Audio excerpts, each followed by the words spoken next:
ultimately, the motion talks about what position you sit on as to why you should be on FEDCO, and it's a position that has nothing to do with council. To be fair, we don't have a say on line items in the Ottawa Police Services budget. We all know that. So the relationship isn't as strong as, let's say, the fact that Canada North is a special economic district in the official plan. You could actually make a better argument there than the other way.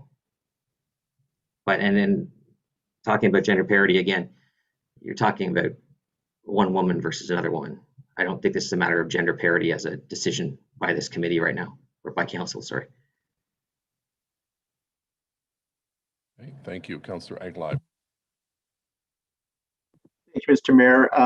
And thank you to those of you who think that I might want to be back on FEDCO. I don't. So it's a great committee, but I have more than my hands full with public health. The only comment I would make is boards by their design at the city tend to be independent of. We work with, but independent of the city.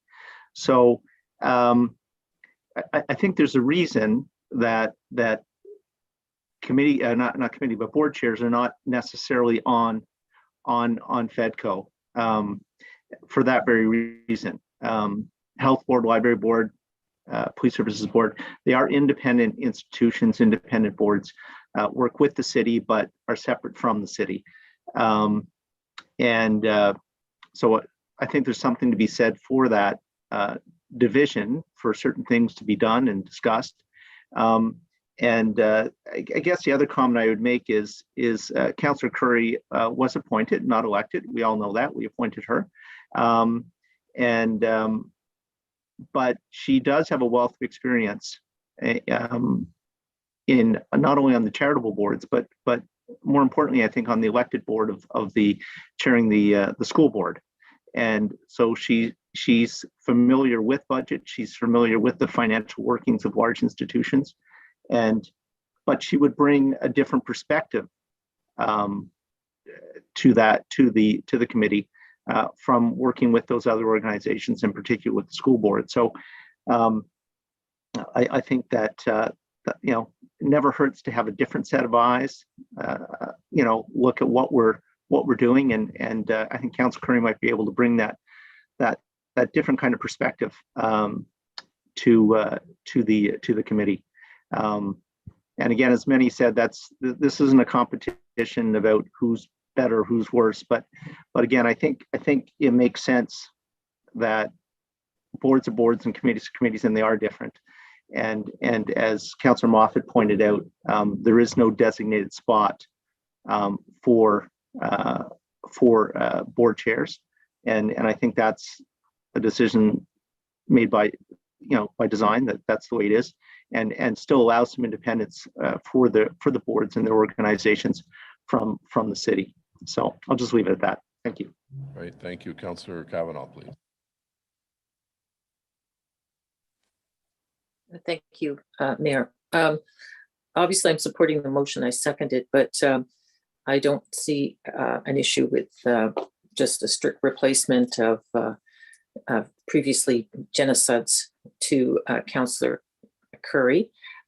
However, I do see value in adding another female to FEDCO, and I don't see that as an issue, especially one that is one of the longest serving councillors and a strong voice. So I think that would be the way to look at it. I'm not looking at it from the other views, because obviously Councillor Curry does not hold a portfolio, and I'm not buying the Canada North part, because we all have incredible activity going on in our wards.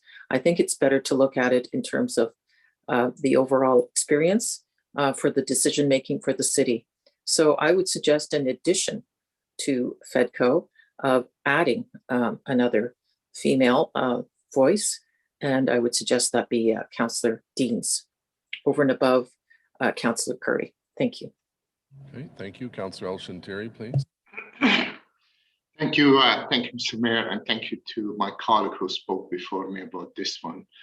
I think we need to ask ourselves, Mr. Mayor, if it happened to have the police board chair to be from the provincial appointee or the civilian appointee? Does that mean they will have a seat on FEDCO? So let's not use this, please, as the board's supposed to be, and we fought tooth and nail with the city to gain independence from the city. And that's why we have our own clerk staff. We have our own executive director in the police board. And for that reason, the police board work independently and it's accountable to the ministry more than it is accountable to the city. And that's why we have a 3 provincial appointee to the board. So I'm not, if the motion were just about appointing someone, we can just debate that and should be open, not just on the fly. It should be opened by the clerk to all interest in this position, if that's the case. But to suggest so tomorrow, if we have every year the police board chair get elected. So tomorrow, if you have the vice chair who happen to be a civilian, does that mean it's going to be on FEDCO? So let's not use that. And please, we hear so many times about gender. We're talking about the same gender here, Councillor. And for my colleague, one more time, please, let's not use Councillor Curry being appointed, because it was appointed once and that's it. Now it's an equal council to all of us. Thank you, Mr. Mayor. And I will not be supporting that motion. Thank you, Councillor. Councillor McKenney, please. Thank you, Mr. Mayor. Conversation probably none of us really wanted to have with our newest colleague around the table with us. As Councillor Curry and many of you know, I've spent many years in Canada, lived there, worked for the former city councillor for both North and South at the time, and I appreciate the I appreciate what a councillor from Canada North brings to our table in terms of the economic development in that ward and the the overall aspects to the issues being dealt with at FEDCO. However, the same thing could well be said of urban areas, and it's none of us have that seat at FEDCO as well. So I think that kind of removing the geographic aspect of it is what we should be doing. On gender, yes, point out there's more than 2 genders, male, female, and other genders. So I just want to place that out for folks. Certainly some of us do identify as non-binary, so we don't want to get gender specific.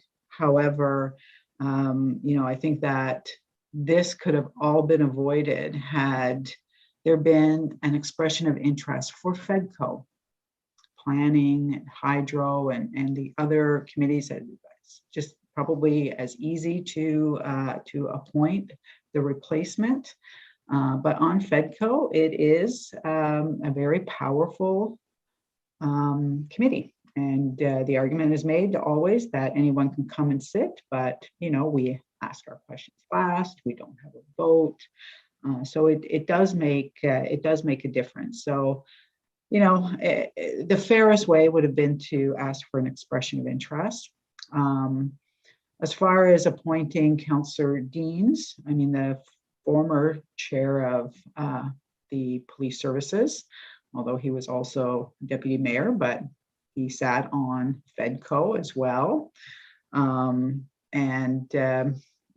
There was no conflict in terms of the terms of references and what was brought to the conversation. Today, the chair of OPS is not at any of the tables. So I would suggest that that we can make this fair, that we can ensure that Councillor Curry sits on committees where she will have a voice for her community, and where we will, can step away from this, what's, I really, I'd hope would not be an acrimonious, and it hasn't been, debate over who should be there at FEDCO, but going back to Councillor Dean's, there is no doubt an issue of geographic representation, but also, longstanding member of City Council, brings years of experience to that discussion. And that was the reason mostly why I agreed to second the motion to have Councillor Dean's appointed to the FEDCO committee. So I will leave it at that, and hope that everyone, votes with their true conscience on what they feel is the right decision here. Thank you. Thank you. Okay, so we'll vote on the King-McKenney motion first. Yeas and nays on appointing Councillor Deans to FEDCO. Councillor Moffat, No. Councillor Cloutier, No. Councillor Tierney, No. Councillor Menard, Yes. Councillor Meehan, Yes. Councillor Eglai, No. Councillor Leeper, Yes. Councillor Curry, No. Councillor DeRuse, No. Councillor Kitts, No. Councillor King, Yes. Councillor Gower, No. Councillor Kavanaugh, Yes. Councillor El Shantiri, No.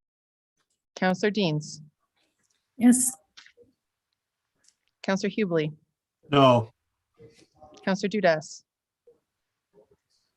No. Councillor Shirelli, Yes. Councillor Luloff, No. Councillor Harder, No. Councillor McKenney, Yes. Councillor Brockington, Yes. Conseil Fleury, Mayor Watson, No.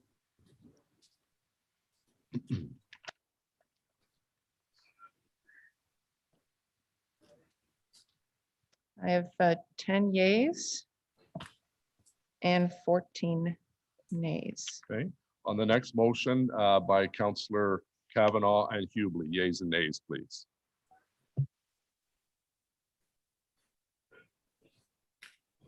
Councillor Moffat, Yes. Conseil Cloutier, Oui. Councillor Tierney, Yes.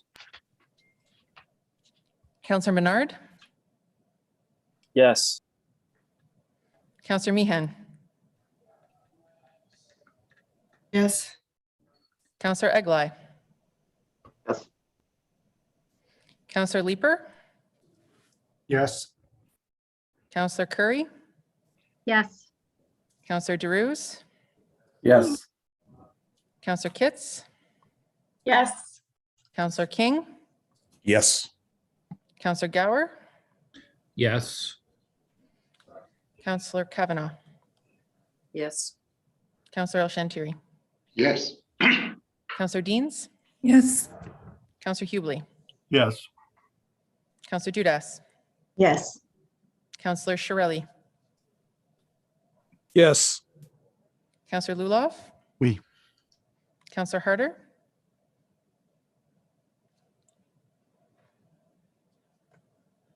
Councillor Harder, Councillor Hardy on mute. Yes. Councillor McKenney, Yes. Councillor Brockington, Yes. Conseil Fleury, Oui. Mayor Watson, We. 24 yeas. See, next motion is by Councillor Luloff, seconded by Councillor Gower. Councillor Luloff, if you'd like to introduce the motion with respect to 6758 and 6766 Rock Street. Yes, thank you very much for this. I appreciate it very much. Whereas bylaw 2020-214 was approved by council on July 15th, 2020 to rezone the lands known municipally as 6758 and 6766 Rock Street.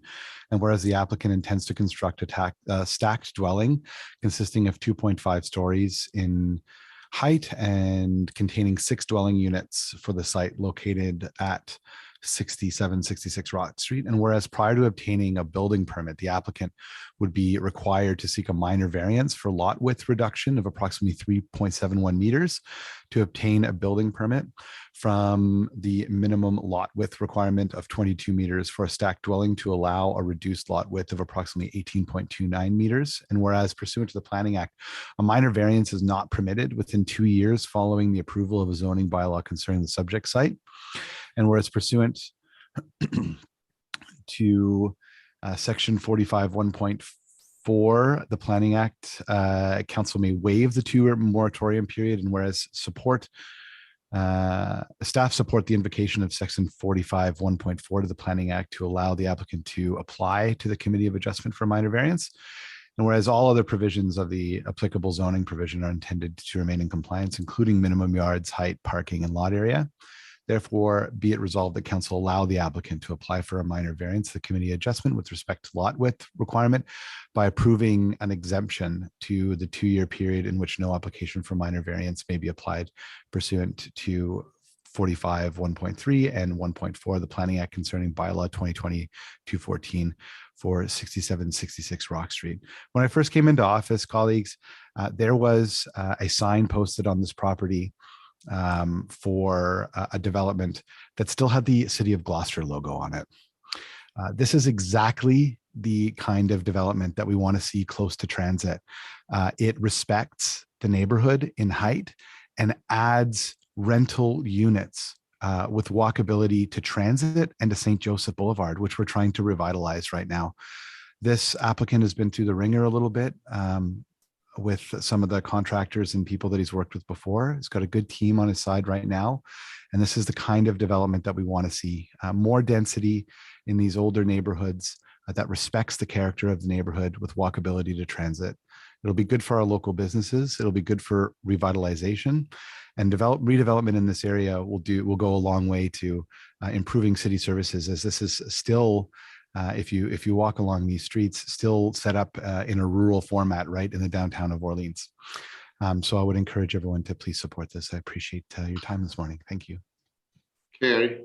Great, thank you. Any questions or comments on the motion? Carried? Carried. Thank you. Our final motion that was given notice is by Councillor Harder, seconded by Councillor Kavanaugh with respect to commemorative name. Councillor Harder, if you'd like to introduce your motion, please. Thank you, Mr. Mayor.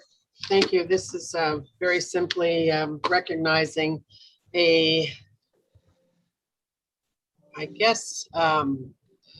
gift of love from many, many years ago at Andy Hayden Park to an esteemed member of Nepean Parks and Rec, Mr. Tom Keeley.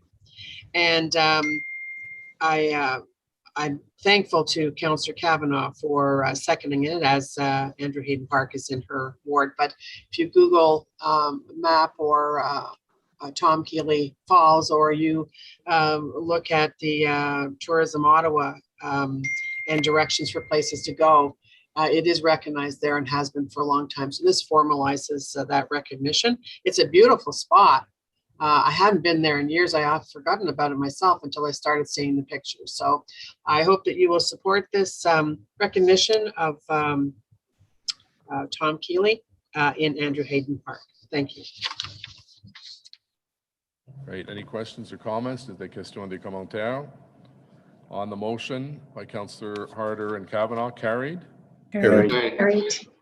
Okay, so now we're going to have the motion to resolve into committee of the whole. I'd remind members of council, this is the time to submit any other motions that you have or directions. We've received a number, as you can imagine, but this is the time to hand the rest of them in, so staff have a fighting chance of trying to get the information that you're seeking.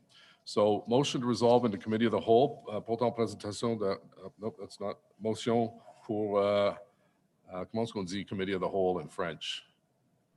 Mathieu?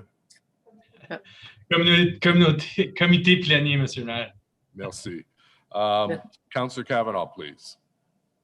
Que le conseil municipal décide de siéger en tant que comité plénier en vertu des articles 52 et 53 du règlement de procédure. Adopté, carried. Carried. So our first motion is by Councillor Daru, seconded by Councillor Dudas. If we can put that on the screen. This is a number of technical amendments that were discovered during the budget process. So Councillor Daru's, if you'd like to read the motion, and then up on the screen will be the table that these motions refer to. Thank you, Mr. Mayor. Whereas on November 3rd, 2021, Council received and tabled the 2022 draft capital and operating budget transmittal report ACS 2021 FSD FIN 0025 and bracket and associated committee budget books. And whereas it has been determined that various updates to the capital funding summary schedules are required in some committee budget books to reflect the corrections as outlined in the attached table of corrections. Therefore, be it resolved that Council, as Committee of the Whole, approve the corrections for the 2022 budget books as outlined in Attachment 1 to this motion, and be it further resolved that the Chief Financial Officer be delegate to the authority to make any required updates to the final 2022 budget documents to ensure they reflect the corrections as outlined, as well as those made through the standing committee budget process. And we have the table to put them on the screen, Mr. Mayor, and email was sent to all member council last night by Caitlin. Thank you. Okay, so on the motion by Deputy Mayor Daru, seconded by Deputy Mayor Dudas, carried. Adopté. Carried. Okay, so we're now going on to the roadmap motion for consideration of the 2022 budget. Again, Councillor Deputy Mayor Daru's, please. You can put that up on the screen, and we just stop at the be it further resolved motion, that line right there, Councillor Daru's. Mr. Mayor, be it resolved that City Council as Committee of the Whole received and considered the draft 2022 operating and capital budgets as recommended by the Committee of Adjustment, Crime Prevention, Ottawa, the Ottawa Police Service Board, the Ottawa Public Library Board, the Ottawa Board of Health, and by the Standing Committees, Transit Commissions, Information Technology Subcommittee, and the draft 2022 rate-supported operating and capital budgets as recommended by the Standing Committee on Environmental Protection, Water, and Waste Management as listed in the Council agenda, and incorporating all amended budget books and pages. Okay, so colleagues, as we've done the last several budgets, I guess 12 budgets, we'll follow the roadmap and go section by section, where you have an opportunity to ask questions or comment or speak, and staff are available. And once their item is finished, then staff go back to their regular duties. So the Committee of the Whole recommends that Council approves. Item 1, the following budgets as recommended by the Committee of Adjustment, Crime Prevention Ottawa, Ottawa Police Services Board, the Ottawa Public Library, and the Ottawa Board of Health. Item A is the 2022 draft operating budget for the Committee of Adjustment. Est-ce qu'il y a des questions, commentaires sur cet dossier? Carried. Carried. Carried. Item B, the 2022 draft operating budget for Crime Prevention Ottawa as follows. 1, operating resource requirement transfers, grants, and financial charges. 2, remaining Crime Prevention Ottawa 2022 draft operating budget. And Councillor Eglai has a conflict of interest on 1B1, so we'll ask that he virtually remove himself for this debate. Any questions or comments on Crime Prevention Ottawa, item 1 or 2? On the budget, carried. Carried. Carried. And we invite Councillor Eglai back. Item C, the amended 2022 Ottawa Police Services draft operating and capital budgets as recommended by the Ottawa Police Services Board, which includes the 2.65 million operating budget reduction approved by the board. So we're now with the Ottawa Police. So I believe Chief Slowly is here and Chair Deans, and Councillor Deans, I believe you have a motion, and then Councillor Cloutier and Eglai have a motion as well. So Councillor Deans, would you like to introduce your motion, please?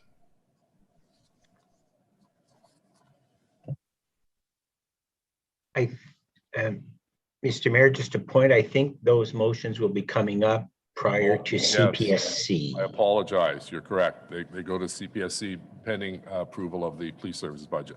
So Councillor Deans, do you have any opening remarks for the police services board? Yes, thank you, Mr. Mayor. I'm sorry, I've lost my screen completely. Can you hear me? I can hear you and see you. Yep. Okay, good. I can't hear or see you, but thank you for this opportunity. Policing has been thrust into the spotlight in the past few years in Ottawa and beyond, with strong calls for change to address systemic challenges and reimagine how policing as an institution should exist within a broader community safety and well-being framework. The Ottawa Police Services Board heard these calls for change loud and clear during the 2021 budget process and made a public commitment last November to make our best efforts to reduce or freeze the 2022 budget at 2021 levels. The 2022 budget directions, timeline, and consultation process report approved by Council in July provided direction for the Ottawa Police Services levy to be increased by no more than 3%. In September, the board directed the service to take a zero-based budgeting approach by assuming a 0% increase for the 2022 budget as the core and providing a detailed justification for any additional funds required above the 2021 budget. The Ottawa Police Services budget tabled on November 3rd asked for a 2.86% increase in the police budget. Between the time that the budget was tabled and the board unanimously approved a 2% budget increase, the board worked diligently on a detailed review of the budget book and considered the diverse perspectives it heard from many members of the public about the budget. The board was assisted in this work by Strategy Corps, whose team included a former chief of police from Waterloo and a former city manager from Peel Region. The board's job, in consultation with stakeholders and the community, was to determine if the amount of additional funding requested was justified and represented the best possible approach to providing adequate and effective policing in the City of Ottawa. There are two primary differences between the board-approved budget and the budget the service tabled. The board is asking the service to find an additional $2 million in efficiencies and reduce $650,000 in new services related to the data-driven science optimization to be funded instead through the service's General Capital Reserve Fund. The board unanimously agreed that these two directions are achievable. Further, I believe that the board-approved budget strikes a balance between finding efficiencies and investing in key priorities. While a significant portion of the budget goes toward maintaining services, including salaries, inflationary costs, contract settlements, and WSIB, this budget enables us to realize cost savings in the amount of $2.65 million while avoiding layoffs and maintaining the diversity in the service that we've achieved through new hires. The budget will also bolster the number of frontline officers by adding up to 22 new officers, which are delayed hires from the 2021 budget, while making sure that every tax dollar is spent wisely. The budget also includes $5.2 million in spending on key priority initiatives, including OPS culture change, member health and wellness, investing in a call referral program, and a new Indigenous and Inuit strategy. These programs and initiatives have the potential to help realize additional savings and optimize the quality and efficiency of the services delivered by the Ottawa Police Service. Colleagues, I recognize that some of you feel that 2% budget increase approved by the board did not go far enough, while others feel that this reduction is too large. Ultimately, it is the board's responsibility to be judicious and efficient in the expenditure of taxpayer money. This is a fundamental way the board can exercise its oversight role. In my opinion, this budget is a reflection of how the board did just that, and I hope that you will support the board's work by approving our budget. Thank you. Great, thank you. Chief Slowly, did you have any opening comments? Yes, thank you very much, Mayor. Good morning, Council. Bonjour à tous. Chair, thank you for your overview of the board's approved budget for the Ottawa Police Service for 2022. I will provide some additional context for the board's budget. The budget before you today supports the City of Ottawa's Community Safety and Wellbeing Plan that was approved last month. It continues the Ottawa Police Service's efforts of a multi-year change program to demonstrate our commitment to not only bending the cost curve, but to improving police services in the city, as well as supporting the overall improvements of community safety and well-being for all residents of the city. The budget balances between elements in the community who want to defund the police and those who advocate for more police resources. Quick overview of some of the financial elements in the budget. The board's final approved budget includes the following financial targets to be accomplished over the next fiscal year, starting January 1st and ending December 31st of next year. First of all, it requires us to mitigate $14.7 million in inflationary and collective bargaining agreement pressures. Those have been well documented in the budget that was submitted and should be in the hands of all council members. Secondly, it requires the finding of $7.1 million in efficiency savings. This includes the additional $2 million that Chair Dean's referenced from the board's decision. And finally, it is foregoing the hiring of the 30 growth police officer positions that were on the table for us to receive in 2022. This budget foregoes those additional 30 police officer positions. There are some significant opportunities. There are also some significant risks in this budget as is tabled. Let me start with the opportunities. There are $5.1 million in investments that are designed to help more people to receive the right services at the right time to achieve better community safety and well-being outcomes. Some of those services can and should be delivered by agencies other than the police service, either separately or in an integrated fashion. These investments will enable the Ottawa Police Service to better refer 911 calls for police services to 311, 211, and or to transition demand for these services entirely to other more appropriate social service providers, emergency first responders, potentially even the private sector. Secondly, these investments will help to implement more victim-centered, trauma-informed investigative programs. Third, it will help to establish an Indigenous and Inuit community-led service model to address specifically the recommendations coming out of the Truth and Reconciliation Commission and the Missing and Murdered Indigenous Women and Girls reports. There are significant risks. There are multiple financial and operational risks included in the board's approved 2022 budget, including the possibility of a 2022 year-end budget deficit. This is given the likelihood of unplanned natural disasters, which we've experienced in this city over the last several years: tornadoes, floods, ice storms, or man-made public safety crises, a mass shooting, a terror attack, violent demonstrations. The next risk area is the inability to meet the increasing demands from community stakeholders across the city and literally in every ward for more police services, including more visible, accessible police officers delivering those services. The third area of risk, the lack of any current concrete plans to implement alternative service delivery models in this city. The Ottawa Police Service must have material involvement in the development, implementation, and evaluation of these plans in order to fully endorse them and to fully support them.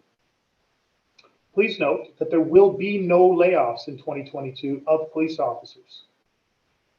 That is specifically stated and specifically designed to reduce the operational risk that I just outlined. However, this decision will increase the financial risks. We are committed to working together with all community stakeholders, the board and the City of Ottawa, to find and co-produce solutions to any of the Community Safety Wellbeing Plan's 6 priorities.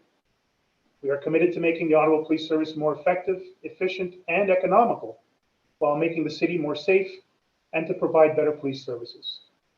We are committed to building a more diverse, equitable, and inclusive police service where every OPS member feels trusted, respected, healthy, and safe. This is what community members want, this is what board members want, and this is what our own OPS members want. That said, the board's approved budget will come into effect on January 1st, 2022, and there cannot be any service delivery gaps while these opportunities are developed and all these risks are mitigated. If a member of the public calls 911 for police services, there needs to be a reliable 24-hour a day, 7-day a week, 365-day a year response to that person's call. Without a properly co-produced plan to carefully transition demand from the police to other agencies, this could all end up as a high-risk exercise to cut the police budget rather than an exciting opportunity to improve policing and the social safety net for all Ottawa residents. We are here today to support any discussions and answer any questions relating to the council's decision on the board's budget.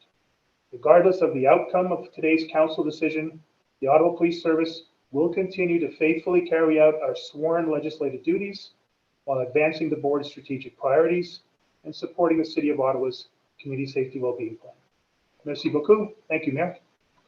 Great, thank you very much. A number of councillors have questions or comments. Just a clarification, Chief, you indicated, and this is one of the concerns I'd raised with you before, there's roughly, you've got to find 5 million plus the 2.6 million. What are some of the things, where are you looking at to find 5 plus 2.5, over $7.5 million in the budget? Mayor, thank you very much for your question. Just for clarification, the amount that we've been asked to find in efficiencies is 7.1 million over the course of the next fiscal year. As we have been doing over the last 10 years, Mayor, we will continue to look for efficiencies. Up until and including this year, we've found some $20+ million, an average of $2 million per year. We set for ourselves a stretch goal in our submitted budget on November 3rd to find $5 million in efficiency savings, 5.1 million to be exact. The board has put another $2 million on top of that. That is an extremely aggressive goal. We're committed to doing everything we can to find that. We will literally go through line by line, as we do every year, to try to find those efficiencies. Our new Chief Administration Officer, Ms. Blair Dunker, has actually joined the Ottawa Police Service effective Monday. This is her 3rd day since taking the role. She has already put her mind to this review and has already, as late as 5:30 last night, discussed areas around which we could look to find those efficiencies.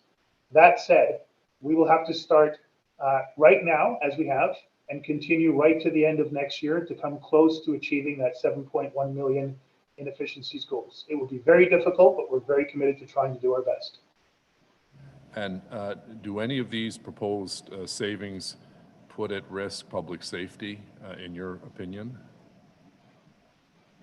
Every single line item has something to do with front-facing police services, middle office, things like our HR processes that train and enable our officers to do their job, and back offices, things like IT, financial, admin support. We will look at every line item. That means we will look at front-facing police services in order to find the $7.1 million.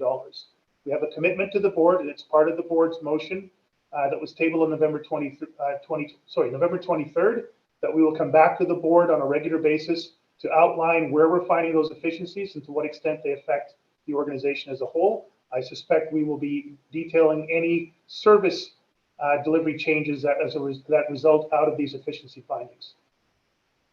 Yeah, I guess just for the public's benefit, any deficit is sent over to us at the city.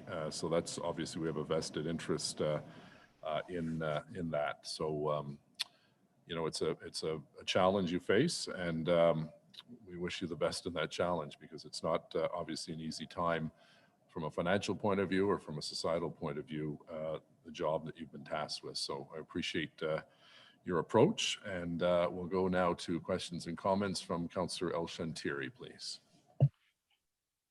Thank you very much, Mr. Chair. And let me begin by thank you, Chief Foley, for all your effort and doing best you can. I have quite a bit of questions, and obviously the mayor started with the number of the $7.1 million. You know, we heard we're going to go line by line, and I think that's been done before. If you check from 2012 till 2021, the service has achieved over $20 million in saving or in efficiency. And mainly that efficiency is a back office integration or working together with the city and city staff and transfer, and the city provided some service to us. I know we have a lot of questions, and I know a lot of my colleagues have their hands up, but I hope today we can work with the same spirit we work together when we have the OP joint committee meetings, and we can work together on this. So Chief, my question to you is, and I know you mentioned it at least 4 times in your speech about the community safety and well-being plan.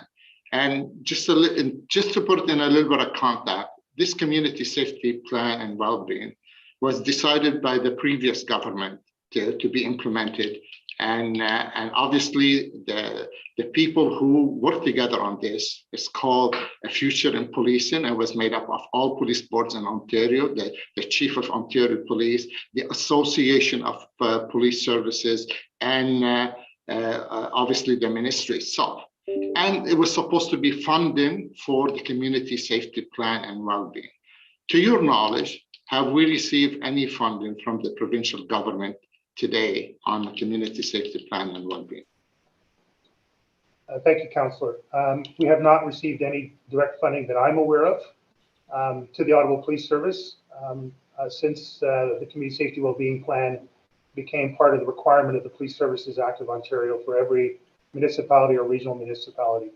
There was an announcement within the last month, maybe 3 weeks ago, by the Solicitor General for proposed funding through a community safety grant, where they would want to see direct reference to the community safety and well-being plan of the municipality or region. However, that funding will not take effect until after the provincial election in 2022. The amount of dollars that were presented by the Solicitor General, when divided across all, if divided equally across every single police service in Ontario, would represent somewhere in the range of $400,000 to $500,000 for a year to support the overall implementation of the city or region's community safety wellbeing plan. Historically, and I know this having benefited from it being in Toronto, they do not equally divide these grant opportunities across all police services. The vast majority of the money goes to the GTA. The rest of it is split amongst the bigger police services.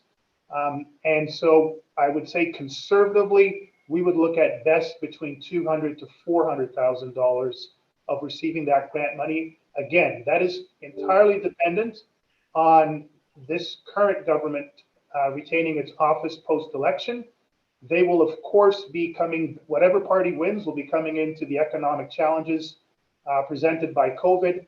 I can tell you again, in my experience in the Toronto Police Service, my experience as representing the private sector company I worked with to the Solicitor General when the regime changed the last time from the Liberals to the province.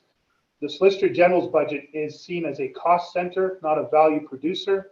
The likelihood of increasing funding beyond what was announced is extremely low to nil. The likelihood of even removing what has been announced is extremely high, particularly given the economic forecast that I think we can all achieve. Bottom line, sir, we've not received any direct funding from the province to support the community safety wellbeing plan directly to the Ottawa Police Service. We're not likely to receive anything that will happen in fiscal 2022. And I would, from an assessment as a police professional and someone who worked in private sector with the government, I don't think we'll see any of that money at all. So we'll have to find those resources largely, if not exclusively, within the city, or hope that the federal government will be in a position to do something better for us. Well, thank you for that answer, Chief. And I have to tell you, for someone who's still involved with the AMO on future in policing, the frustration is right across the province. We have asked, or the provincial government asked municipalities specifically, not the police, to create the community safety plan and well-being. Why? Because at the table, we all agree policing is not, and community safety is not police alone. All of us working together, bylaw, paramedic, community, social service, all that working together. And the benefit we were hoping to see from the community safety plan and well-being is to bring all the players together, including the police, to work together, because we cannot work in isolation. Our city is very diverse, Chief. So let me ask you a question. if the police is not involved in a community safety plan and well-being, and we have a call in Fitzroy, which is about an hour from your office downtown on a good day, not on a weather like today, who will answer that call, Chief? A community with a van, or the police going to answer this call? So that's, I know the answer, but I'm asking you this in a way, we need to put our mind together.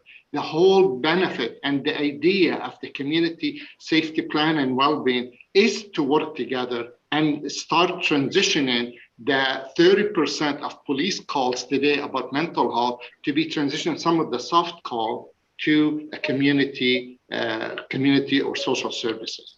Is that your understanding of it?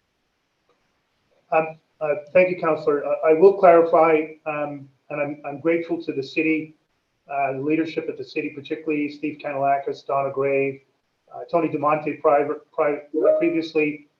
We have been materially involved in the development of the community safety and well-being plan that's now been passed by council. We've got a great relationship at all levels in our organization with all staffing levels at the city. We've seen a tremendous amount of engagement across the city from civil society and other agencies in support of the plan. It's a good plan. We support the plan. We'll continue to do our best. The second part of your question, I think, is more specific around the risks associated to a plan that's been approved but doesn't have the details of how that transition will occur. And if I will focus my answer now specifically on that, and I talked about it in my opening commentary. The budget takes effect on January 1st. A significant portion of that money that was left on the table by the board's decision is up for some reallocation.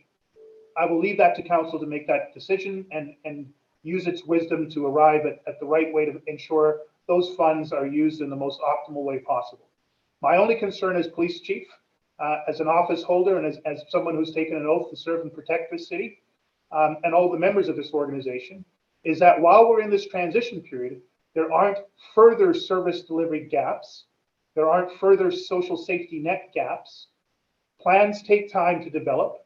If they go through a process that is as open, transparent, and as engaging as what is required of community safety and well-being plans, these plans will not happen overnight. They do require significant input and engagement from all stakeholders. And when it comes to things like mental health and addictions calls, there are a wide variety of stakeholders involved, well beyond the first responders and well beyond city staff. So I think to do it properly and effectively, it will take time to develop that level of detail where we can make an assessment. If there is a call at 3 o'clock in the afternoon on a snowy day in the middle of the week, out in the far east, southern, or western end of the city, will there be a capacity beyond the police service to deliver that required service to whoever's calling for it? I think that is a very healthy question for all of us. It can be done. It's been done in other jurisdictions, from Eugene, Oregon to Denver to Edmonton. It's been done in a wide variety and sizes of jurisdictions. We have seen that these plans can be implemented. They can be co-produced. In every one of those examples, the police have been at the table from the beginning of design. They were directly involved in the implementation, and they've been directly involved in the evaluation. But those plans took time to develop. They took time to implement. They took time to evaluate. Those that were successful, like Eugene, Oregon, the Cahoots model, took 3 decades to mature. We don't need to take 3 decades, but it won't take 3 months. It might take 3 years. I can appreciate your answer, Chief. My concern is during that time, Chief, that transition. The community safety plan and well-being, just for the record, I'm one of their biggest supporters. I was on the table when we initiated. My biggest concern is we were late with the pandemic. We only approved ours as a city of Ottawa. I mean, Ottawa is one of the top 3 municipalities in Ontario who have one right now. The OPP section, the 324 municipality policed by the OPP, they don't have community safety plan and well-being as we speak today. Some of the large services, yes, they have it. Ottawa is in advance, but we only approve our, and we send it to social service general manager in October, in late October. So we haven't had the chance, even our staff, to digest what and how to peel that layer of the onions one section at a time. Now we're saying, oh, let's rob Peter to give Paul. And that's what I feel we're doing. We're taking away from the police before we establish the alternate service. And I know you took an oath about community safety more than anything, more than any budget. The budget is not your budget. The budget is clearly the board budget. You're the CEO who's going to deliver that budget. But if you run short because you have to provide safety to the community, and that short is going to end up on our table, because let me tell you, in the last 10 years, you did achieve 20 million in saving, and most of it in back office and working with the city and integration with other services in the city. But since 2012, we've been almost in a deficit, except last year, 2019, which is, as you know, Chief, there was no conferences, no development, no training, no requalification. But that's not cost saving, Chief. That's money on hold to be spent again when you are able to send people for training and qualification, and because every police officer every year has to be requalified, and there's money cost with that. You have to send them and pay them for requalification, and you have to pay someone to do their job. But now they saw, oh, we didn't spend that money in 2019 or in 2020, so that's not a saving. That's the money's not spent, but it's not saving. So in 2018, the city bailed the police by $6,214,000. And my concern is, yes, we can approve your budget today, but in September you come back with $8 million deficit. Who's going to get that money from? And who's going to be responsible to pay? That's why I'm asking so many questions about the level of comfortable, or the level of comfort I have. If I want to support the police budget, well, I want to make sure my community is not left behind. In the last couple of years, we enjoyed that proactive policing saved a lot of lives on the Ottawa River. If you look at your stats, we have less boat accident and drink driving on the river than we have on a snowmobile trail. I got stopped, just for the record, 4 times on my own community by the police. Counselor, you're over your time. You can get back on the list if you just yes, want to wrap up. I will, Mr. Mayor. Thank you. But if you can okay, thank you. I will. Did you want an answer from the chief on any of your comments? I'm just concerned, Mr. Mayor, about how he's going to deploy, and is the services going to suffer? I'm concerned about this. Okay, so if you want to get back on the list, that's fine. We're in committee of the whole. Councillor Dudas, please. Yes, thank you, Mr. Mayor. Actually, this might lean into what Councillor El-Shantiri was saying. I wanted to bring up, I'm going to read an email that I received from one of my residents last night. It is not the only email I have received in this vein, and I don't have an answer for this resident. So I'm going to put this to, I don't know if it's the chair or if it's the chief, but I'm going to read this. While the police has said this budget change won't impact frontline officers, we've all heard the same promises from governments countless times about finding efficiencies. And we all know that what actually happens to services during this hunt for mythical efficiencies. This is a fairy tale. More importantly, what is going to happen when I call 911 in an emergency is that the Ottawa Police, which already have one of the lowest per capita coverages in the country, are stretched too thin to show up quickly. We all know that finding efficiencies is just political doublespeak, and it always leads to service cuts. As a BIPOC family, I absolutely support addressing systemic racism in all police forces. This is something we talk about regularly. And there are effects to just blindly cutting budgets. How are you, as my counselor, council, and the police board going to ensure that when the obvious and inevitable happens, we Ottawa residents will actually be safe? Are things like ride programs and speeding enforcement some of those efficiencies that are going to be cut? I could not find any of this information in the police budget, but from a triage perspective, it wouldn't be surprising. Please tell me that the city or the police have some kind of contingency plans when the obvious happens, reductions in frontline services. I would like an answer to that. What I would like to say is, I didn't have the answer, but I do echo my residents' concerns, and I have never seen a societal problem that is solved with less money and not more money being invested. So I'm not sure if the chief would like to share his thoughts on this email, or the chair or whomever, but I think we need to be able to provide these residents with answers that would address these concerns. Thank you, Mr. Mayor. I'd be happy to start answering this, and then perhaps the chief would like to continue. I think that it's very important for this council to know that the police board did our due diligence. We looked at previous budgets where efficiencies were found, how much efficiency was found, and we specifically put in our motion that this is not to impact frontline services. So I know that there's some fear mongering that's happening in the community about the sky falling, but the sky is not going to fall because we're asking the police service to find $2 million in additional efficiencies. When we worked with Strategy Corps, who, by the way, had a former chief of police from Waterloo, who had a former city manager from Peel Region, we went through, and what we didn't assign line by line where to take the money. What we said is high-level principle based on past performance. Is this a reasonable, achievable goal? Looking at such things as conference attendance and flights, all the kind of back end stuff that Councillor El-Shantiri was talking about, not frontline services. And we specifically said we're not to touch frontline services.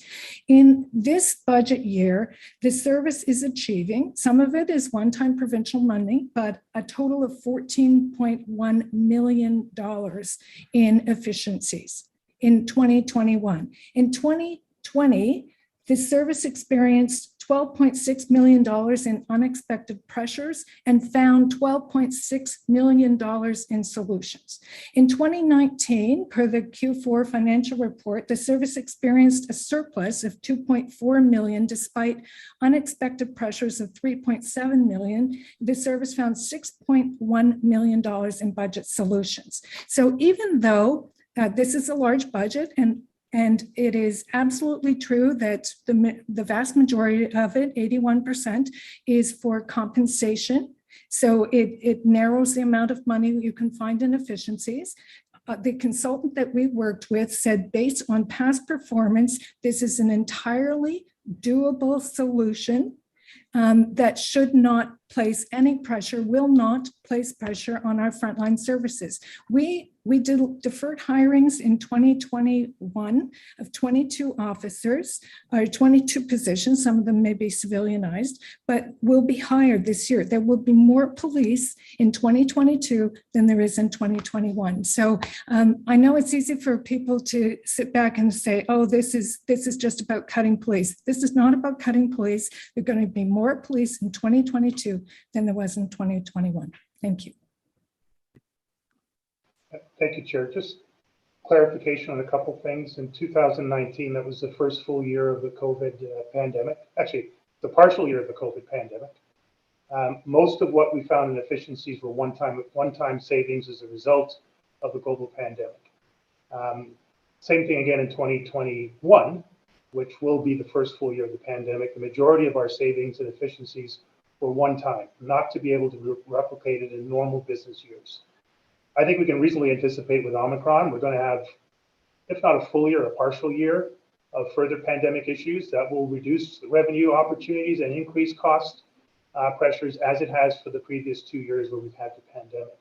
So it's very hard to take any sort of a trend analysis during the pandemic and project out into a normal year of policing. That's the first thing I will say. All of that has been well documented in our submissions and deliberations with the board and with the public.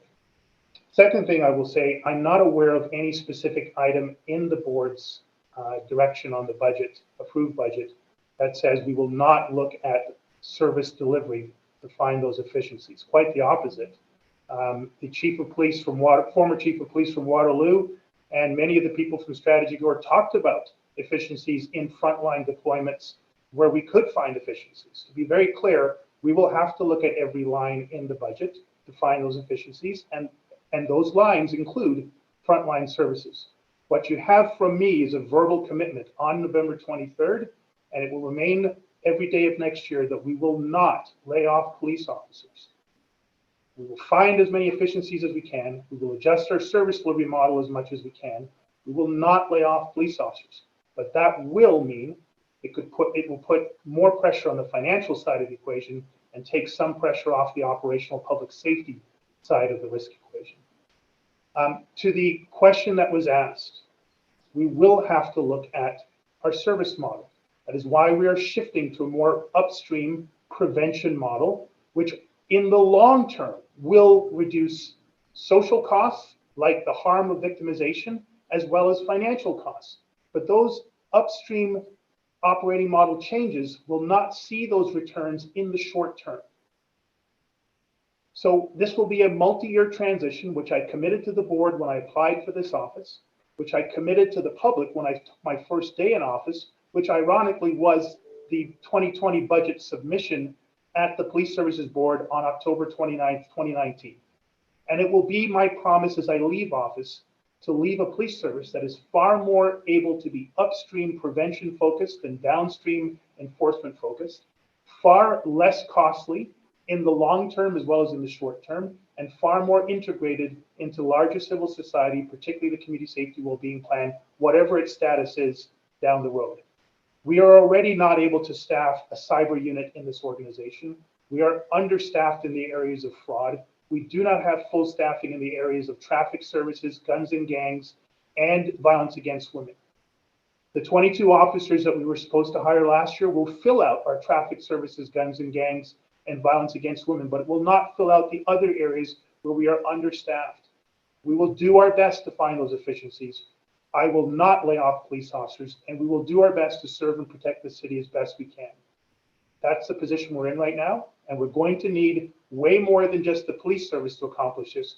We're going to need partners in the community. We're going to need effective coordination and collaboration at the city, and we're going to need a whole lot of commitment from a whole lot of people well beyond my ability to control to achieve these efficiencies and to not significantly reduce public safety within the city. I think we can do it if we are truly committed to doing it together. It's a stretch, but these are difficult times, and we should stretch ourselves, all of us should stretch ourselves. But there are risks associated as there are opportunities associated to the budget. I very much appreciate both of your responses, and I will be sharing that with that particular resident and all the residents who wrote in. But I have to say that, you know, the concern, the term is used, fear mongering, the concern is real on both sides. We all recognize that policing needs to change. Even the police officers on the beat know that policing has to change. They don't want to be going to places that they don't belong, that they don't bring added value, and it wasn't part of what they signed up for in the first place. Our social services recognize that they need to collaborate with police and have a better service model. But once again, this is an incredibly abrupt change. This is very different from what the police chief and his administration had presented to the board. I will be supporting what the board brought forward.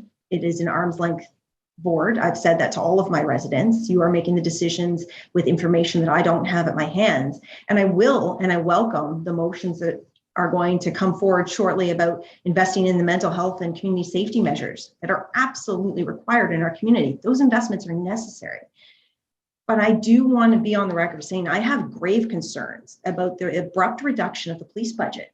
And I suspect, and I know that this is going to leave gaps in their service capabilities. And I appreciate the chief saying that he's going to do everything in his power not to have that happen. But this could create dangerous situations when officers are not available for calls when they're truly needed.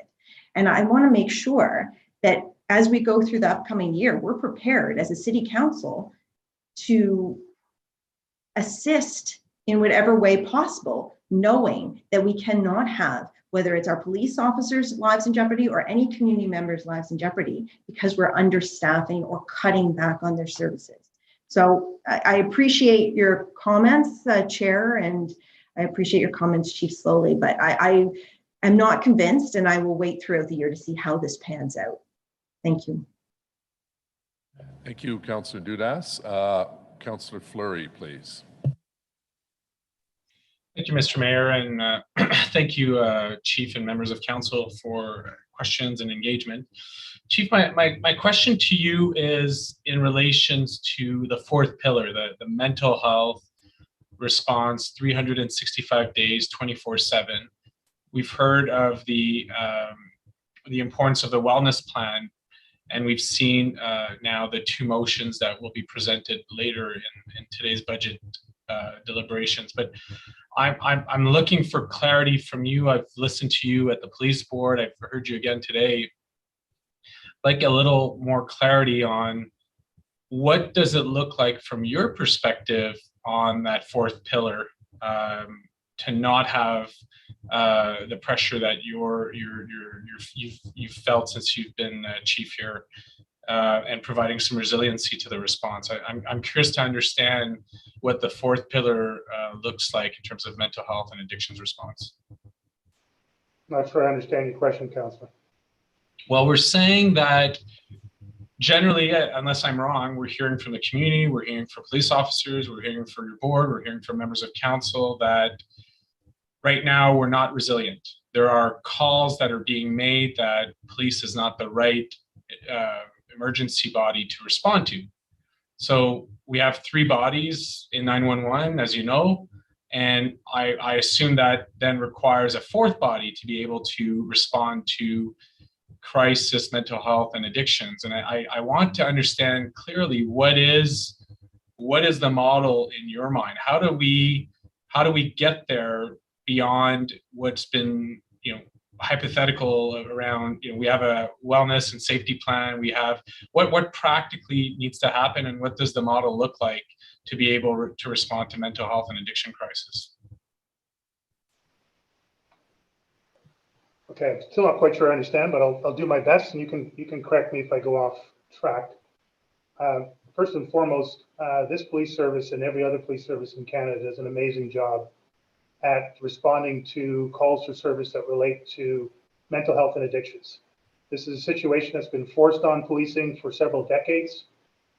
When we defunded the health institutions that used to provide these services, those funds never flowed back into community. They didn't flow into police services, they didn't flow into community health services, they didn't flow into hospitals that still to this day provide those services. It became therefore a default to police, fire, and ambulance, and mainly police, to respond to a wide variety of things from innocuous, low risk, low acuity wellness checks. I haven't heard from my aging parents, I live in British Columbia, could you go knock on their door in Canada and see if they're okay? And we would send 1 or 2 police officers at a salary and benefits rate of $150,000 each, with a car around $200,000 each, $500,000 worth of public money going to knock on a door to see if mom and dad are okay, where there's literally no risk. The police don't need to be involved in that in Ottawa or any part of Canada. But there will need to be a service that can answer that phone call or that email request from British Columbia and send somebody out to knock on that door and be accountable to provide a response back in a reasonable and verifiable way. I'm completely for that. I'd love for that to stop tomorrow. It will probably take several months, and it could take several years for that level of transition to happen. I will support that 100%, as I've said from my first day in office here, and probably that I've said for the last 20 years as a police officer and as a professional. What will be a little bit more challenging, Councillor, is if the call coming in from British Columbia says, I just got off the phone with one of my parents. He takes medication. He hasn't been taking medication. He's going into some type of crisis. I don't know if he's going to hurt himself. I don't know if my mother is okay. Can you go knock on the door? Now, under the Cahoots model in Eugene, Oregon, there may be a capability developed in a city like this where a non-police response drives out to Canada, knocks on the door, and checks on the well-being of the people there. And assuming they're not involved in a violent incident at that time, can provide really good resources and referrals, if not direct service to those individuals. And if it's a really good program, it might be able to get to the southern regions and the eastern and western regions of the city on a 24/7, 365 basis, thereby bypassing the need for police to be deployed to that. They should probably use our 911 call center because it's critical backbone infrastructure already paid for and built by tax dollars, and to replicate that in another agency would be a colossal waste of public money and take much longer for that transition program to happen. The third scenario is more problematic. And that's a phone call that comes in from out of town that says, can you go check on my parents? One of them, I believe, is in the process of self-harming or harming other people in that home or in the neighborhood. We are very scared and worried. We need a 911 response. We will send 2 police officers out there or more. We'll go there as quickly as we can, wherever that happens to be.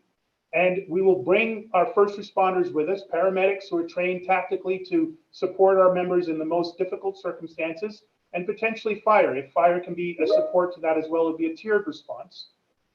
And we'll deal with what we find there.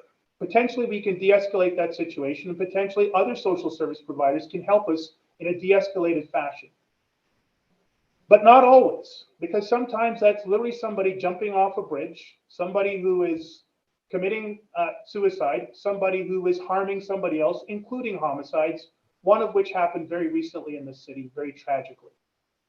To disentangle those variable types of calls, to set up a triage service that comes through a legitimate call center that can then dispatch the right combination of resources against the right level of risk, is one of the most complicated pieces of business I could ever imagine. It has been challenging in every jurisdiction where these have been implemented, even the ones that are very successful.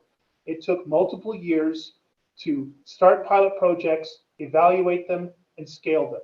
It took a whole of city or a whole of region effort, including the effort of the police, to share data, share resources, and share accountability. These things can and should be done. I've been a proponent of them for the majority of my policing career and all of my time as an executive officer, and every day that I've had it in office here in Ottawa. I fully support it. That is why I fully support the Community Safety and Wellbeing Plan.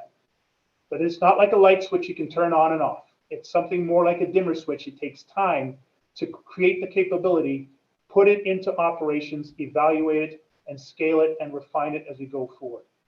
I hope that answers your question. I'm still not quite sure what the question is at, but I hope that answers your question substantially. Yeah, partly. To me, there's sort of a bit of a hybrid there. I mean, at some point, if the hospital is built, you open the doors to the hospital and the service starts. It's sort of that same reflection. I hope that the dimmer is the process of transformation, not the unlocking of that 4th pillar. And I guess I'm looking for clarity from your intervention. Do you believe that a 911 call will be made in future years, and if it is mental health related, that there would be the appropriate 365 days, 24/7 ability to respond in real time, from an agency specialized in those responses, and yes, if needed, supported by OPS. Yeah, Councillor, if you've been at the board meetings, as you said, and you've been listening to my statements, I'll say it again, probably for the 300th time, yes, but it takes a lot of work to get to that capability, and it's going to take work between the service, the board, the City of Ottawa, and broader civil society to get that capability. So again, for the 300th time, yes, but we'll all have a lot of work to do to get there. Okay, and then as a follow-up to that, then who is the lead agency? I've asked the same question to Public Health Board. I've asked the same question with the Community Health and Resource Center. In your mind, who is the organization and skill sets that would be needed to lead that 4th pillar? Yeah, that's a great question. I think I understand that a lot better. So let me be clear. I actually just listened to an amazing presentation by one of the leading mental health doctors and clinicians in the city. He actually made a presentation to all of the police services boards in the Eastern region, including 5 members of the Ottawa Police Services Board, which includes Chair Deans. And at the very end of the presentation, without any questions from the audience, which included me, this doctor said very explicitly, the challenge of setting up these types of programs in this city is nobody is in charge. There is no one person, no one organization, no one agency that can actually determine how such a plan would be designed, implemented, and evaluated, how monies would be spent with it. That is the singular description that I would say is the biggest challenge to any discussion on this. And it didn't come from a police officer. It didn't come from me. It came from somebody who is entirely credible, accredited, and has been involved in this business in this city for a long, long time. Now, it is not my opinion who has control of it. The legislation is very clear. The Community Safety Wellbeing Plan is the jurisdiction and is owned by the City of Ottawa and its staff. It is not a police responsibility. It is a City of Ottawa responsibility. So if you're speaking about who has responsibility of the fourth pillar of that plan, quite simply, sir, it's you, council members, and the City of Ottawa. And we will come to that table, however it's established, and provide as much support as possible to get this plan developed, implemented, and actualized in the way that you have envisioned earlier on in your questions and comments. Okay. I'll have questions later in the budget, but I think that's the source of questions and leadership we need at council in relation to defining the fourth pillar. A lot of us have perspectives, but we have not landed on, call it an MH Ottawa as a fourth pillar for a 911 response to mental health and crisis. Right now, I'm hearing the chief, I'm hearing the community, but I'm not sure that we've all aligned around what that model looks like, although we all want to get there. So, Chief, I appreciate the response, and I hope that OPS is not hands off on that fourth pillar, but is at the table and ensuring that those systems and responses are seamless within the 911 system.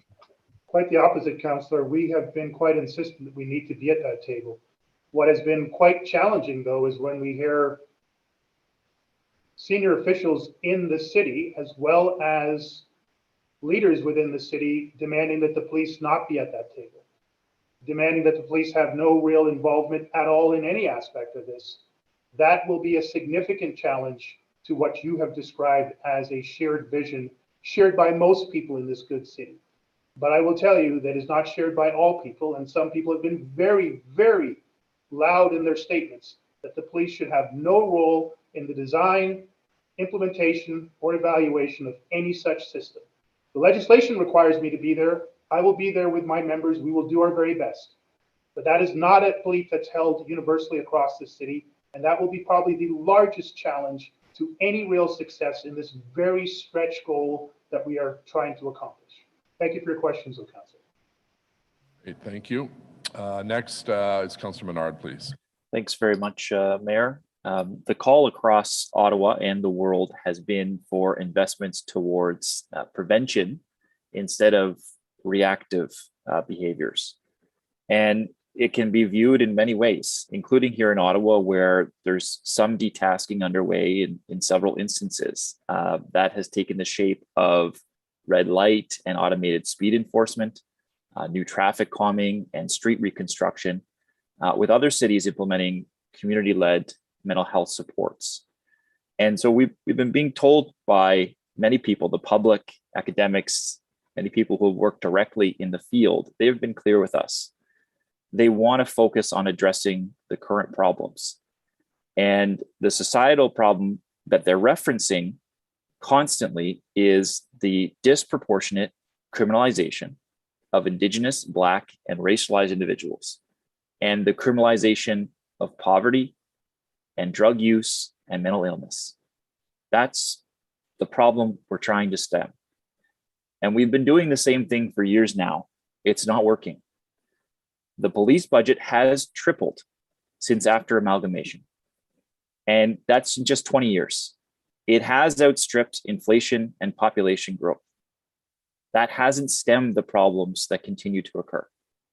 Just increasing that budget over and over again is not going to get us the results or fix the problems that have been identified by community groups this year, last year, and beyond.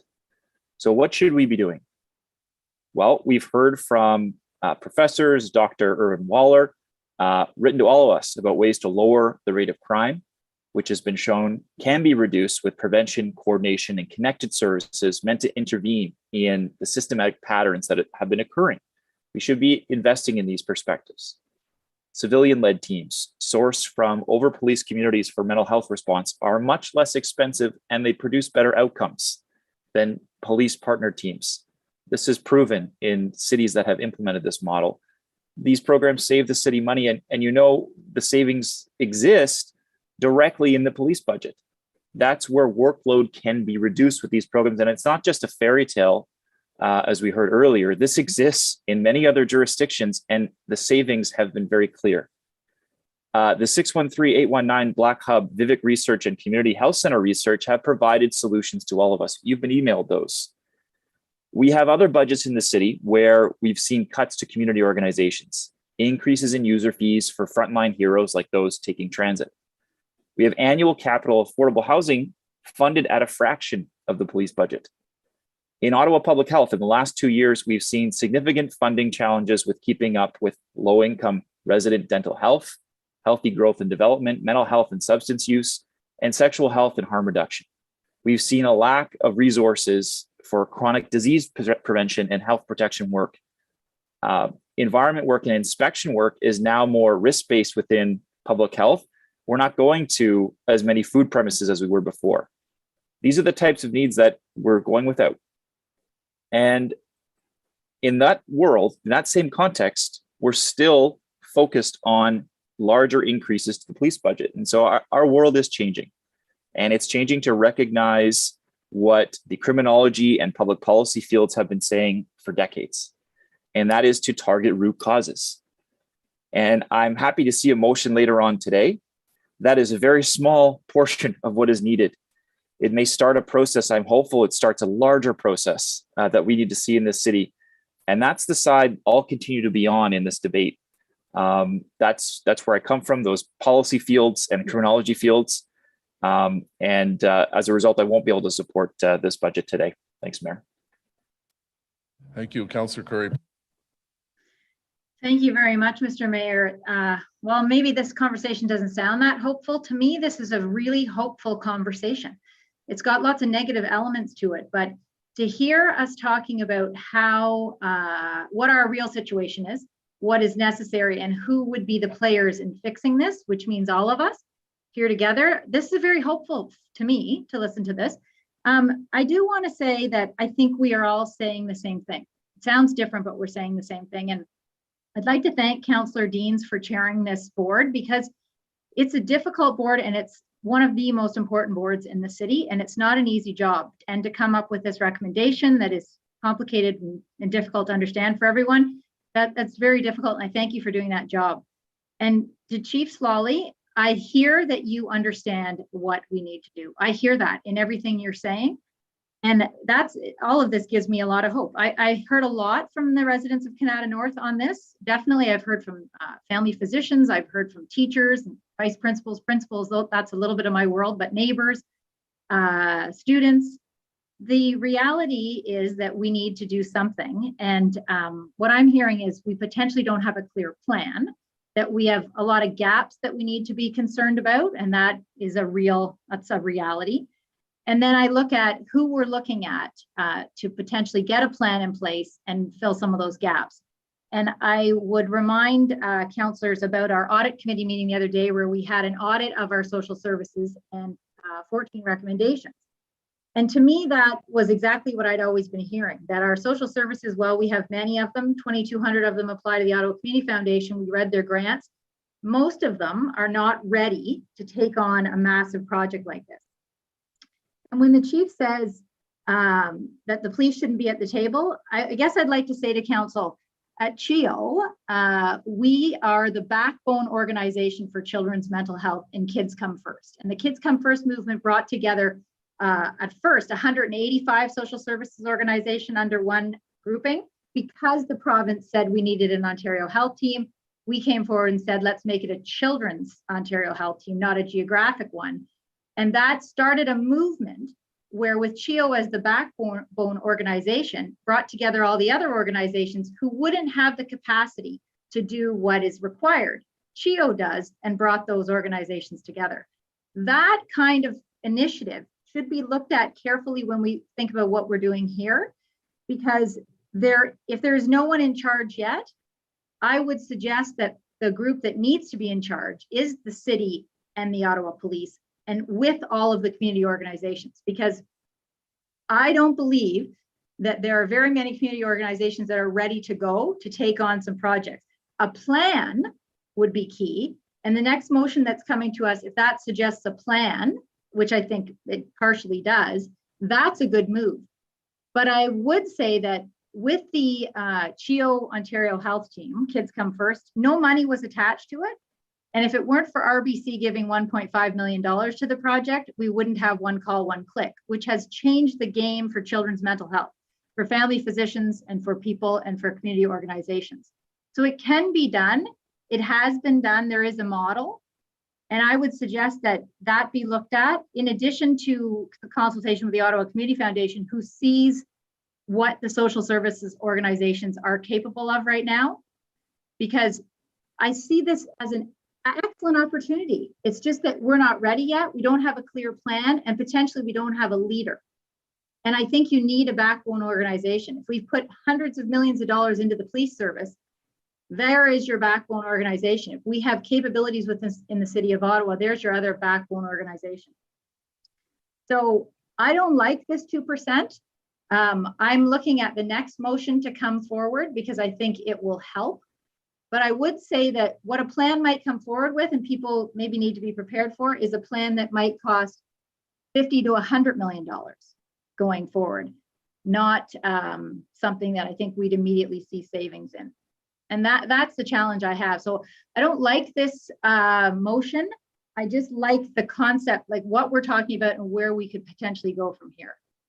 So I'm glad that I'm on this council now, because I think this is potentially the moment we can make some real change. Just, we need to make sure none of our changes are iatrogenic. Thank you. Thank you. Thank you. Councillor Leeper, please. Thank you very much, Mayor. I'm just going to be really brief with respect to the police budget. One of the things, I think the pandemic has been revelatory and it's been eye-opening with respect to learning. And over the course of the pandemic, I feel as though I have learned a lot about community safety. And I want to say today that Kitchissippi Ward, through the course of this pandemic, has been a safer place. And I say that for the reason that two things happened. Two things that were new and that were nimble and that were resourced that we didn't have before. And those are respite at Tom Brown and significantly improved peer outreach through our community health center, as well as the Salvation Army. And it's safer as a community, not just for those who are housed and for those who are healthy, but it's healthier or safer for everybody. Because instead of neighbors who are concerned about neighbors calling police when they're concerned about visible homelessness, when they're concerned about the effects of addiction that they're seeing on the street, they have had alternatives to call. At Respite and through the peer support that we've seen through the community health centers, we're seeing that people are finding housing, they're finding supports, they're getting health care, they are better fed, and that results in a safer community for everybody. And those are calls that are not going to police to begin with. Residents of Kitchissippi and merchants in Kitchissippi have asked for alternatives because they don't want to call police on somebody who is homeless. And for the first time through this pandemic, with the resources that have been added on respite and through our community health centers and peer outreach, increased resources to Salvation Army, we're able to send around a document to people to say, here are some alternatives to police that you can call. And those have been extremely popular and they've been effective. I feel as though my community is a safer place because we have real answers, not just calling the default, which is police, when you have the concerns. This is actually in action today, but it's not going to be for much longer. Emergency funding is going to run out. We're going to go back to budgets, including this one, that underfund things like respite, that underfund the social services that we need. And when those services are no longer available in my ward, people are going to start calling police again. And that's not safe for those who are experiencing challenges. And it doesn't make a safer community for those who are concerned about the welfare of everybody who's in Kitchissippi. I'm going to support the motions that my colleagues are bringing forward with respect to how to use the savings from the police budget, because that's at least a start on continuing. I don't want to say starting, I want to say continuing the programs that we've learned are effective. But there is really, because those are calls that are not going to police, the police budget is the place to look for the resources that we need to keep those programs going. It's not a question of cutting garbage collection or cycling lanes or something. This is the right budget. We as a society are misallocating our resources. And with this budget with the police, I believe that we can start an appropriate allocation of resources to make sure that the community is safe for everybody who is in it. So I'm going to be supporting my colleagues' motions, but I believe we need to do more, and we need to do it much faster in order to continue the kinds of successes that we've seen in Centertown and in Kitchissippi Ward as well. So I won't be supporting this police budget because I don't believe that we are allocating enough resources that are currently misallocated for approaches and programs that actually work to keep us all safe. So I'm just going to leave it there. Thank you very much. Thank you, Councillor. Councillor Harder, please. Thank you, Mr. Mayor. I have a couple of questions for Councillor Deans. The first one is, at this point, do you have any implementation plan for transition of services? You will recall, Councillor Harder, that in the summer I moved a motion supported, I believe unanimously by this council, that put the guiding council under the auspices of the City of Ottawa, took away from Ottawa Police, although Ottawa Police is certainly at that table. And it is that table under the guiding council that is doing the work for transition. I and a number of our council colleagues have been working with Donna Gray on implementation, and we believe that early in 2022 there will be capacity to start implementation. Yes. But you don't have a plan as of today when the decision was made with the motion at the Police Services Board. There isn't a plan in place. Councillor. And Councillor Deans, you and I have been here a long time, and we know that nothing happens in that kind of a time frame. So I have a question for you about Strategy Corps, because you did mention that you had, or if it wasn't you, it was another member of the board, it might have been Councillor King, have they provided any document or analysis of what you are talking about?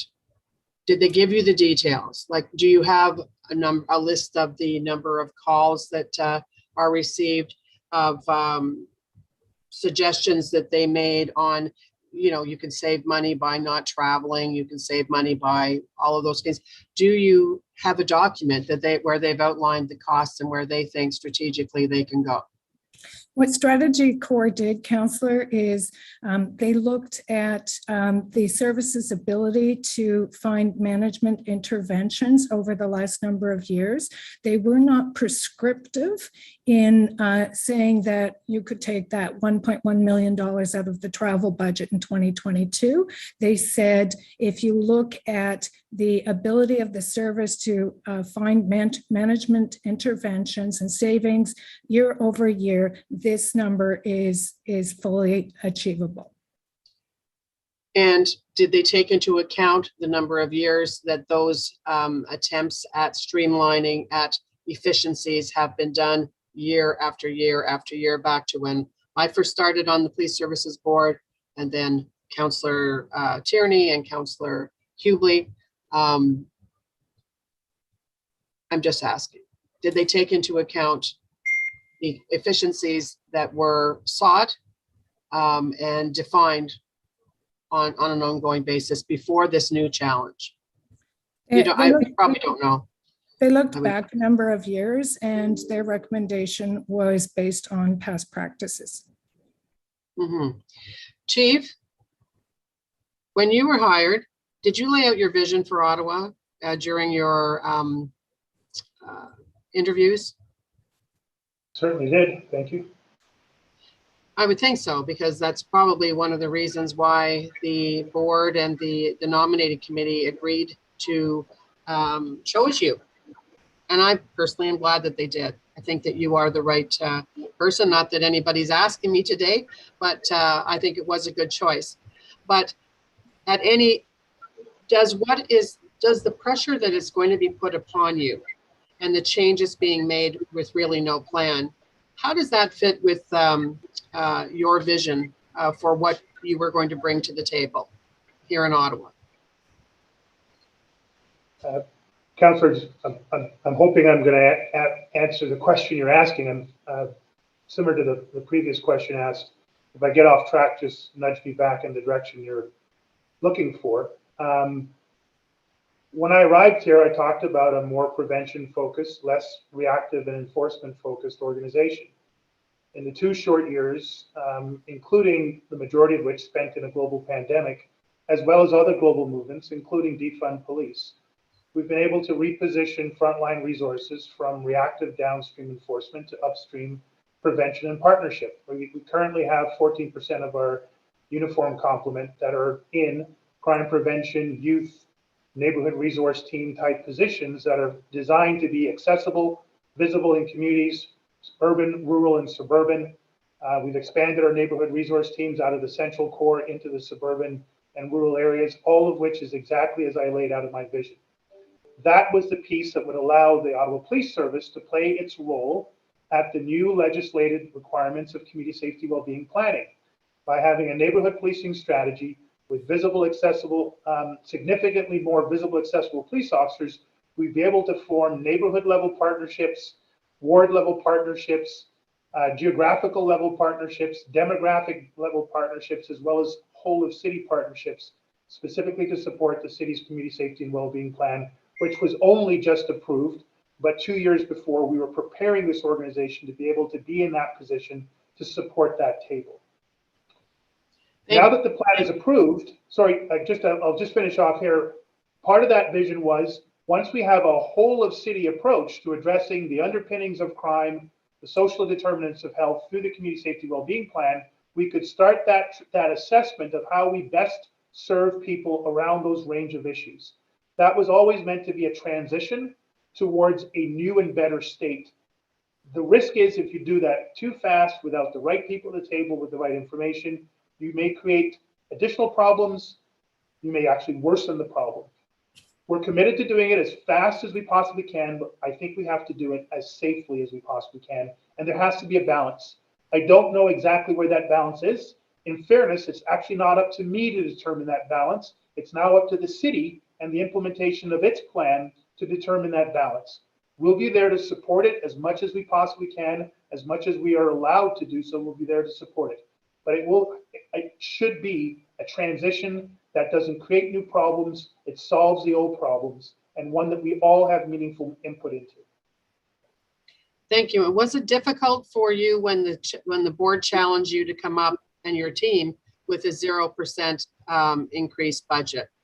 How arduous or how difficult was the process that got you to the point where you brought back the recommendation you did to your board? Well, I think it's well documented, Councillor, but this was the most unprecedented level of budgeting the service has been through. Maybe others like yourself who were on previous boards would challenge that statement, but from what all of my team have told me and what we heard from the board, this was an unprecedented period of time. We did an unprecedented level of community consultation. We went to great lengths to bring in additional resources. You've heard about Strategy Core. I will tell you without any hesitation, I spent the vast majority of my time as a chief of police on the budget process for all the right reasons, to support the board's directions and motions and to bring forward what we thought was the best possible budget on November 3rd, and then to support the board in its ultimate decision on November 23rd to come up with its finally approved plan. It has been a full 12-month journey that has dominated my time, the majority of the executive's time over the course of the year.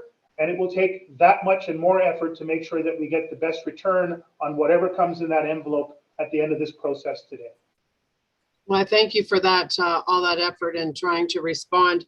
Did any of the motions that went through the budget debate at the board, or the motions that will be presented today, did the movers of any of those work with you personally, and perhaps Mr.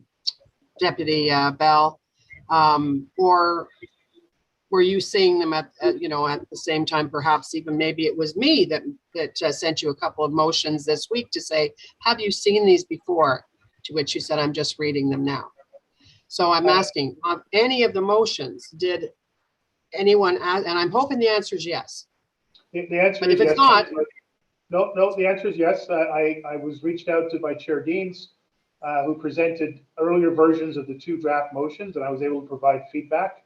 I reached out yesterday to Councillors Cloutier and Eglai, and they graciously provided a half hour of time on a joint conference call to receive more feedback from me and to better explain some of the nuances that were written in the motion that I didn't fully appreciate, and allowed me to express some things. I don't know if any of those efforts of engagement, in one case by Councillor Deans, Chair Deans reaching out to me, and in the other case, me reaching out to the 2 councillors, I don't know if any of those changes have been reflected in the motions to be tabled later on. I haven't seen yet the full final motions that are to be presented later on today. and the motions were already crafted or drafted when it was brought to you for comment. I just want to ask you about the diversity of our city. I mean, we have an extremely large city geographically. The mayor has a map he carries around with him that shows how large we are. Does that have an impact on your ability? When I heard the vice chair of the Police Services Board says he never, ever, ever wants to see any of those charts come back again that compare. Maybe there should be a chart just on the size of the city. Does that add extra pressure to you? The geography, the sheer size? Yeah, and I think in your question, you may be referring to 2 things. If I get it incorrect, please correct me. The size of the city is a massive challenge. It's the biggest municipality geographically in Canada. Therefore, it represents the biggest challenge for municipal police chief in Canada, in this case, me. An urban core, a green belt, a growing suburban area, and a massive rural area. It is a national capital region, which makes it even more complicated just from a jurisdictional standpoint between RCMP, OPP, Parliamentary Protection Services, and the many national security agencies that operate in this area and have vested interests in this area.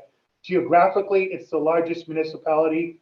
From a complexity standpoint, I believe it is the most complex. Toronto might say with the provincial government there, it's as complex. I would suggest no, having worked in both jurisdictions now. And from what I understand, I don't have any expertise on this, but it is one of, if not the fastest growing areas in terms of population growth. I don't have the exact stats on that, so please, I can be corrected if others have more exact numbers. So you've got this massive geography, this very complex policing environment, and you have one of, if not the fastest growing municipalities in the country, if not at least in the province. That represents a huge challenge to any service provider: fire, paramedics, social services, healthcare, education, and yes, the police service. It is a huge challenge when you get a call at 3 o'clock in the morning in inclement weather when most of your officers are tied up and you've got to travel, in some cases, 45 minutes to an hour to get to a 911 call that requires a 3 to 5 minute response. That is a challenge on any given day, in any given circumstance, in a city like this. We are the 2nd largest municipality in North America. I believe the largest is somewhere in the eastern seacoast in the Carolinas area. So this is a uniquely challenging policing environment for me and all of my predecessors. And the diversity I was talking about was not the diversity that we have been reading about, hearing about, listening to, but really the diversity of the needs. And I would say that there's a group of counselors and their areas that soak up a lot of the police services, just not because of the geography, but certainly because of the issues. Is that true? Well, I referenced earlier on the creation of the neighborhood resource teams, the expansion of that. In my first year here, we had 3 teams that were all in the downtown core. We expanded that in my second year to 6 teams. All of them, I would say, are in the downtown core. There may be elements that some might consider greenbelt suburban, but predominantly in the downtown core. And this year, we are implementing the suburban and rural NRTs. Statistically, yes, the vast majority of that 13.5, 14% redeployment to NRTs and prevention proactive areas have been to the downtown wards where we have the neighborhoods that were identified for the first 6 deployments. I have a last question and then my wrap up. My question is, on January 1st, if we pass this budget as it is today, on January 1st, because it hasn't been changed, there isn't a change at the provincial level, the call comes in, there's a need for construction police with equipment, et cetera, on site. There's a need for a mental health emergency. Are you allowed to say no? No, we have a legislative responsibility under the Police Services Act. We don't get to say no. What we can say under the same act, particularly in the area of community safety well-being, there's a plan, community safety well-being plan. It's been approved by the city. It's being implemented. And within the 6 priorities, as we have here in Ottawa, we have a series of options around which that particular issue can be resolved. So if it's a housing issue, there's a plan in place. People have accountabilities. Ideally, they have the capacity to deliver on those accountabilities. And whether or not the police are directly involved in a housing issue, a mental health issue, or any of the 6 areas, all of that would be well laid out, well implemented, well evaluated, with accountabilities across to all the players who are involved. On January 1st, that plan won't be in place. So the call will come in for whatever it comes in, and we'll respond as we have for all the previous days. At some point in the year, hopefully, with our commitment to support it as fast and as effective as we can, hopefully there'll be other options where we can say, actually, no, that wellness check that you want us to do out in Stittsville, that's going to go to service delivery organization X, and they have the accountability and the capacity to get out there, and we will just monitor the outcome. We won't actually send resources. On January 1st, we answer all the calls that we've been answering on December 31st. No matter how much we want change. Counselor, Yes. you'll have to get back on the list because you're out of time. Okay. So thank you. No problem. Councillor Brockington, you're next. Thank you, Mayor. And first, I just want to say, Chief, thank you for your service to the people of Ottawa. I do want to thank all sworn members and civilian members for their service. To the people of Ottawa, the police do not have an easy job, and you are an absolutely a key ingredient to community. Shut up, Riley. Sorry? Guess Councillor Harder doesn't believe this is important. But Chief, I do. And I want to start off by saying thank you to the people, to the police on behalf of the people that I serve. What frustrates me is that we have a discussion once a year at council. We have one opportunity as a city council to spend 90 minutes having this discussion with the police. And as I've raised before, particularly at the last budget meeting, the need for this dialogue to happen throughout the year. And I know Chair Deans agrees with this and has written to the mayor in the spring, but council really needs to have an opportunity to sit with you, Chief, whether you do it in groups of 8. We find a way to keep this dialogue going. If you can't meet with all of us at once, meet with us in groups of 8, but really the opportunity to have this discussion, to learn about how the service is evolving is critical, not just to have this once a year. So I want to plant that seed again. I do have an accounting question if I can ask Ms. Stevenson, and that is regarding how, with the motions that are coming up, how that's being funded, because what I'm trying to understand is we're talking about the 2022 levy that's going on the tax base. And if that levy is being reduced, then that money doesn't exist.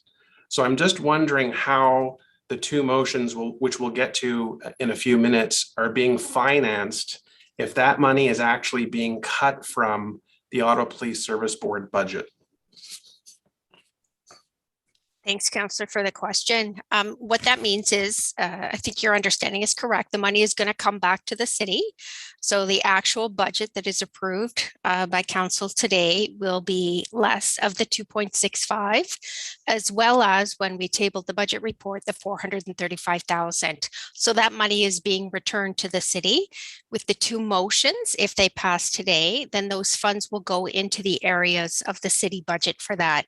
So what you would see in terms of a tax bill is the tax levy for police services would go down slightly, right? Because we're reducing the police budget, and then the city portion would go up slightly as a result of it, and the reallocation. The overall tax increase for the city will remain the same. So we will still have met our budget directions by no more than 3%. Fair enough. Okay, thank you. I wasn't sure of that, the accounting issue there. Okay, just stay on if you can. So I think I heard Councillor El-Shantiri state that over 10 years, the police services was able to find efficiencies of $20 million. Is that correct? I believe yes, and the police can also confirm that. That's the information I have. Okay, and again, I've heard different numbers about what is being expected to be found as efficiencies in 2022. I've heard 7.1 million, I've heard 5 million, plus 2 million, just 2 million. How much inefficiencies are the police expected to realize in 2022? So the chief can correct me if I'm wrong. If the budget passes as it is before you today, the total efficiencies for OPS are 7.1 million. When they tabled the budget, it was 5 and just a little bit over that. And today it's 7.1. And the chief has said, Chief, I'll ask you just to confirm, you said this is doable. It will be challenging. You're going to have to look at every line item, but you believe it can be achieved. We've never achieved this amount before. The 5 million was double our previous high. This is significantly more. It will produce significantly more risk. I can't say it's doable. I can say we're going to do everything we can to get to that level. Everything we can by looking at every line item from front office to back office.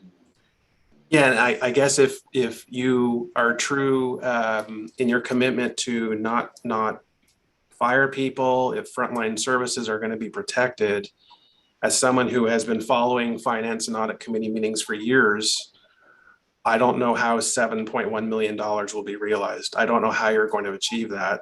And at the end of the day, it will just come back to City of Ottawa to finance that deficit. So there is definitely a risk here. Did I hear also correctly that your initial plan in 2022 was to hire a net increase of 22 officers, and now all 22 net hires are off the table? No, there's been some confusion around that. Okay. In our 2021 budget, which was approved in November of 2020, there was the 30 growth officers that were part of that budget. Over the course of this year, as we've gone through this long and unprecedented budget process, in discussions at the Financial Advisory Committee Working Group that was established by the board, and I won't speak for the board here, the chair will probably want to speak for this matter, but we were in discussions around the impact of completing those 30 growth hires prior to the work of developing the budget for 2022. For those reasons, we held off on completing those hires. Okay. Now that the budget has been approved by the board, we want to complete those hires. These are the hires that should have been done earlier in this year, and we're going to try and get those hires done as quickly as possible. But because it takes time to do the recruitment, do the hiring, do the onboarding and the training, it probably won't get started until midway through next year, and those boots won't be on the ground until the end of the year 2022, likely the start of the year 2023. We have foregone the 30 hires, 30 growth hires for 2022. So our budget submission on November 3rd at 2.86% also said we will not ask for the 30 growth hires in 2022, but we still needed to hire those officers that we had been budgeted for in 2020-21. Does that make sense? Yes. There's a lot of arrows pointing in different directions, but I appreciate that explanation. I've said it before at your committee meeting, one of the main chronic requests in my ward and across the city is the traffic service, speed and traffic enforcement. You mentioned this today. I just want to reiterate that. The community policing, neighborhood response teams also critical to that ingredient, mix of ingredients within a community. Still a request from me to sit down with you and your team to better understand sort of those annual objectives. That's an outstanding request of mine, but I just want to sort of finish and articulate again what I'm hearing, similar to Councillor Dudas with the letter that she read, but there is an appetite to see an evolution of service delivery in this city. And we've talked about for a number of years, and we've heard from many community representatives the need for that. There is some fear in the community about impacting the police services to the point that they would not be able to respond and serve the community to the degree that they do now. And I think that fear is legitimate and the concern is out there. But also what City Council has to wrestle with, and what you have also, pardon me? Sorry, your time is up. I didn't give you a 1 minute warning if you want to just wrap up or get back on the list. I'll take 15 seconds at this point. But what we have to address is the chronic underfunding of community and social programs. And that's part of the ingredient mix that you've mentioned. And we're going to get to those motions a bit later, but these are the three key pillars of that in the community that we have to address. But I'll close off now and thank you. Mr. Mayor, point of privilege. Sorry, Councillor Point Dean. of privilege. Yeah. Thank you. Mr. Mayor, when Councillor Brockington took the floor at the beginning of his comments, offering some accolades to the Ottawa Police Service, the men and women of the police service, Councillor Harder, whose mic was still on, asked Riley to shut up. I think this is very unparliamentary language. I think it's offensive to the men and women of the police service. It's offensive to us as members of council. I don't think this lack of decorum should be allowed, especially on days like today when there's a lot of pressure on all of us around the budget. And I would kindly ask you to ask Councillor Harder to retract those comments and apologize to our colleagues. Sorry, Councillor, it's not a point of personal privilege. I was out of the room, so I didn't hear what Councillor Harder said, but if there is no reference to an individual, then it's not a point of personal privilege. So thank you. Mr. Mayor, there was a reference to an individual. She said, shut up, Riley. Again, I'm at a disadvantage because I was not in the room when that was said. Madam Deputy Clerk. Mr. Mayor, while I was here, I did not hear specifically what was said. Other members of council Mr. Mayor, if you weren't in the chair, who was chairing the meeting? Mr. Chair, I was asked to chair the meeting, but I didn't hear the comments, so I apologize. Okay, so Councillor Eglai has the floor. Sorry, point of order. Mr. Mayor, if I said that, okay, it was a reaction. No, I mean, but I don't recall saying it. Okay, so And that's if I did, that's, if that's what you heard, then that's unfortunate. And I withdraw what I didn't hear me say. Thank you. Councillor Eglai. Thank you, Mr. Mayor. I honestly didn't think we'd be having this kind of discussion here today. When the budget directions were tabled at 3%, I voted against the 3% increase for the police. The next step along the road was a proposed 2.86% increase, which was very disappointing to see. And I remember the night of the Police Services Board meeting when the budget was being discussed, and I was getting ready for a community meeting of my own.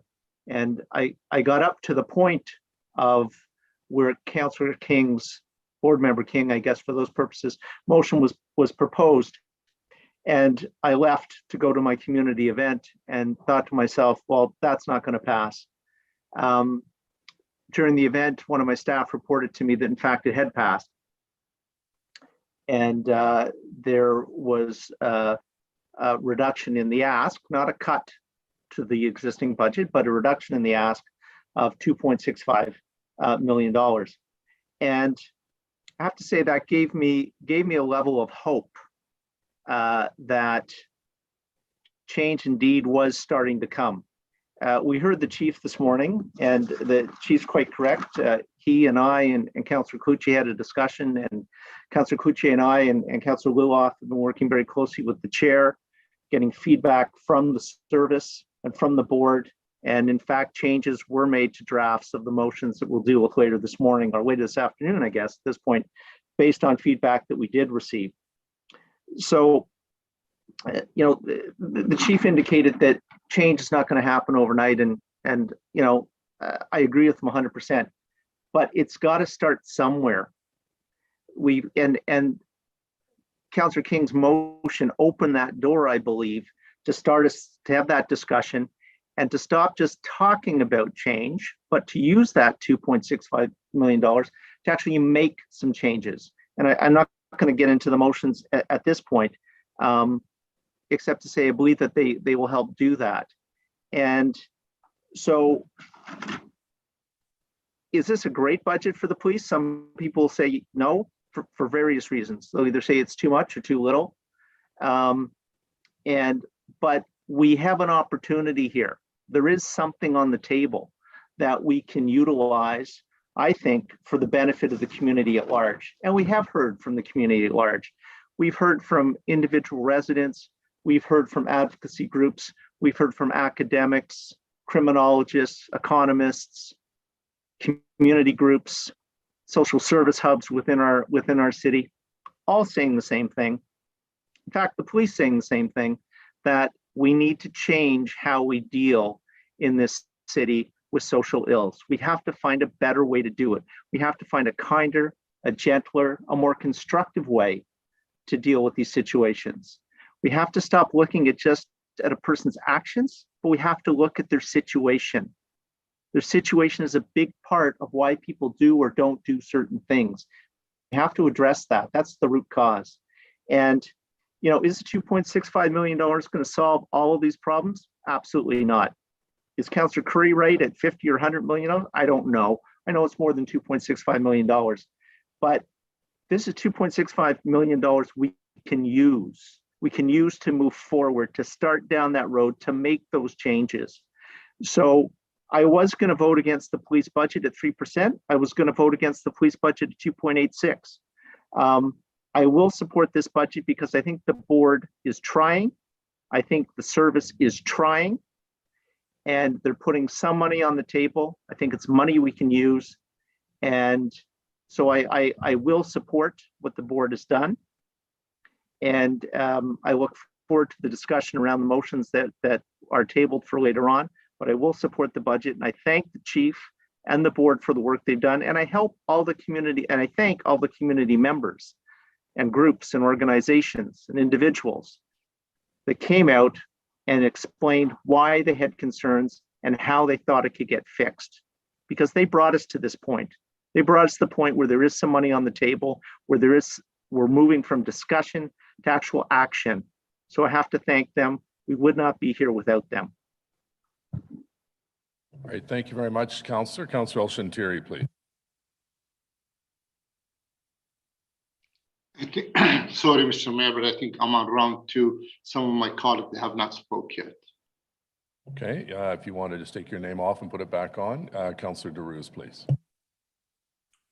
Thank you, Mr. Mayor. I know that we've been listening to good conversation today, and I've been having good answers from the chief, and I know that the chair has been working very hard with the boards, of course, and we've heard delegation. We've been hearing lots of reports from the medias and from other groups, but I want to change a quick couple gear. I have a few questions to the chief. I don't want to really drill on already questions been asked and answered, and I'm not going to make you repeat yourself, chief.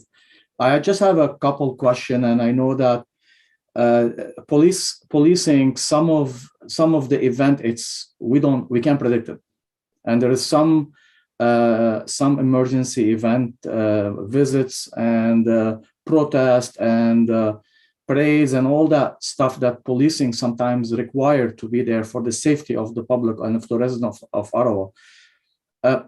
I know that some of the event will be able to recover from protocol and from federal government, and it depends on the events and through with COVID. And I know that we've seen more protests at Parliament Hill and anywhere at the city of Ottawa and things. Is that budget, you think, is sustainable for you? Are you happy with the budget if when you look at overall budget, that's going to be able to cover and protect the resident of the city of Ottawa if any of those major events, which is probably, I can't tell you what the event, and I'm sure you cannot know because you don't have the crystal ball. What is your reaction to that, Chief? Councillor, I'll put it into two areas. Maybe the most obvious one. I love this city, my family does too, but you seem to get some really strong weather through here every now and then. So, you know, I don't think it's beyond the pale to consider what's going on the East Coast and the West Coast of this country and climate generally around the world, that we're going to have some severe weather in the next year or two. And in the past, it's presented itself as flooding, ice storms, tornadoes. I hope it doesn't happen for a whole bunch of reasons. The second piece of that will be, as you've talked about, demonstrations that are planned or unplanned that relate to the city of Ottawa more frequently and more significantly, those that relate to the federal seat of power here in the nation's capital. And while there is a reasonably good transfer payment method for things like Canada Day celebrations, I believe that it is a significantly underfunded demand on the police of jurisdiction, which is the Ottawa Police Service, for taking responsibility of the vast majority of the operation and intelligence threat assessment work around those demonstrations. So there is a transfer payment model that has been negotiated. I think that is an area that we're going to have to look at to meet those efficiencies of $7.1 million this year. We're going to have to negotiate with the minority government around something that has been very, very difficult to determine, but we'll put our best effort into it, as we will for every aspect of finding those $7.1 million in efficiencies. There is another aspect, though, that relates to that. The RCMP has been withdrawing its footprint here in the National Capital Region for a long period of time. Parliamentary Protection Services, which was originally envisioned as a full police service, is not. It only has jurisdiction on its particular footprint, and it has no ability to do any police services work, proactive or otherwise, outside of its area on Parliament Hill. So we have, by virtue of the national agencies withdrawing or significantly limiting their policing abilities, we have taken on a far greater amount of those policing responsibilities. Again, that is a drain on our resources. It's a push on our operating budget. And it's an area we're going to have to negotiate. We'll need help from the city to negotiate with the federal government for a proper amount of funding in that regards. I don't know what magnitude that is, but it's a significant amount. Thank you, Chief. And that's where my concern is. That will be, we don't know what is the negotiations going to bring. And as much as I know and you know, that if there is a deficit in the budget and then at the end of the year, the city council that they are on the table today, we have to come back and flip the bill for all the deficit that the police resources and the police board, what the police actually accumulate. But thank you for that. But my other question also, with that budget that presented to us today at the table, how are you going to manage, and are you going to deploy some resources from rural area? Because during COVID, I'll tell you, I've been bugging your team, and I'm the police services from recreational vehicles on the road, dirt bikes on the road, speed on the board. And I'm sure me and every other word that you've been hearing from us, we need police presence to enforce policing, to enforce speeding. We have vandalism, people are bored and they're going out doing things. And then of course, the police resources. Is it this budget?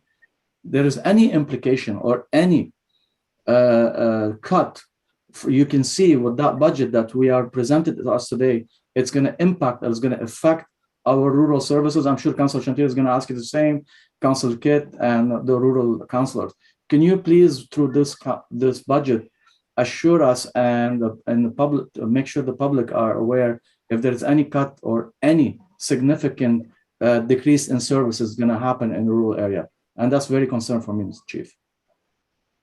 Councillor, I can't make that prediction while we're in the early days of considering what that $7.1 million will look like across our full set of operations, from administration to finance to information technology, human resources, and yes, operations. I can't tell you at this point what the impact will be on those service demands. We are already not delivering full service areas in things like fraud investigations, cyber investigations, and intelligence operations.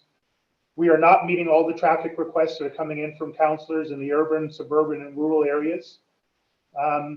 We are not able to deploy crime prevention officers, community officers, or neighborhood resource teams to the level that councillors in various wards are looking for. We are not able to provide the dedicated beat patrol officers in the downtown market area that councillors and city officials are looking for. We are already not making the demands that are already on our plate. Finding $7.1 million will put some stretch, further strain, and potentially reductions on service delivery. I just can't detail them at this point. I can't tell you whether it would come from rural areas or urban areas. When it comes to those weather patterns, again, we've deployed resources out of the core to go out to the rural areas and the suburban areas for flooding and ice storms and tornadoes. So it depends on the nature of the crisis. Where it impacts geographically, we will have to redirect resources from other areas to supplement that for the days or the weeks that it takes. That's the challenge of being a police chief in Canada's largest municipality that spans urban, rural, and geographic areas and includes the National Capital Region. Thank you, Chief. And I know the challenges, and I appreciate all the effort that is being put together right now to be able to achieve and be able to deliver a good budget. I personally would be happy to support the 3%. My community were very in support of not cutting the police budget and keeping the budget as is, because the budget reflects the boots on the ground for the men and women that they protect our communities every day. We're the furthest point in the city from the south end. And I know some members, they don't see the challenge that we have as rural councillor, and it's going to cut the resources that we're going to be able to help to keep our community safe. The people and some members that they have policing conveniently in their area, they don't see that challenge, and they don't understand what it means for police officer and resources to come to rural area to be able to protect and serve the community. And I'm very disappointed with the whole budget, but I will be working with my colleague and with the mayor's office and with the police board to making sure we achieve something that we don't minimize. We don't minimize 1 minute and cut the resources in rural area, Mr. Mayor, and that will be my statement. And I'm happy to see if we can. I know that we cannot send the budget back to the police board because they already made the decision, but I'm hoping that we can find some sources to help making sure we don't cut services in the rural area. Thank you, Chief, and thanks, Chair Deans. Thank you very much, Councillor DeRose. Councillor McKenney, please. Thank you, Mr. Mayor. I just want to address the issue of where we have police services, and yes, in the downtown ward, in my ward, we do get calls for service. We do have a neighborhood response team, but let me talk about the people at the other end of those calls. And let me, if you will, this past couple of weeks, I've been working with someone who lives in Somerset Ward, who has a woman living in her front yard. She set up a little shelter. She doesn't speak English, very little French, and she's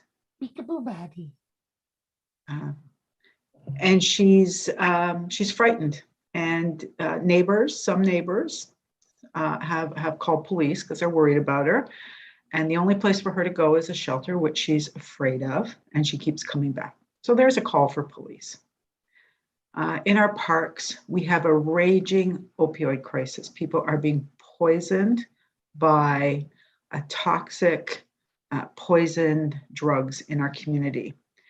and it causes disruption in our parks, on our streets, and police are called. I have a neighbor who I recently found out has been starving since COVID began. He's elderly, doesn't have much money. And I only found out about this through a referral that he got to a local agency. And yes, petty thefts are up in this area. People are hungry. People are suffering from addictions. So while we do have calls to police, what we do need is help for people. And, you know, the notion that, you know, we have to wait until all of the right programs are in place and the frameworks are in place and we've struck some sort of committees, really is telling these people who are sleeping outside, sleeping on benches, hungry, dying of drug overdoses, that they have to wait. But they don't have to wait. 613-819 Black Hub, an excellent report. Coalition of Community Health Centers, another report that shows exactly where money can be diverted to.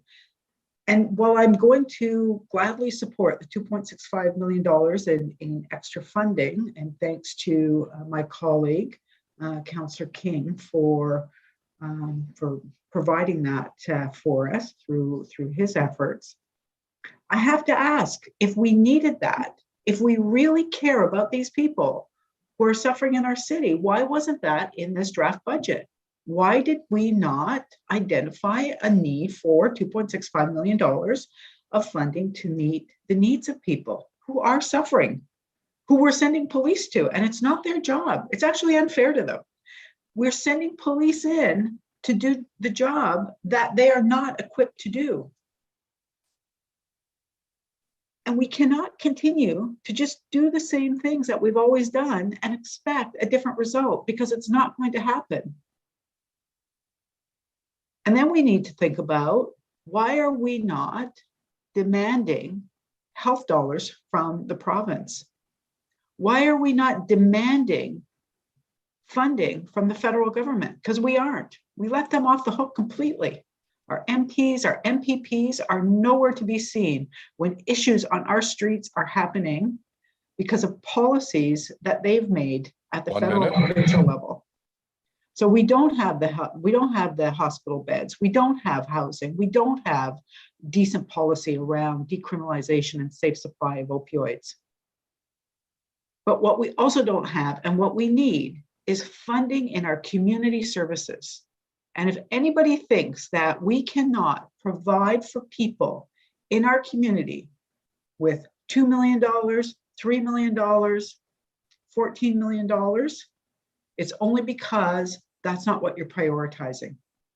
If we really want to have safe communities for everyone, not just those of us who can go home,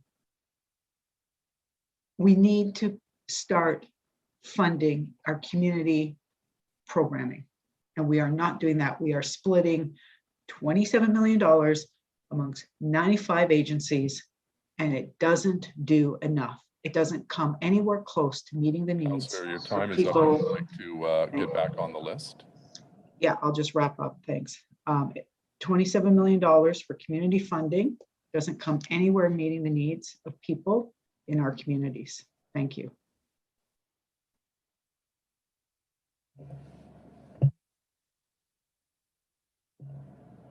Councillor Shirelli. Thank you, Your Worship. Number one, I don't support defunding the police. I also recognize that, you know, something Councillor McKenney said is actually very true, and that is that the issues you're talking about are not the responsibility of police. The responsibility of police primarily is to enforce the law and to fight crime. And I know in our ward, just a couple of nights ago, we had a shooting where a 16-year-old boy was killed. a 16-year-old boy. And that means there's no tomorrow for him. There are none of these other issues and problems that he even gets to deal with. And so what do we owe this 16-year-old boy? We owe it to him and to his family to find out who did it and to bring them to justice. And that is the role of the police. And I remember about 6 years ago, there was a shooting in Bell's Corners in our ward. We had a large community meeting, and the MPP was actually involved then. It was Lisa McLeod. And we had a large community meeting, and the police were there and explained to the public the plan they had to bolster the guns and gangs effort. And they explained that they had a hiring plan over the next 10 years, and that included for next year. And it was a combination of growth hiring and hiring for redeployments to send more people to guns and gangs. And at the end of that, we would have a much better way of dealing with this. When there's a shooting on Elmira, people don't want a van filled with social workers to show up. They want the police to show up and the police to get to the bottom of it and create a safer community to those who are afraid that the next knock at their door could be somebody who's got a gun. So these things are very serious. The community was promised this plan, which wasn't even completely outlined, would be implemented over the next 10 years. And now it seems to me like we're no longer going to be hiring according to that plan. And yes, there's a trend towards so-called defunding the police, but there will be other trends, and defunding the police, when it stops, will stop abruptly. The people responsible for the programs that Councillor McKinney and Councillor Menard speak about are not the police. They're in social services, they're in mental health, etc. It's their responsibility and councillors' responsibility to advocate for them to try to get those services increased. But for the police, enforcement and fighting crime is the prime responsibility. And we shouldn't be expecting them to do all of these other things. And we have to remember the 16-year-old boy that was murdered and all of the other similar cases that have happened. And we need to get to the bottom of them and do something to help solve it. So I think all of council should remember the enforcement responsibility is the primary one. It's the one that when I get calls from people demanding police presence to fight speeding and that kind of thing, it's almost always the same people who've at one point or another suggested defunding the police. Well, they want to defund the police except for when they want the police. And I think the police are so basic to the community and to our protection that we have to recognize the enforcement and the crime fighting aspect of the police and value that very highly. So please keep that in mind. Great, thank you. Councillor Kavanaugh, please. Thank you, Mr. Mayor. This is a difficult decision. We're looking at somewhere in the middle. There's people who wanted zero. There's people that want the full.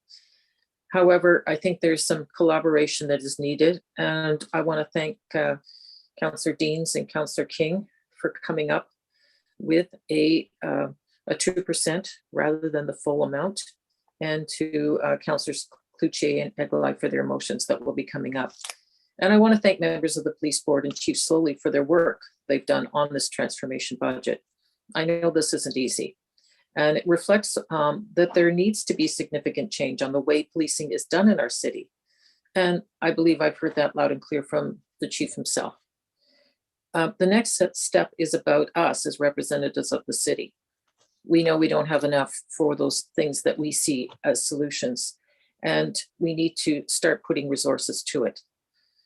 It's been stated that this isn't enough, but that is something that we have to work towards.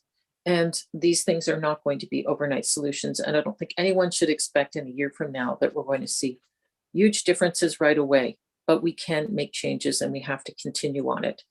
And I think that that is where we work. We've heard from individuals, community agencies, groups, that what's happening right now is not working and the improvements are needed. We have the power as a city council to work together. I was never prouder of our city than during the pandemic when we came up with the Human Needs Task Force, and we worked with agencies all across the city, and we worked together to come up with solutions because we knew during the pandemic people needed our help and we needed to reach out to them. And that was for the most vulnerable communities. That's the kind of cooperation we're going to need. And the police will be part of it. They have to be. They have been doing the job before, and it's a part of what we're going to do. So I see that as necessary. Right now, it's disadvantaged for vulnerable communities. When we hear about the things that are happening, they're often in vulnerable communities, the need. And that is why we have many concerns, particularly on mental health and addiction services. That should be one of the top priorities. We need to work together to provide resources that keep people from committing crimes. I think we're all in favor of prevention. We have an Ottawa Public Health Board. What is it about? Prevention. Prevention for the things that we're concerned about. They were the stars during the pandemic, but otherwise people don't even think about Ottawa Public Health. It's always been in the background before. We need to do that in so much other resources. So we need to work on this. I should also state that we also need partners in other levels of government, such as our federal partners, to help with us in dealing with decriminalization and possession of small quantities of drugs. That would help all of us, and the chief has said this as well. We also need our provincial partners. We need more funding for social services overall. This is still not enough, nowhere near. And that should be the direction that they're going. And we need that help as soon as possible, particularly in affordable housing, which could solve a lot of the issues, particularly on homelessness. Why should police be dealing with people that are homeless? This is wrong. The case that was presented earlier, that is typical of some of the heartbreaking situations that we see, and that is not a job for police. So we need more resources in that way. I believe the police have been trying to do what they can. However, they've been given an impossible task. So we need to work together. We need to have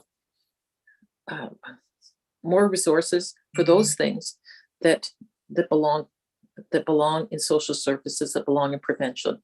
And I'd like to make the top priority on mental health. I've seen it in my own community. People don't even know where to call when they see somebody in need. There's somebody that can harm. I know these situations can be complicated, but we need those resources 24/7. We need another place to call to help those people. So we need to work on that. It's not something that happens overnight if we do it right. We're going to take the time to make sure that that is the solution. There have been examples raised from across the globe. And I think that we have good examples to work through and use it as models. So we need to keep reflecting on this. We need the prevention. We have to use that word more and more. Crime Prevention Ottawa doesn't get a lot of money, but maybe we should look at them as well. So I'll be supporting this budget. Thank you. Thank you very much, Councillor. Councillor Gower, please. Thank you, Mayor. I wanted to begin first by saying thank you to Chief Slowly. Since you came on board in 2019, I have found that you have been a great communicator and have clearly advocated why you believe that the status quo of policing needs to change, and also the path forward to achieve that change. And as you've done today and continue to do, the challenges that come with realizing that change. So thank you, Chief Slowly. I really appreciated hearing the discussion today. I hear a lot of issues that I think could be seen as governance issues with police in Ottawa and police in Ontario. You know, we have the community well-being and safety plan that lacks the proper provincial funding. That's a challenge. We have a police budget that is driven largely by salaries, and we have limitations and restrictions there, constraints from collective bargaining. We have a Police Services Act that sets the role of police and the oversight bodies, such as the Police Services Board, that I think leaves a lot of things to a lot of changes people would like to see there. You know, even on the way that a deficit situation might work. We're spending a couple hours here debating a police budget. The police could come back to us in 2022 and we might have to end up shoring up a deficit, which seems to be a strange way to have a debate about budgets. And then there's the fourth pillar of mental health response. And Chief Slowly had mentioned earlier, there is no one organization in charge. And yet the public looks to us as a council to make change here, whether it's for more investment into police or less investment into police. They're looking to council to do something. And I think there's a real sense of frustration around the table that we're limited in what we can actually do. And I'm worried that we're going to keep coming back to this conversation again and again in future budgets unless we really can find a way to address the governance issues, the structural issues that are putting roadblocks in place. So I wanted to ask you, Chief Slowly, do you have any advice for us as a council? What should we be doing as advocates? Where should we be asking for changes? Where should we be advocating with the province or any other level of government to achieve some of the governance changes that would help you and the police service and our city adapt more effectively to what the public is looking for in terms of community safety? Councillor, thank you very much, first of all, for your earlier kind comments towards myself, but also the members of my organization. I appreciate that. I don't think there's any great advice I can give you in this area. I think the municipal government here will need to advocate to the province, not just the Solicitor General, for changes to the Police Act, for funding to support the implementation of the new act, specifically funding that directly supports the municipalities' responsibilities under community safety wellbeing planning and its implementation. I think that is probably, for this discussion, the most important piece of advocacy at the right level of government. I know from having conversations over the last several years, several months, several weeks, days, I won't say hours, that there are a number of efforts at City Hall amongst your colleagues and in civil society to do advocacy to other ministries, the Ministry of Health in particular, to get funding where we can do joint integration, expand our current integrated model of a police and a mental health practitioner in a car responding to low acuity, low risk calls. We currently have that 7 days a week, 8 to 10 hours a day. We should be having that 7 days a week, 24 hours a day, with sufficient capacity to serve the downtown core, the suburban and the rural areas. We do not have that capability now. I had requested $1 million in funding from the province last year to do that. That money got transitioned from the Solicitor General to the Ministry of Public Health into the Ottawa LHIN and was spent without a single dollar coming back into that expansion of the program. However, we get new funding from the province or from the federal government, it needs to be very explicitly aligned to the Community Safety Wellbeing Plan. It needs to be accounted for through the city and Donna Gray's department, and it should be then where we all come to the table, the police included, to look at how to develop the implementation of those resources in a material way. There are federal government grants that are available as well. And I think there should be a whole of city effort led by council, supported by leaders like myself, to access those funds. Last year, there was an effort to provide funding for guns and gangs and drugs from the federal government. Most of the money was to go to provincial interdiction for firearms coming across the border, but there was a youth amount of money to go to youth prevention programs, gang intervention, gang extradition, gang prevention programs, I'm not sure a single grant was submitted or a single dollar was received from the federal government. Most importantly, sir, quite frankly, support the Community Safety Wellbeing Plan, support its implementation, support Donna Gray and her team, Steve Kay and his team. We will provide our full support. That's the only thing that we have full control over. That's the only thing we can provide directed funded to. That is the only thing I believe that will bring the city together around these very complex and vexing issues. And we are prepared to fully support Donna, her team, Steve and his team. Thank you very much, Chief. I appreciate that. I think another thing you said earlier was this isn't an on-off switch. This is a dimmer switch. It's a gradual change.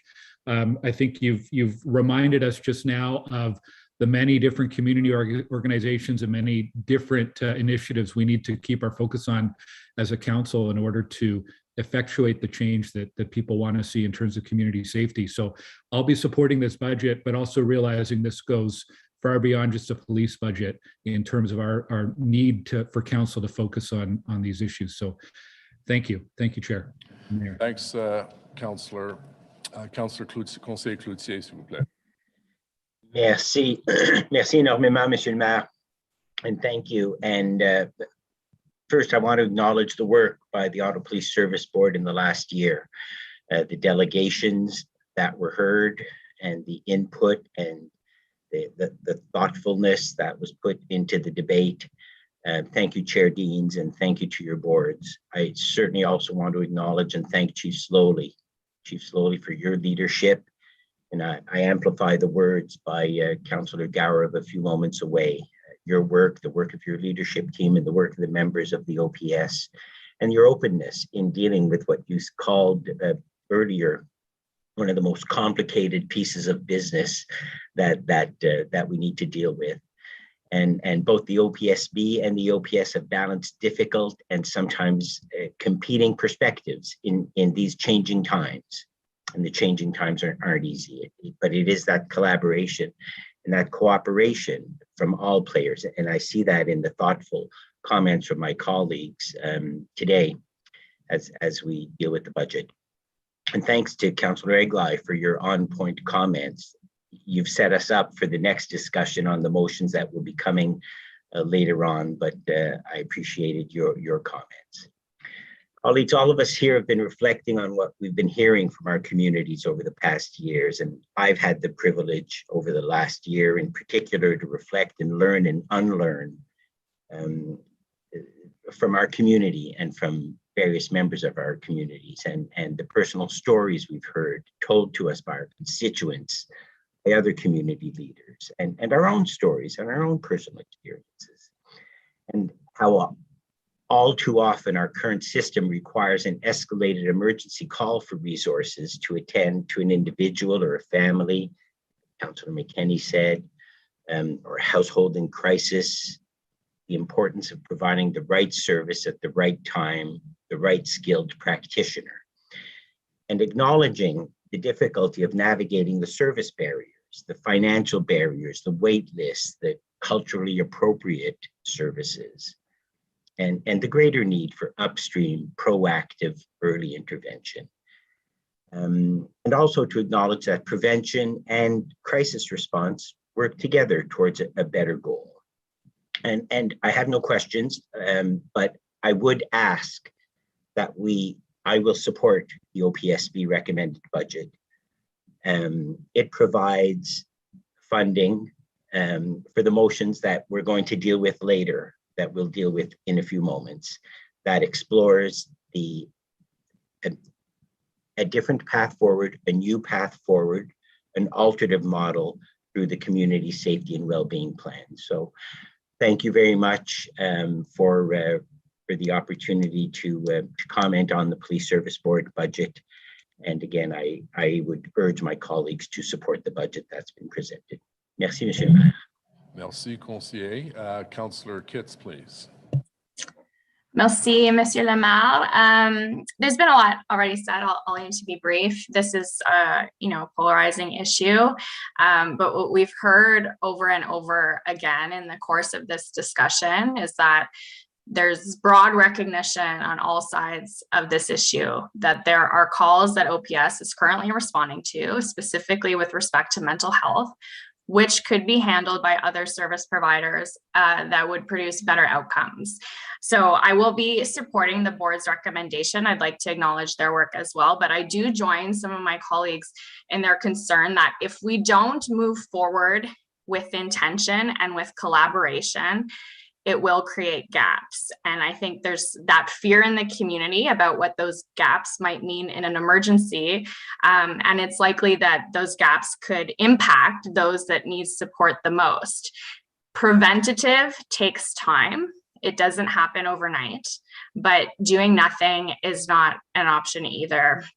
So I think and hope that the service will be able to find greater efficiencies given that we're driving further judiciousness. But in the motions that are going to come forward, I think there is very important direction included in each around creating evaluation criteria, performance indicators, and monitoring progress. Because in order for this transition to be a success, we need to create capacity for our officers to do the jobs that only they can do, and then redirect funding to the services that others can do more effectively. So, you know, I think today we're faced with an important exercise to re-examine how our resources are used to address the safety needs in our city. And this is really about producing better outcomes, and we need to closely monitor if that's what we're achieving. As some of my colleagues have already shared, I believe that it is critical that we work together to enact that change. I think Chief Slowly, Deputy Chief Bell, their senior leadership team are committed to looking inward, to seeing where improvements can be made. We have community groups that have come to the table with insight, with lived experience, with ideas. And I think this council has a role to play in building bridges on this issue and working together to rethink community safety for the betterment of everyone, for the BIPOC community, for our most vulnerable residents, for those delivering social services, and for members of our police service themselves. So I will join my colleagues in thanking the many men and women of our service, and you, Chief Slowly, for the difficult work that you do. I get a lot of emails asking for increased police enforcement in my community, and I do know that there are many across the city who are grateful for your service. Thank you, Mr. Mayor. Thank you, Councillor Kitts. Councillor Tierney, please. Great. Thank you, Mr. Mayor. Can you hear me okay? I don't have my headset working today. Yeah, we can. Great. Thank you. Terrific.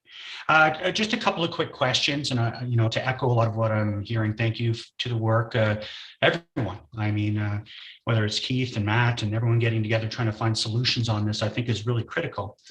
I do echo some of the points that have been made as a ward that's been heavily hit with some tragedy, with violent actions. Chief, your force has done a tremendous job reassuring the community, communicating with the community. I just want to ensure what is being proposed with this reduced budget. First of all, I never want to see another event again, but reality is we're in a very dangerous situation with a lot of gunplay. Will we be able to uphold exactly what we're doing now, or will we see a degradation when it comes to policing in a situation like violent crime within a community? Yeah, Councillor, thank you for your question. I think it's similar to ones asked earlier. And I wish I could tell you at this point on December 8th exactly how the entire review of every part of our budget and our operating model will work out to find those $7.1 million in efficiency savings, while still knowing we're going to have something that's going to be quite asymmetric next year that we can't plan for but can reasonably anticipate. So my short answer is I don't know. Guns and gangs and drugs is one of those top priorities across all the wards, whether or not a councillor actually had an event in their area. I think it's a general sentiment that we received when we conducted 3 separate interviews with councillors over the course of the year, specifically on the budget. Traffic, guns and gangs, violence against women, youth were at the top of the list on almost every occasion. So that will not be an area that we're going to degrade significantly, if at all, over the course of the year. But I can't promise you it won't be touched in some way. Again, if we really do this important work of the Community Safety Wellbeing Plan, if we all start to work together in a way that, quite frankly, I haven't seen in my 2 years here, with the exception of the response to the pandemic, if we do that at that level, I think we'll actually, it'll be a great opportunity, as others have expressed, to recalibrate the city, its social safety net, and produce safety outcomes, including safety outcomes that will touch on high-end violent crimes like gang-related shootings. But right now, I'm simply not in a position to tell you that there will be nothing that relates to the investigation services, intelligence services, and frontline operational services, IT support services, training, and education efforts to make sure our guns and gangs teams have the latest information. I can't tell you that that won't be touched in any way over the course of the next year. Yeah, that's obviously concerning for myself. I know other areas of the city are experiencing it more and more, even in the suburbs, because I'm inside the Greenbelt, so I'm urban. People keep forgetting that. That being said, I don't have the warm and fuzzies, so I'm just going to have to watch as this progresses. A couple other things that I've noticed.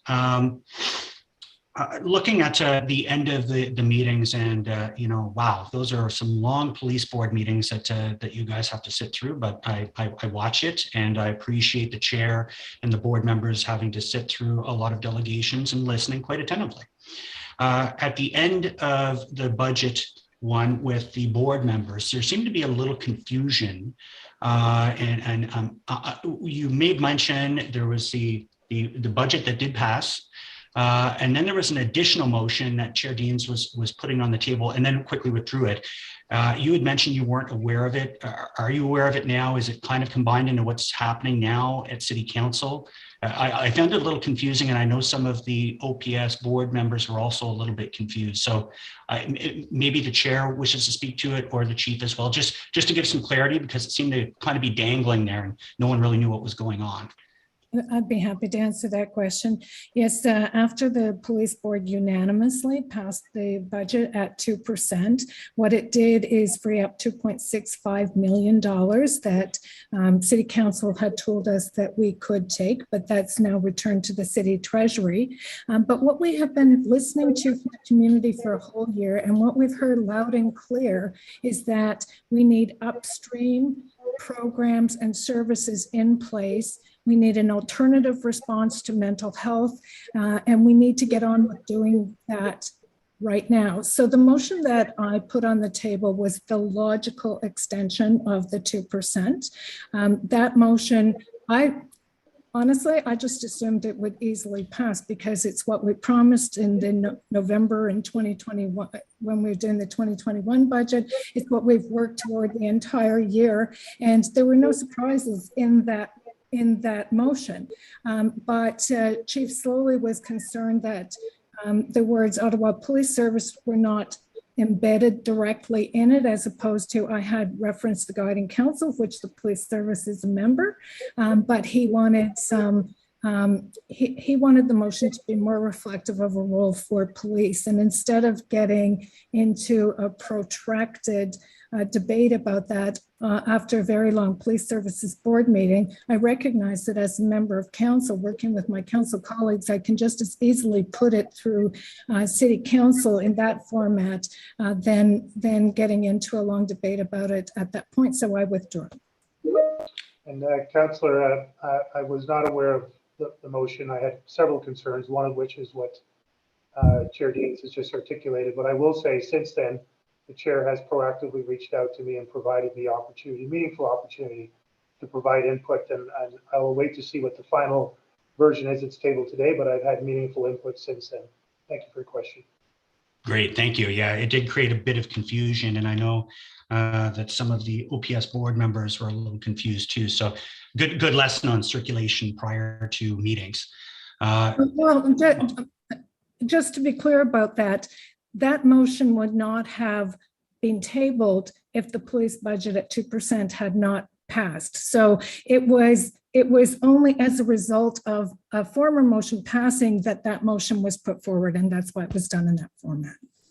Right. And, not to debate, but, the chief did say he never saw it before either. And I'm hearing that as well, but I'm glad that's been clarified since, and we're dealing with it at council where it should have been dealt with. When I look at, I met with Sandy Smallwood and with Deputy Chief Bell to go over some of the numbers. We're really I made it very clear to Sandy, and I've been on the police board in the past, that we have a fiduciary responsibility to the board. We are completely separate from city council. We have a separate hat we have to wear. We even get a little magnetic badge that we get to wear. I made it extraordinarily clear. I'm concerned, and while I will be supporting what the board has put forward today, is the reason I'm doing it that way is because I told Sandy I believe the board is best at knowing what's happening with the internal workings on a regular basis.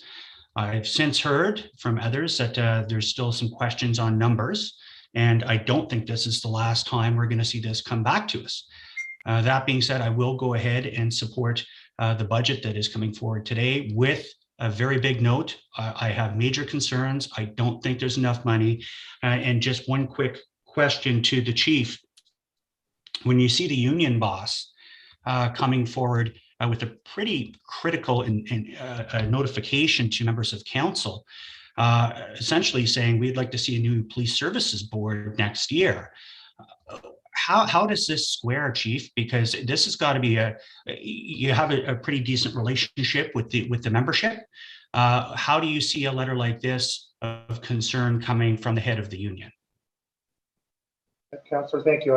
I won't speak for Matt Scoff. He's the president of a different organization in the Ottawa Police Service, and he has a mandate and a membership that he needs to look after. And his communications to council or to the board will need to stand on their own. I can tell you that my membership, and I've responded to a question at a board meeting about this, my membership have been working every hour of every day, of every week, of every month of this pandemic. On top of all the demands that they have had on them, this has been an incredibly difficult period for them.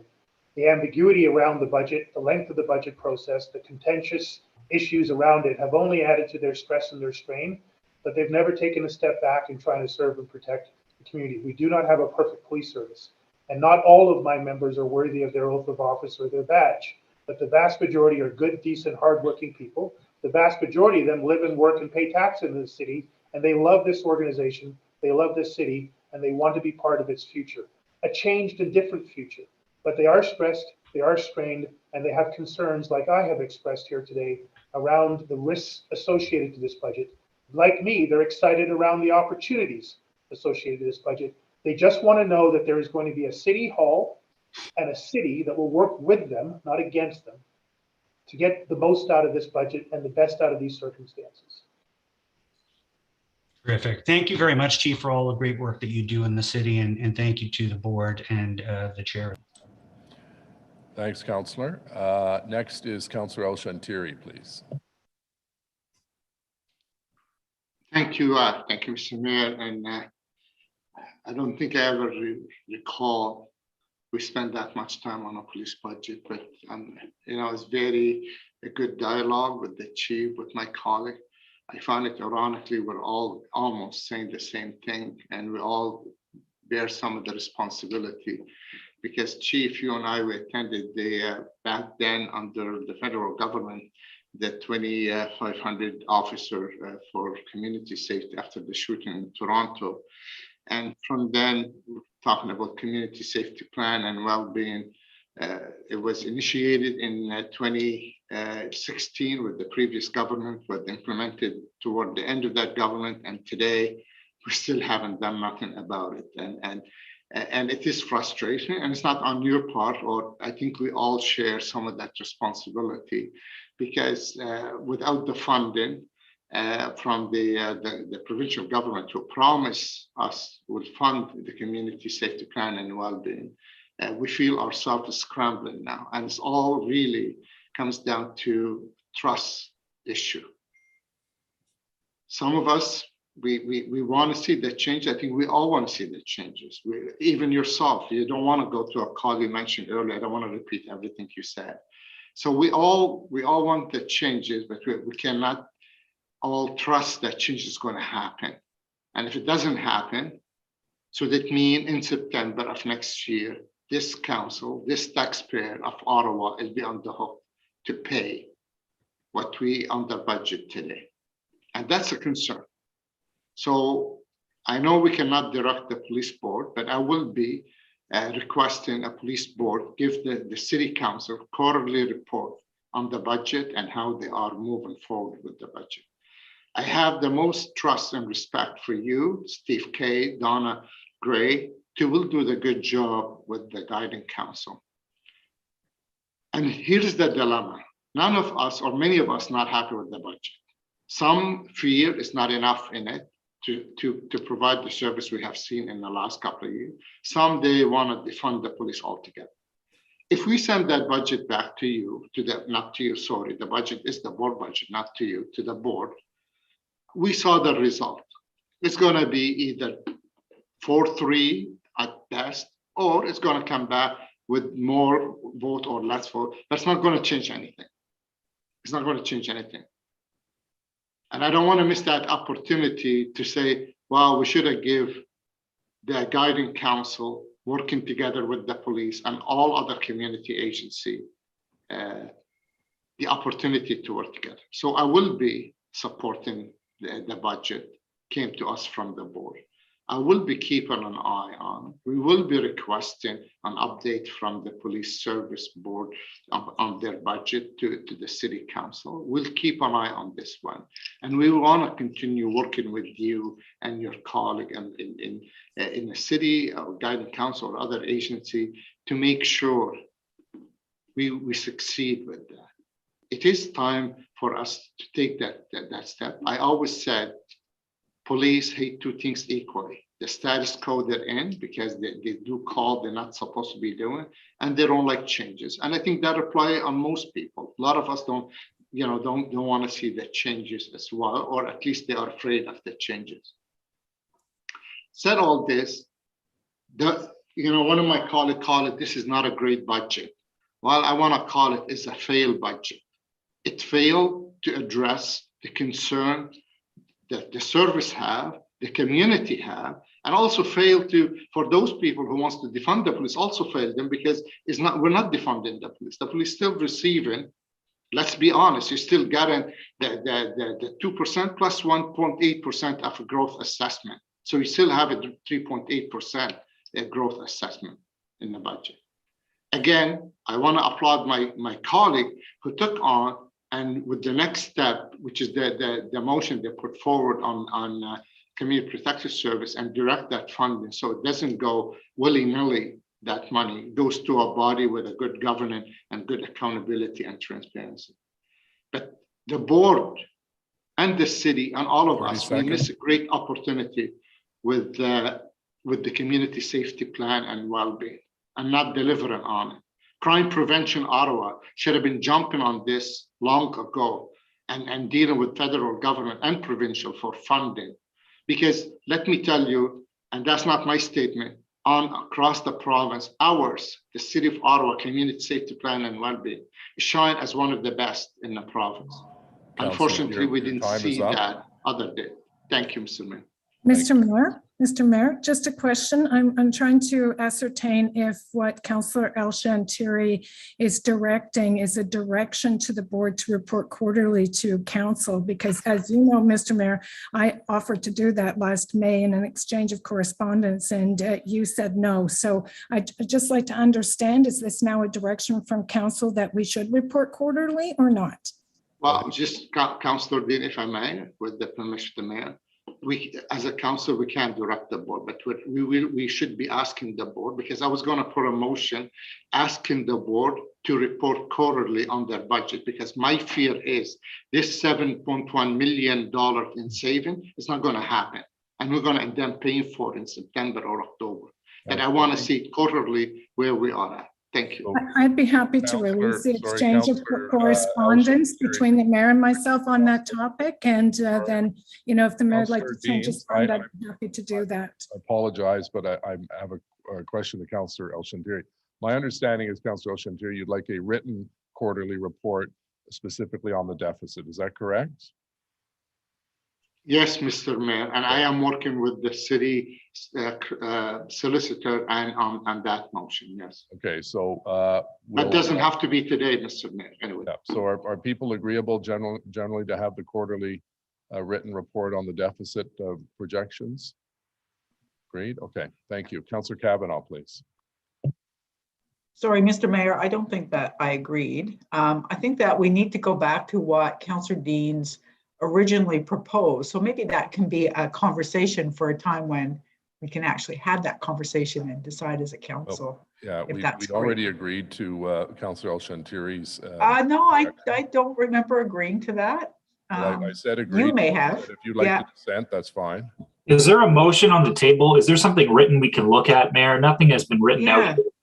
Yeah, it's a direction Councillor El-Shantiri has asked that we be given a quarterly update in writing on the deficit surplus. Okay, but we haven't seen the direction and we're not having a conversation on it. So I'd like to see the direction.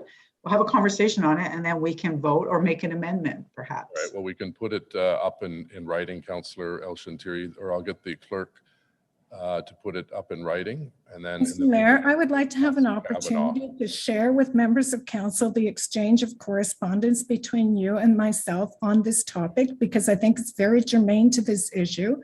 And what you said in that correspondence is because the Police Services Board operates under the Police Services Act and is an independent board, that it would be inappropriate. So I think the council needs to see that and understand it and think about that before there's just a direction given in this manner. So I'd be happy to have those letters sent to all members of council now, and maybe we could have this discussion at the end of the agenda. Yeah, there's a difference, Councillor Deans. You wanted to have an in-person briefing on a quarterly basis, and Councillor El-Shantiri is suggesting we ask the police board, because we can't direct them, for a quarterly written financial update. So we'll get that written out. In the meantime, Councillor Kavanaugh has the floor. Thank you, Mr. Mayor. And I would have supported the quarterly meetings with the police. I think that would have been helpful. I think that one of the things that I'm hearing is that we need more dialogue and that we need more back and forth. And I wanted to ask the chief if he's willing to work with other community partners on this transfer of resources on mental health and social services beyond the city. If we can include community health centers who have, of course, been very vocal and have had some good suggestions in their document that they put forward. And if we can hear back about these and should they be regular scheduled meetings, I think we need some kind of communications going forward. And I think that's what, if I'm not mistaken, that's what the chief is trying to say. If he wants to be at the table, we need to hear about it as well. So can I ask what his thoughts are on that? Sorry, Councillor, that question was directed to me on as to who should be at the table. Councillor, again, this is, I know there's probably levels of understanding around the community safety well-being plan and this process, but that is a decision that will be made by the city and through council to Steve Kanalakis, his team, Donna Gray. They will convene the tables they think they need to convene. There is legislation that requires certain entities to be there, police being one of them. But other than that, I can't determine which healthcare providers, social service agencies will be there. That will be up to the city to design those tables, to address those priorities, and to deliver on whatever plans, develop and deliver on whatever plans. So I see Steve K is on the thing. It's really a question to him and his staff. Mr. Kanalakis.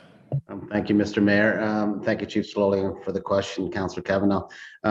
Yeah, there's a couple things I just feel I need to clarify in terms of the community safety well-being plan. And I realize the report came several months ago, and maybe not everybody was, involved at Community and Protective Service Committee when they saw it. But the community safety well-being plan is legislation under the Police Services Act, and the city has the role to basically prepare and adopt a community safety well-being plan by resolution of council. And after that, Our role is really to encourage and assist other entities to take any actions that the plan requires. The city doesn't own everything in the community safety well-being plan. In fact, the mental health portion of it, the city does not deliver mental health services. We are not a mental health service provider. We don't get funding for mental health. Public health has a role, but not the city in terms of even our social services, we don't. And so the role of the city is to convene and create a governance structure, which in the report, we said we'd be bringing back a governance structure in the first quarter of 2022 that would outline how we would involve the community and any other key stakeholders that have to be involved to move forward in the community safety wellbeing plan. In fact, in this base budget, council, if they approve this budget, will have committed $34 million to the community safety wellbeing plan, the 6 priorities that are there, in addition to the $760,000 that was approved by the CPS committee for $500,000 for staffing to oversee and create a coordinating body for the community safety wellbeing plan, and $250,000 to provide supportive expenses to be able to manage that. We've also are supporting the guiding council with Ottawa Police in partnership, where we're trying to fund a secretariat. They're in the process of hiring. They've done the job descriptions so that they can have staff in the community and a leader to guide the guiding council. So the notion that police won't be involved or other community groups will be involved is false. The fact is that, and I spoke to Chief Slowly about this yesterday, we cannot move forward on, for instance, the mental health initiative and the alternate response without police being at the table, the city being at the table, and the key community organizations downstream, as Chief Slowly said, who will be responding to those calls. It's a doable proposition. I mean, I'm on a large city executive forum of large cities in North America, everywhere from Miami to Texas to Detroit, LA, talking to the city managers, and many of those cities have implemented alternate response for mental health calls, and they've used different processes. Some have used 311. Some have set up community safety bureaus and divisions where they've staffed and they've done that. Some use a triage through 911. Some bring together another community agencies like 211 to do it, and they're downstream. They've all used different models. There are models there that we can look at. The plan is that the funding that police have been provided to guiding council in support of the city with what council hopefully will pass, will allow us to develop that plan through the guiding council, because it's their responsibility to do that. We have on that guiding council key community organizations, not only service delivery agencies, but other community organizations that represent all the sectors involved in mental health. And that plan is going to come back with a funding plan, with an operational plan, and all the other things that are required to be able to safely divert calls away from police and into other community agencies. But we also have to be realistic about our expectations. My discussions with Chief Slowly, and I think we both agree, and Chief, please correct me if I'm wrong, is that we're looking at probably a 5% diversion rate, maybe in the first year, and to grow that. It's hard to get that diversion rate till you sort it out. You're not going to go from 0 to all calls moving away from police because of the complexity of the calls and how the information comes in. We amalgamated, and I was leading that. I was part of the executive command leading the amalgamation of 3 police services into the OPP here in Ottawa Carleton in 1995. I also led the amalgamation of fire, bylaw, and paramedics in this city. And I amalgamated dispatches for all those areas and call and tiered response, including 911. I'm very familiar with what the challenges are to downstream calls and triage calls. I get that on a tiered response. We can do this, but we can, as Chief Slowly says, we have to do this together. There are I know Chief Slowly referenced senior city officials don't want police at the table. I hope he wasn't referring to his colleagues here at the city. He's shaking his head no, because we are invested to work with them to ensure that Ottawa Police and the city are working with the community and engage the organizations required so that we can start moving forward on this. I've also had a meeting with Cam Love, the CEO of the Ottawa Hospital, and Cam Love runs, quite frankly, it's even bigger than the Royal Ottawa Hospital, the largest mental health programming and services in the entire city. And he is going to join us. And I've talked to Chief Slowly about this, and he referenced it earlier. And I've talked to Donna Gray about it. Donna Gray is going to connect with them, where we believe we can get funding from the Ministry of Health and the Ottawa Health teams to ensure that we can start growing the program that's already in existence. It's running only 8 hours a day, and expand that and get some quick wins as we proceed into the new year. But the reality is you won't have a complete plan till later in 2022, because it's complicated to figure out how do you divert calls away from police. So I understand Chief Slowly's pain in terms of struggling to do this with reduced budget, but we can do this. And I can assure you that we will involve anybody in the community, the key people in the community, in all of the community safety wellbeing plan. But our focus right now is that guiding council on mental health. That's the #1 priority. We identified that in the community safety wellbeing plan. We know we can develop that plan, and we know we can implement that plan, and we will get people together. I have full confidence in Donna Gray's shop and Donna for leading this. She's been doing an outstanding job bringing together people in her department to ensure that we have proper oversight of the community safety wellbeing plan. And she's working hard now to bring a governance structure that aligns with what the community is expecting and what police is expecting. So I'll stop there, Mr. Mayor. Councillor Kavanaugh. Yeah, I thank the city manager for these comments, and same thing. But I think what we're asking for is how do we get information on how things are going? Do we have to wait a whole year to the next budget? I think it's important that we have updates, and I think that it more than just a written update quarterly. I think that we need to hear and be able to ask questions on how things are going. This is very crucial to go in the right direction, and I want to know if there can be a commitment to do that. Well, Mr. Mayor, the community safety wellbeing plan, regardless of what the governance structure, will report through CPS committee and the council. So there'll be regular reports coming back. Ms. Gray, Donna has committed to that, back to CPS and council on the progress of the community safety wellbeing plan, starting with the proposed governance structure, which council has to approve, and updates on how we're doing with the guiding council. I made a commitment that I would bring back updates in the guiding council as Councillor Dean's moved that motion and moved over the responsibility to me and our organization to lead this or to coordinate it. And that is our role. So we will be updating council on a regular basis to ensure the council is informed in our progress, not only in mental health, but the community safety wellbeing plan overall. Okay, so just to go back. Sorry, go ahead, Councillor. We're talking about the money that we're looking at that is being diverted. I mean, that's what residents want. They want to see how this money that is being diverted and how it's working, specifically over and above the plan that we had in place. This is new. We want to see how it's working, and I think that we need to hear from that. If it goes through the committee, that so be it. I'm okay with that, but it has to be in conjunction with the Ottawa Police Services. But I think that's really important that we know where that money is going and how it's being used. Even some kind of update. We can't wait a full year to find out. We need that information ahead of time. Mr. Mayor, I just committed to bringing that back Mr. regularly. Kanalakis.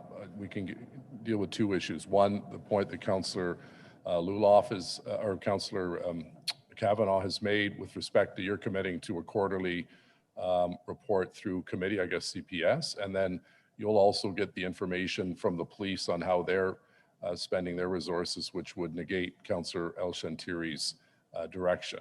So, Mr. Kanalakis, can you confirm that you can do those two things for us? Well, I can do the first one. I committed to doing it. The second one is the board would have to receive the quarterly reports, and council can receive them. They're public documents. So if the request is that the board produces a quarterly financial update, which they do anyways, I believe, then council, that can be shared with council. The first one for sure, we would bring regular reports through our governance structure, which is council, because that's where the community safety wellbeing plan belongs, and council is responsible for it. Okay, so we'll deal with that after everyone else has spoken. So we have Councillor. So I just want to make sure that it's stated that it's specifically on the funding that has been diverted. Yes, that will that be we your will, direction. we will see that. That's a Okay. direction from you, and I believe there's consensus on the part of council. Agreed? Okay, thank you. Okay, Councillor Luloff. Thanks. I just want to begin by thanking you, Chief Slowly, and the OPS for their hard work in my community. I've been on ride-alongs and I speak regularly with our community police officer, Mark LaRue, who I'm sure will be a little roasted by his colleagues for being mentioned specifically by me today, but I can't say enough good about the thoughtful and caring work that he does here in Orleans. I often hear from my community about wanting increased police investment, and things I regularly get complaints about are speeding, noisy exhaust systems, and the fact that you can't do much more than report a collision at 10th Line Station, and only if your vehicle is drivable. You can't even get a criminal records check or a vulnerable sector check, meaning that all the volunteers that we've needed during the pandemic had to drive to the West End or take a bus to the West End if that office was even open. And this severely stunted community response to COVID-19 because people couldn't get those checks. So I recognize the need for continued investment, and I recognize that the police service and all of us have a lot more work to do. And I think that work has started, which is why I'm more open than I was at budget directions. And I also recognize that the police board sets the budget, and that is their discretion. But today we can only accept or reject a recommendation. And I think the recommendation is aspirational, because if it doesn't work, as Eli pointed out, we'll be paying for the overruns this time next year, maybe earlier.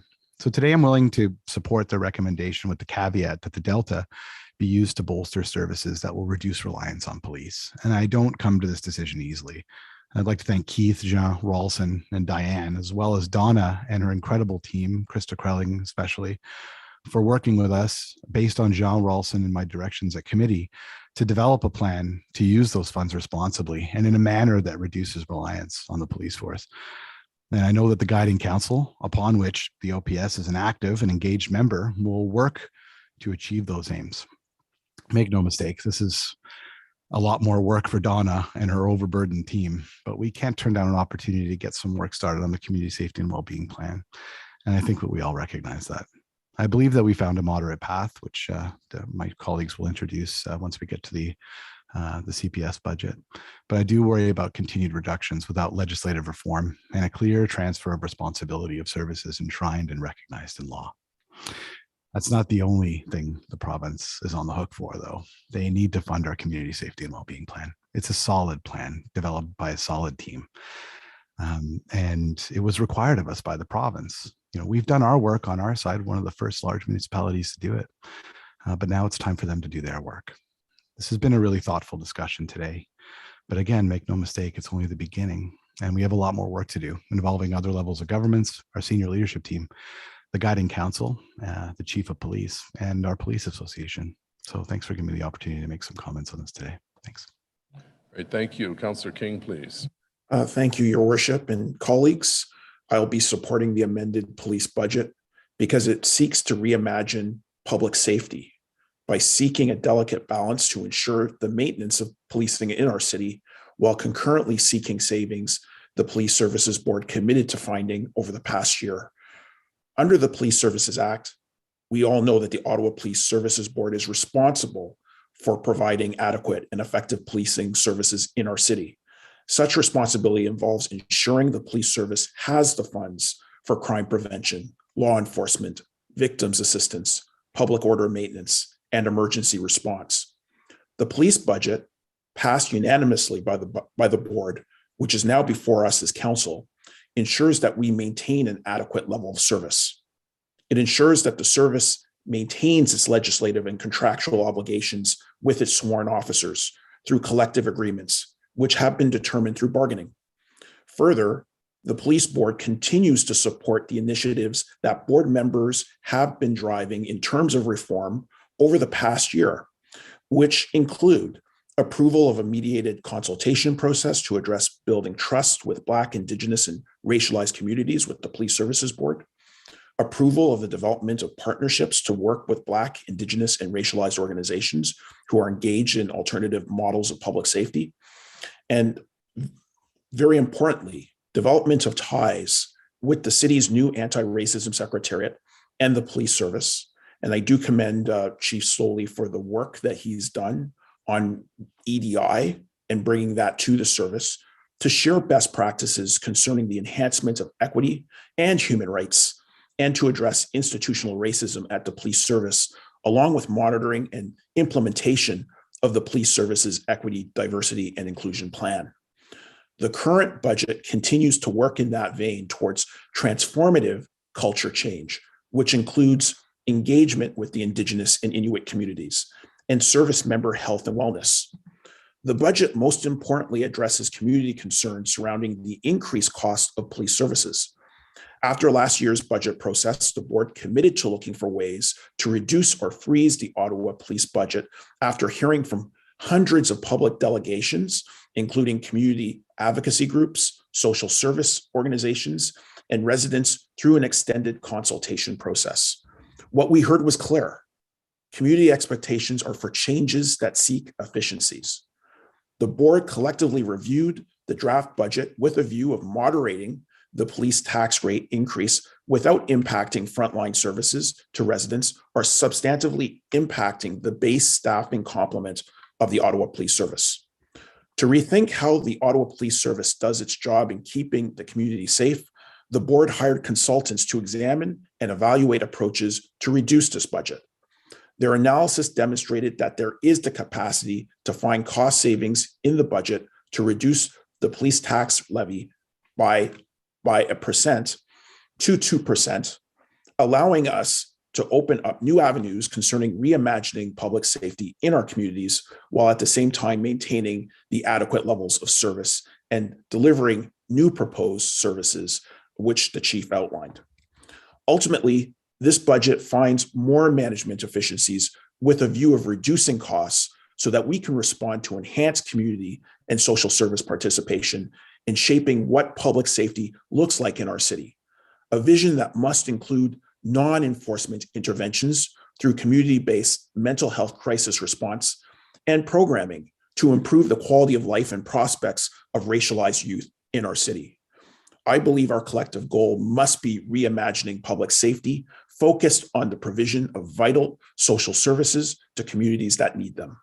We know that the responsibility for public safety needs to be shared with the community and cannot be the sole responsibility of the police service. 1 minute. For that reason, I'm supportive of this budget and will be voting in favor. Thank you, Mr. Mayor. Thank you, Councillor. Councillor Meehan, please. Thank you, Mr. Mayor. And I always dislike following Councillor King. He's so eloquent and well-spoken, and I could just say what he said.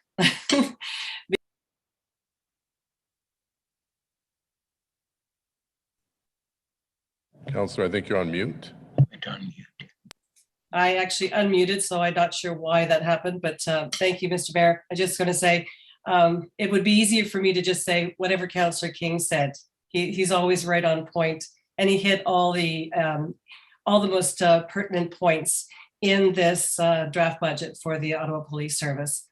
Let me just say that, change is difficult. We all recognize it, but we are ripe for change in this city, particularly when it comes to policing. We hired a police chief who is, that's his mission, to change many things about the police service, to restore our public confidence in the police, to address many of the systemic issues within the police force. And the greatest one, I feel, is what we're doing here today, and that is changing the service delivery model, even slightly. Change needs to start somewhere. We have the police chief who we have the confidence in, who is going to lead us on this. And we've had the chair of the Police Services Board who has recognized that we are at a pivotal point in our history. We need to do things differently. Our police service, our members of our police service are demanding that we do things differently. And let me just put aside what the Police Association is saying, because everybody knows, it's no secret, we've had an adversarial relationship with the Ottawa Police Service, the Ottawa Police Association. So put that aside. We recognize that changing the way that we do our frontline service is essential today. I've heard some of my council colleagues over the last little while say, I wouldn't have put up with what you at the Police Services Board have been putting up with all year long. I wouldn't listen to all those dissenting voices. It's just, it's a lot of noise and it has nothing to do with us. Wrong. It has everything to do with us. And I want to take my hat off to Councillor Deans as chair of the Police Services Board, who decided that we have to listen. We all live together in this city and we have to recognize the needs of our city are changing. And our police service board, our police service members want to do what they are trained to do, and that is crime prevention, solving crimes, keeping us safe. But if they're doing a lot of social service calls, and I have them in my ward, and I have a very growing ward that wants more police presence, but by doing the social service calls, they're not on the streets doing what they really need to do, what we need them to do. One thing you should remember here today is only 1% of the calls to Ottawa Police are priority calls. Okay, 1%. So that leaves an awful lot of other calls that are, that could be handled by other services, our social services. So when we look back in history, there's always one thing that's a catalyst for change, and we know it's difficult. So what we're asking you here today is to take that difficult step and say, yes, this may be only a small change, but it's a change that we need to get our foot in the door and open that door. We may only divert 5% of the calls, but that's going to show us that what we are doing is possible. Free up our officers to do what they're doing. I know Chief Slowly 1 minute. is going to do what he said he's doing and is going to work with all our community partners in order to deliver a different service model. But we've got to start. And this Police Services Board has taken the tough decision to make sure that we do start. And I know that Donna Gray, when she gets those funds, and she's already working on it, is going to do the job that we've entrusted her to do. We're going to get more of the people who are dedicated and are trained to deal with our social service issues on the ground, and police will be involved. They're part of the guiding council. Don't worry about that. And I am confident, even if we get this wrong, we've got to take the step, okay? I take my hat off to everybody here today who had such informed opinions on what we're doing. And please keep supporting us because we need this change today.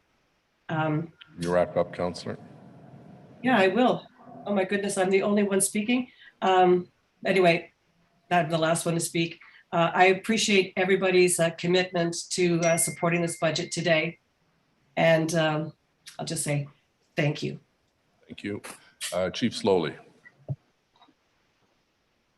Thank you. I'll just take a second, maybe a misunderstanding of the stats by Member Meehan. We have priority 1, 2, and 3 calls, all of which involve some level of immediate harm and risk to the public that we send our officers to through the 911 system. What I believe Councillor Meehan was referring to is actual priority 1 calls, which is the top level of all of our calls, is 1%, but it's a much greater percentage when you take in the 1, 2, and 3 priority levels. I wouldn't want that to be understated. Our priority 1, 2, or 3 are 25% of our calls. Has a substantially large demand on us, but there still creates an opportunity for the lower priority calls to have an alternate response or an integrated response. Thank you, Mayor. Does anyone else wish to speak to the item before we vote?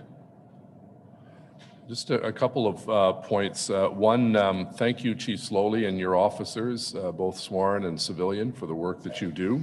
I think you heard from all members of council the appreciation that we have for those women and men who put their lives on the line every single day they come to work, and we do appreciate their work.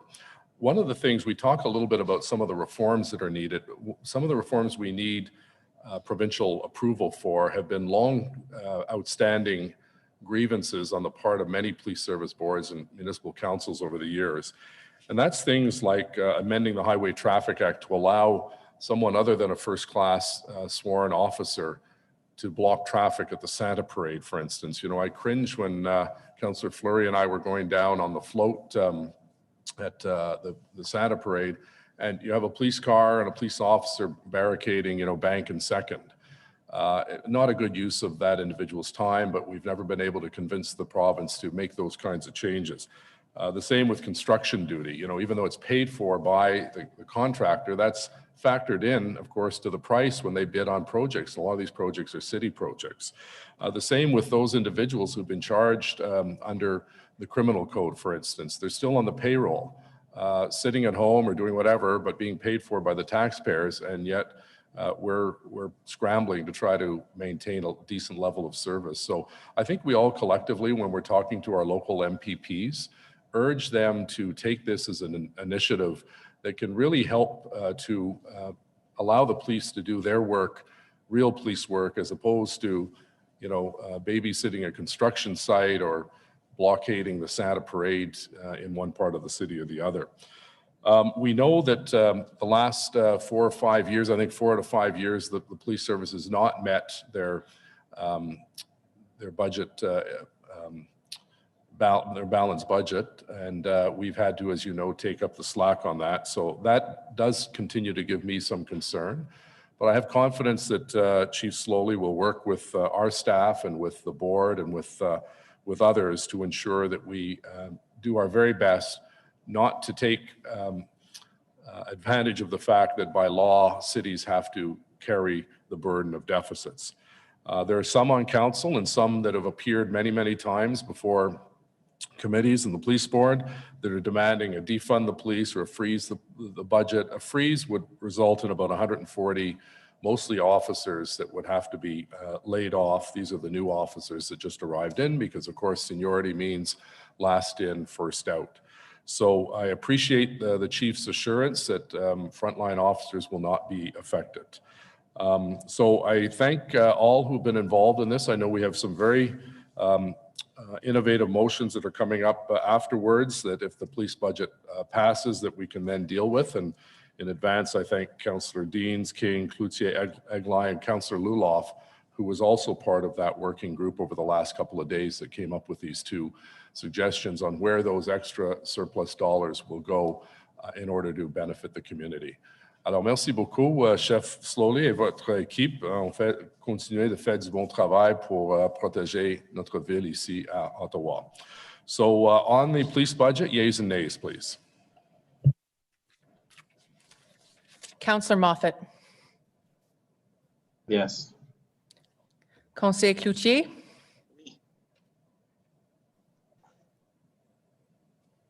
Councillor Cloutier, I think you're on mute.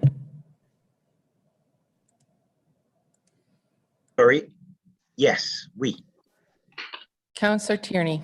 Yes. Councillor Menard. No. Councillor Meehan. Yes. Councillor Eglai. Yes. Councillor Leeper.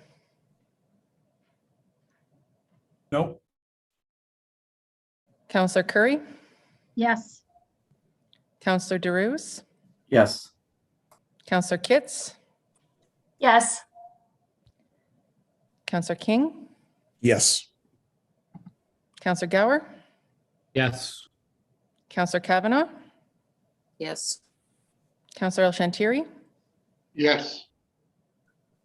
Councillor Deans. Yes. Councillor Hubley. Yes. Councillor Dudas. Yes. Councillor Shirelli. No. Councillor Luloff. Yep. Councillor Harder. No. Councillor McKenney. No. Councillor Brockington. Yes.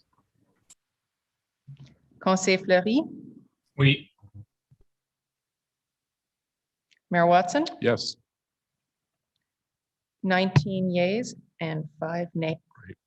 Item D is could take twice as long as the last item, the very controversial library budget. I know there'll be many, many questions on this. Item D is the amended 2022 Ottawa Public Library Board draft operating and capital budget as recommended by the OPLB. Ms. Councillor Luloff is chair. Do you have any opening comments, or our CEO, Danielle McDonald? No, Mr. Mayor, I've been engaging with my colleagues over the course of the last couple of weeks since the OPL board passed our budget. This is an excellent budget. I'd like to thank our senior leadership team at the OPL. I suppose yes, then, Mayor. Sorry. I'd like to thank our board trustees as well, our public trustees, and all of our ad hoc committee members, and our council colleagues that sit with me on the board. Councillor King, Councillor Meehan, Councillor Brockington, who have all contributed over the course of this last term. Most recently, Councillor King joining some of our ad hoc committees. Your contribution is incredibly valued. This is a very good budget, one that will see us continue to expand our online offerings. And as you supported last year, continuing fares free. I'll turn it over to Danielle if you'd like to make a couple of remarks, Danielle, but I'm quite proud of the work that this team and this board has done on this budget. Ms. McDonald, please. Thank you, through the mayor. Just a few comments to point out that the budget as drafted did have one motion brought forward by Trustee Brockington, and that is to create taking 40,000 from reserves to put them into an area to develop our community outreach and development area for one time or for 1 year. And that has been carried by the board and is now before you for consideration as part of the revision to this draft budget. And other than that, everything else has remained the same. Thank you. Okay, so questions and comments on the library board proposed budget, capital and operating? So carried. Adopt A. Carried. Thank you, everyone, for your Item support. E is the 2022 Ottawa Board of Health draft operating budget as recommended by the City of Ottawa's Board of Health as follows. 1, Ministry of Health Programs and Standards, 100% city programs, page 5. 2, Ministry of Health Programs and Standards, cost shared core programs, page 5. And 3, remaining 2022 Ottawa Public Health draft operating budget. So we have a conflict of interest in 1E1 by Councillor Eglai, 1E2 by Councillor McKenney, and 1E by Councillor Curry. So Councillor Eglai, you just have the one item. Did you want to, as chair, raise any opening or give any opening remarks? Yeah, I'm cognizant of how much time we've spent so far on budget discussion, so I'll keep it brief. But I do want to take this opportunity to thank staff, thank Dr. Etches and her team for putting together a budget in very uncertain times, as we still deal with COVID in the community.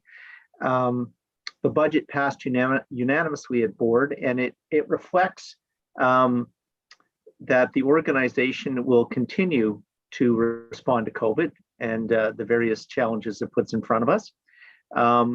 But in addition to doing that, it will also provide resources to allow public health to get back to building up the basic services that we provide and we should be providing and are mandated to provide, but that COVID in some places and in some ways is sidetracked.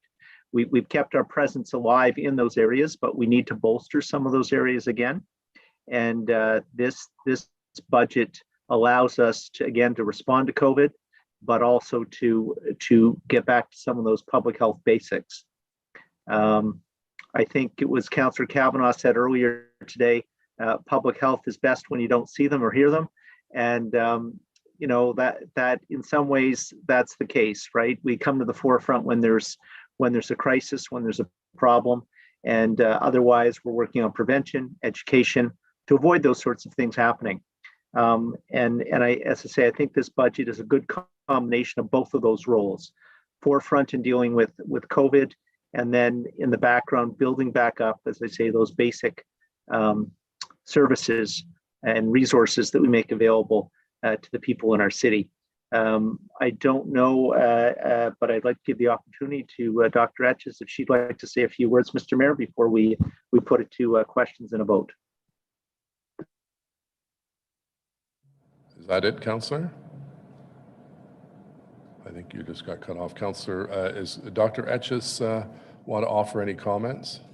I'd like to give her the opportunity to do so if she wants to, yes. Dr. Etches, welcome, bienvenue.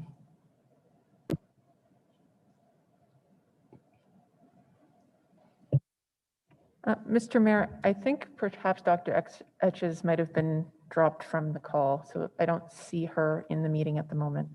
Okay, so in the interim, we'll just wait for her and we can see if anyone has any comments or questions to Chair Eglai. Okay, so I'll ask Councillor Eglai to remove himself from 1.E1, Councillor McKinney 1.E2, and Councillor Curry 1.E. And so we have item E, 1 carried. Carried. Item E2 Carried. carried. Carried. Carried. E3 carried. Carried. Okay, and we'll ask the other members to come back from their virtual removing from the table.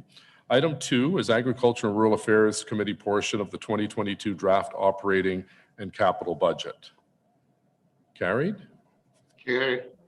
Item 3 is Carried. the Audit Committee portion of the 2022 operating budget as amended by the following: that Council approve the reclassification additional FTE in the Office of the Auditor General as recommended by the Audit Committee.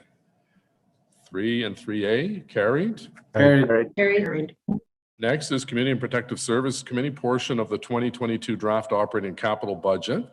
We'll remind everyone there are a number of declarations of interest, but we'll deal with them as we come to them. We'll deal with motions now. Councillor Deans, if you'd like to introduce your motion, seconded by Councillor King, with respect to the call referral program. Yeah, sorry, Mr. Mayor, just give me a second to get it here. Can you put it up on the screen? Yeah, okay. So whereas every person in Ottawa has the right to culturally appropriate, trauma-informed mental health service, and whereas the City of Ottawa's Community Safety and Wellbeing Plan has established the mandate of the Guiding Council to create a strategy to support an enhanced or new mental health and addiction crisis response system that will improve the outcomes for those experiencing crisis related to mental health and substance use, which is to be achieved through relationship building and engagement with key stakeholders, including Ottawa Police, coordination and strategy development, and specific actions such as pilot projects. And whereas the Community and Protective Services Committee directed the General Manager of Community and Social Services at its meeting of November 18, 2021, to work with the Guiding Council to identify immediate service gaps and priority actions to develop a safer alternative for a mental health crisis response, and to report back to Council in Q 2022 with a detailed implementation plan to achieve that outcome, including short-term pilot projects, timelines, and objectives, as well as a status update on the availability of one-time and sustainable funding sources. And whereas the 2022 draft operating and capital budgets for the Ottawa Police Service includes $400,000 for a call referral program to develop and implement an alternative call referral program for low risk, low acuity 911 calls or calls to police. And whereas there remains a funding gap to develop the appropriate social services infrastructure to handle these calls for service, and whereas the Ottawa Police Services Board approved and referred to Council a draft 2022 budget estimate based on a 2% police tax levy increase, resulting in $2.65 million in unallocated funds. Therefore, be it resolved that up to $550,000 of the $2.65 million in unallocated funds be directed to the Community and Social Services Department to work with the Guiding Council on the development of a culturally appropriate, trauma-informed, enhanced, or new mental health and addiction crisis response system, and specifically on the development of an alternative call referral program identifying how and to whom low-risk, low-acuity 911 calls should be redirected, including a feasibility study, business case, and a monitoring and evaluation plan.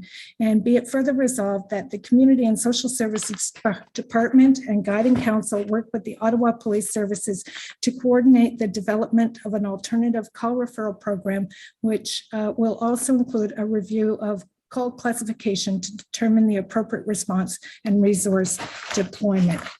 Mr. Mayor, I would like to speak to this.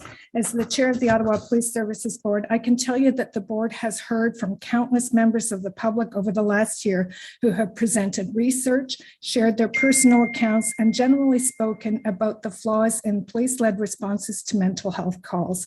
As members of council, I know you have heard similar messages from people who have taken the time to delegate at various committees and from your own constituents.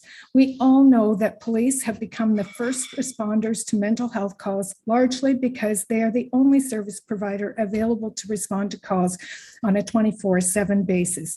We also know that this isn't working. Police often do not have the training needed to respond to these calls. And in responding to these calls, police resources are being used to address social issues that could be better responded to by someone else. In the spring of 2021, I brought a motion to City Council requesting that the General Manager of Emergency and Protective Services, under the umbrella of the Community Safety and Wellbeing Plan, take the lead to develop a community mental health strategy. This transition has been completed, and Ottawa's Community Safety and Wellbeing Plan has established the mandate of the Guiding Council to create a strategy to support an enhanced or new mental health and addiction crisis response system to improve outcomes for those experiencing mental health crises. Now the city needs to fund the new Community Safety and Wellbeing Plan, including the work that will be done under the mental wellbeing pillar.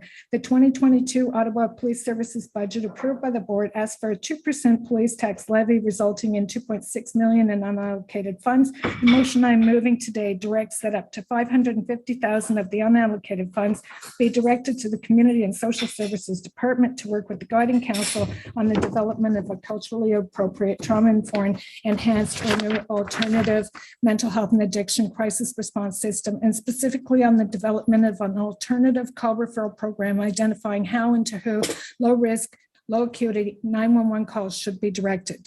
As part of the 2022 budget, the Ottawa Police Service has committed to investing in developing a call referral program. Up to $550,000 referred to in this motion would be used to address the funding gap that currently exists to develop the appropriate social services infrastructure to handle the calls for service that will ultimately be redirected away from police. At the end of the day, every person living in Ottawa has the right to culturally appropriate, trauma-informed mental health service. Building on the commitments made by the OPS, this motion supports the development of an alternative mental health and addictions crisis response system that, when implemented, will help ensure the right people respond to the right time, and you can get back on the list. So thank you. Councillor Leeper has the floor for his 5 minutes. We'll put you back on the list. Thank you. Thank you very much, Mayor. I'm out of breath for Diane. That was speaking really quickly. So just a quick comment and then a question of all the ways in which we could reallocate funding. This strikes me as the most important. I think that I would have liked to have seen it to have a bigger proportion of the reallocated funds, but I recognize that in a budget this small, 2.65 million, we're going to struggle to find the right mix one way or the other. But I do want to thank Councillor Deans for bringing this forward as one of the ways in which we can use these resources. A quick question for the treasurer. There are $2.6 million that are no longer in the police budget, thus not on the levy. That will be added on to, if this passes, the city property tax bill. I'm just wondering, in percentage terms, do you have a rough notion of what the percent tax increase on the citywide portion will be as a result of using these funds on this side rather than the other? It's a great question, Councillor. Let me do a calculation and I'll bring it back to you in a few minutes. Yeah, I'd love to hear that because obviously council has capped the total property tax at 3% increase, but I'm interested to see what this means for the city levy. Yeah, just to reiterate my point to Councillor Brockington, the overall tax increase will be no more than 3% for everything, so we will remain within that. It's just a question of the citywide, which will move up. I'm curious to see if we had not used funds that are reallocated from the police levy and simply tacked this onto the city budget, what that impact would be. So I am looking forward to that number. Thank you very much. Thank you very much, Mayor. Thank you, Councillor Leeper. Councillor Fleury, s'il vous plaît. Yes, Mr. Mayor, and I didn't ask the city question in relation to the the police chief's engagement, but I will use this opportunity because the motion's in front of us in relations to the fourth pillar. So I'd like to, and I'm going to continue to make reference to the fourth pillar because I believe that that is the reference point that residents are looking for, is when you make a 911 call, there's a fourth option to respond to mental health and addictions crisis. So I'd love to hear how this motion sets the bar for that, and does it structure our ability to bring in place an organization that can respond 365 days, 24/7.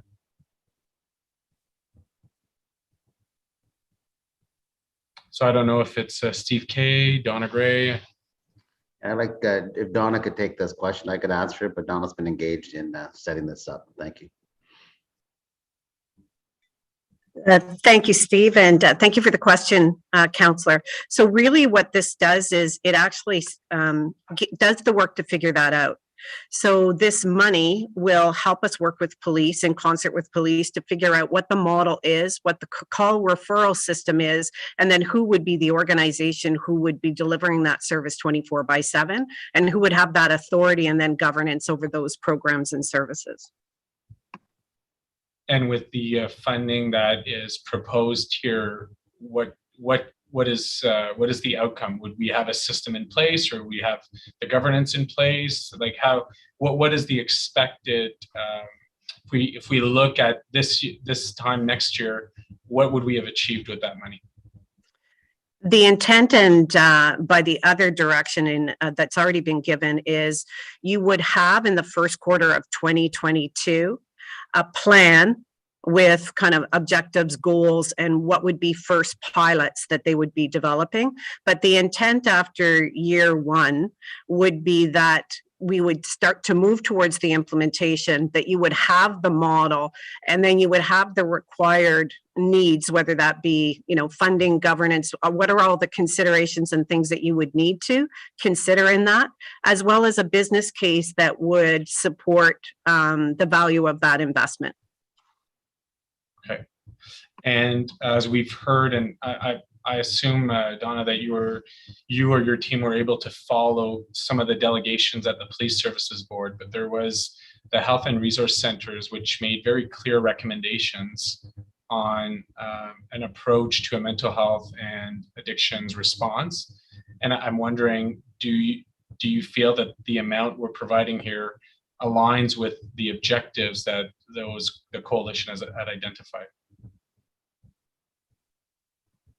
Thank you, Mr. Chair. And I had the opportunity, based on the direction from Councillor Eglai around should there be available funds, how would we spend that funds, to go to the Guiding Council and request their guidance around what they would need in year one to be able to do the work that they needed to do. And their sense was this amount of money would be, or an allocation that they wanted to for these activities was what they wanted for year one. I'm sorry, I don't know if it's my computer. You cut off for me at your last sentence. Oh, sorry. So the request from them was that this amount, or these activities to be funded in year one, would be what would meet what they believe that they could accomplish in year one. The Community Health and Resource Centers will be around that table of the Guiding Council. So as we're looking at pilots, the intent would be that all members of the Guiding Council would be bringing forward ideas and suggestions, and they would determine what are the most appropriate pilots or demonstration projects to put forward in 2022 to advance them towards what they're seeing as an end vision or model, whatever that might look like, that the group develops collectively together. Okay, and my last question on this motion, which by the way, I'm supportive, but I want to make sure that we're all aligned on the outcome, is is the intent that we would come back in 2023 with a full costing and model to implement a fourth pillar, or for future councils to look at the implementation of that fourth pillar? Is that the spirit of the work that would happen over the next year to bring something very tangible for those emergency calls? Mr. Chair, I think that definitely the guiding council has prioritized the work of the alternate response and call referral system as the #1 item that they want to work to try to achieve, not the entire scope of the mental health pillar. They believe that there is a fair degree of complexity of just figuring out the alternate response. So I believe in advance of 2023 that you would have the financial requirements that you identified that you would need to implement a full alternate response identified for the 2023 budget. Okay, thank you very much. Thank you. See, Councillor King, please. Thank you, Your Worship, and I'd really like to commend my colleague, Councillor Deans, for bringing this motion. I'm supportive of the motion, and I was happy and gratified to second the motion because I believe we do need to work to establish a system for a non-police response to non-emergency mental health calls. Over the past year, we've heard the ask of the community and social service agencies for the need to develop an appropriate, effective, compassionate, and dignified response for people who are in the midst of a mental health crisis. This objective can be achieved if we work to add a behavioral health response, as Councillor Fleury was talking about, a fourth category, a fourth pillar, a fourth option, along with law enforcement, fire, and emergency medical services. This motion works towards integrating behavioral health services as part of emergency response. Councillor Dean's motions directs the creation of a feasibility study, business case, and monitoring and evaluation plan for the establishment of an alternative call referral program.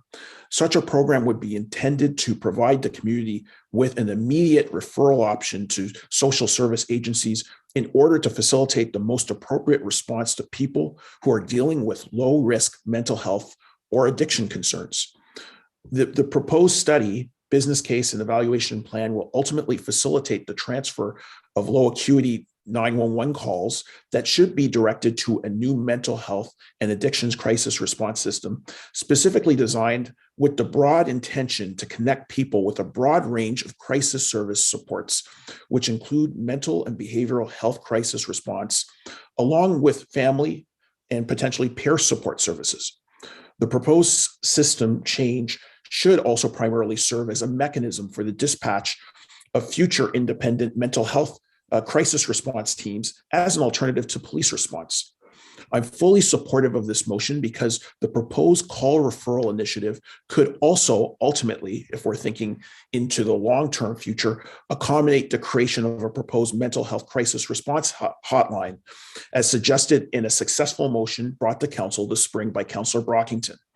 Such an option could enable the technical and logistical capacity for 988, if that's ever approved by the CRTC, in terms of a hotline to quickly connect people facing a mental health crisis with trained counselors who could assist without the need for law enforcement intervention. I believe if we are serious about seeking new innovative approaches to public safety, we need to facilitate community-based public health interventions rather than enforcement interventions. This proposed investment before us to develop and implement an alternative call referral program is a necessary first step to achieving this goal. And as a consequence, I'm pleased to second and to support this motion. Thank you, Mr. Mayor. Thank you, Councillor. Councillor Aguilar, please. Thank you, Mr. Mayor. Just a couple of quick things to Councillor Leeper's comment around the 550 spending on this particular piece, and wish there were more. Councillor Leeper, there's an additional $400,000 that's coming from OPS, which is going to be dedicated around the same issue and the same idea to address it. So there's $950,000, not just $550,000 dedicated to that. So I thought I would clarify that. Again, as one of the group that was working on this motion and the next one, I'm obviously supportive of this. And I want to thank my colleagues who worked on this and Donna's team for getting us to this point. I think it's critical that the two be thought of together. They're one goes with the other sort of thing. And for true success today, I think we need to look at passing both of them. certainly the motion from Councillor Deans and Councillor King is integral to us moving forward towards a better way of dealing with social issues and ills in our community. And I think Councillor King said it well, dealing with it in a compassionate way going forward. So I would ask you to please support this motion, and I'll have more to say when we get to motion number 2. Thank you. Thank you. Councillor Kavanaugh, please. Thank you very much. I will be supporting the motion. My question is in terms of a mental health hotline or service. The comments earlier from the city manager was that we don't do mental health services. So are we reliant on the province to actually eventually run the program? So are we looking at doing it as a pilot project, but we're ultimately looking for the province for funding for a permanent solution? I just want to clarify about that. Mr. Mayor, so the city has a role to play in mental health, and there is a component of our community funding that goes to mental health early crisis intervention. But we don't, the city manager is correct, we don't do clinical mental health service delivery. So that's really where this guiding council will have the scope and mandate that will beyond just what the city role is to really look at the broader needs in the community for the full mental health. So the hospitals, obviously, and Ontario health teams and other community organizations will have an important role in playing in that as well. Okay, so it could be that we could come up with something, but we may have to get resources from the province for a permanent program. I just want to clarify that. Yes, absolutely. If it, the anticipation is that we will need to look for funding from the levels of government who have responsibility to do that, but also look for who is the organization and the agency that would actually take responsibility for that and the governance of that. So those would all be pieces that the guiding council would be working on and figuring out as a collective over the next year. And do we have any ideas of that right now that we're looking towards of who would run it most likely? I think, Councillor, that will be the work of the guiding council that you task them to do. I think it would be premature at this point. They're just in the early stages of getting set up to really speak to what that would look like. Okay, I think that's important to have that clarification to that this is still, we would need funding from other levels. Okay, thank you. Thank you, Councillor. Councillor Menard, please. Thanks very much, Chair. Thanks for this motion. I'm supportive of it. I appreciate it coming forward. There's been calls for this for some time now in our city. And there's been a lot of community calling for this. And it's about time we get it started. In fact, some OPS service members I talk to call for this as well. They're dealing with folks who are homeless, that have mental health challenges, that with drug use, and they're telling me they're not prepared for that sort of thing. They need this support. So I personally have been calling for this for years now. I know other councillors have as well. So I appreciate that it's here.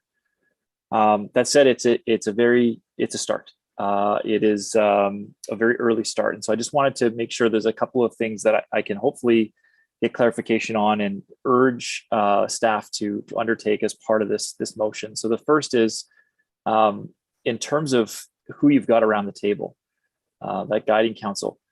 I would just reiterate the importance of having community at that table. And by that, I mean the people that have been coming to police board and other communities and advocating for this. So Vivek Research, 613-819 Black Hub, Odawa, members of the communities that are currently over-policed. So can staff just respond, how are you working in those folks from the community that have been pushing for this, that really, those are the people that have got this change in front of us today. How are you incorporating those views into this discussion going forward? Thank you, Mr. Mayor. So the guiding council in their setup recognizing all the breadth of all the community organizations and voices that need to be around the table, took the approach at looking at all of representing all of the needs by networks, sectors, groupings together. So they've compiled a guiding council group just to start the work to move forward with the idea that there will be evolution in the membership. But there also has been, just to your point, a really important conversation about ensuring that the voice of those individuals in our community who have been wanting an alternate police response, that there is a really robust engagement, involvement, co-design process that council will work with the community to ensure that voice is around the table.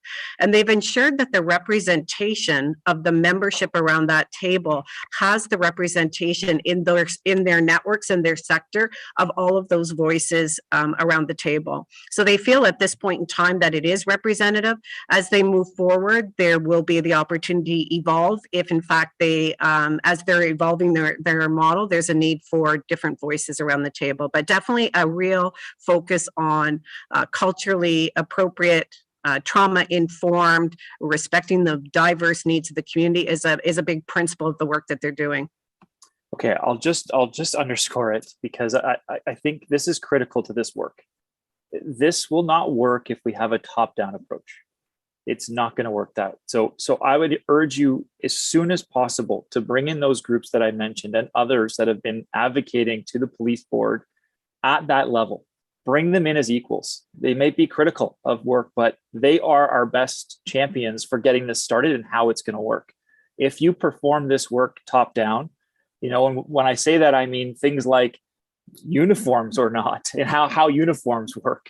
Whether there's a police accompaniment or not, there are better and worse ways to do this. I know Councillor Kitts and I have sat in through some sessions around this, and they've talked through this Coots model and other models that are out there.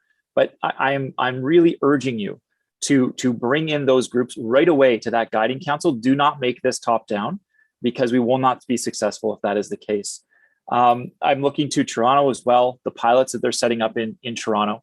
And what has been occurring there. The earliest that you think we could get a pilot for this on the street would be what? What is the potential for that, Ms. Gray? Mr. Mayor, as I said, the guiding council is in the early stages of development. I think it would be premature for me to, state when a pilot would be set up. They know that there's an urgency for people to see action, but there also is, as a collective, a real feeling of responsibility that they do the right pilots and a desire to make sure that they've done enough background work to make sure that whatever they're, testing or piloting in the community really does move us towards an end state model. So they cautioned, to want to move to directly a pilot right away, but allow them to do the first work to build what they see as an end state model, and then appropriately find activities that help move us in that direction. Okay, thanks very much. Mayor, the last comment I'll just make is that this is important for all of council, obviously. It does make sense that we can be able to implement our input on this as it moves ahead and make sure we're not getting too far ahead of ourselves without having those types of check-ins. So I've talked to the city manager about outlets to do that. They're not apparent to me at this point, besides just sending an email or setting up a call and saying, here's what's important to me. If there's something built into the process, that would be helpful. And as I say, those community groups that have been coming and advocating, you need to involve them, Ms. Gray, right away, because that's who's going to be our greatest champion in this. So I hope you'll take that direction. Thanks very much, Mayor. Right. Ms. Stephenson, you had your hand up. Thanks, Mr. Mayor. I just wanted to answer Councillor Leaper's question. He was asking what the change in the increase would be on the citywide taxes. And so in the budget directions report, we set that at 2.6. It would move up to 2.85 with the funds flowing back from the police budget to citywide. Okay, thank you. Councillor Deans, would you like to wrap up? Thank you, Mr. Mayor. Just to say thank you to everyone who has worked collaboratively on this motion. I think that regardless of how you voted on the Police Services Board budget, I think you all recognize that times are changing and we need to build the infrastructure to make that change possible. And this motion is providing the funds necessary to do that important work. So I would just ask all of you for your support. Thank you. On the motion, carried. Adopted. Carried. Next motion is by Councillor Cloutier and seconded by Councillor Eglai. And I did mention Councillor Luloff was also part of the group that worked over the last several days. So Councillor Eglai, if you'd like to introduce your motion, please. Well, it's actually Councillor Cloutier is the mover and the seconder, Mr. Mayor. So I think it'd be more appropriate if he introduced the apologize. motion. We'll get to Councillor Cloutier, please. Thank you. Merci, Monsieur le Maire. Thank you very much. And a previous iteration was circulated earlier this week and by email, and the final version was in the procedural memo. But let me just highlight a couple of the whereases and then get to the therefores. Council approved the Community Safety and Wellbeing Plan in October of this year, and the third whereas, Council has heard that there is a need for a new approach to the provision of support services at risk groups. Further on the first page, whereas to date, while the Community Safety and Wellbeing Plan is a requirement under the Police Service Act, the provincial government is not committed to providing any funding relating to this project. The next whereas refers to the motion that I brought at FEDCO, and that was referred to this 2022 draft budget review process that dealt with the delta between 3% and a different number that would be brought by OPSB. And whereas, as a result of the Auto Police Service Board's deliberations, they have referred to Council a draft 2022 budget based on a 2% tax levy.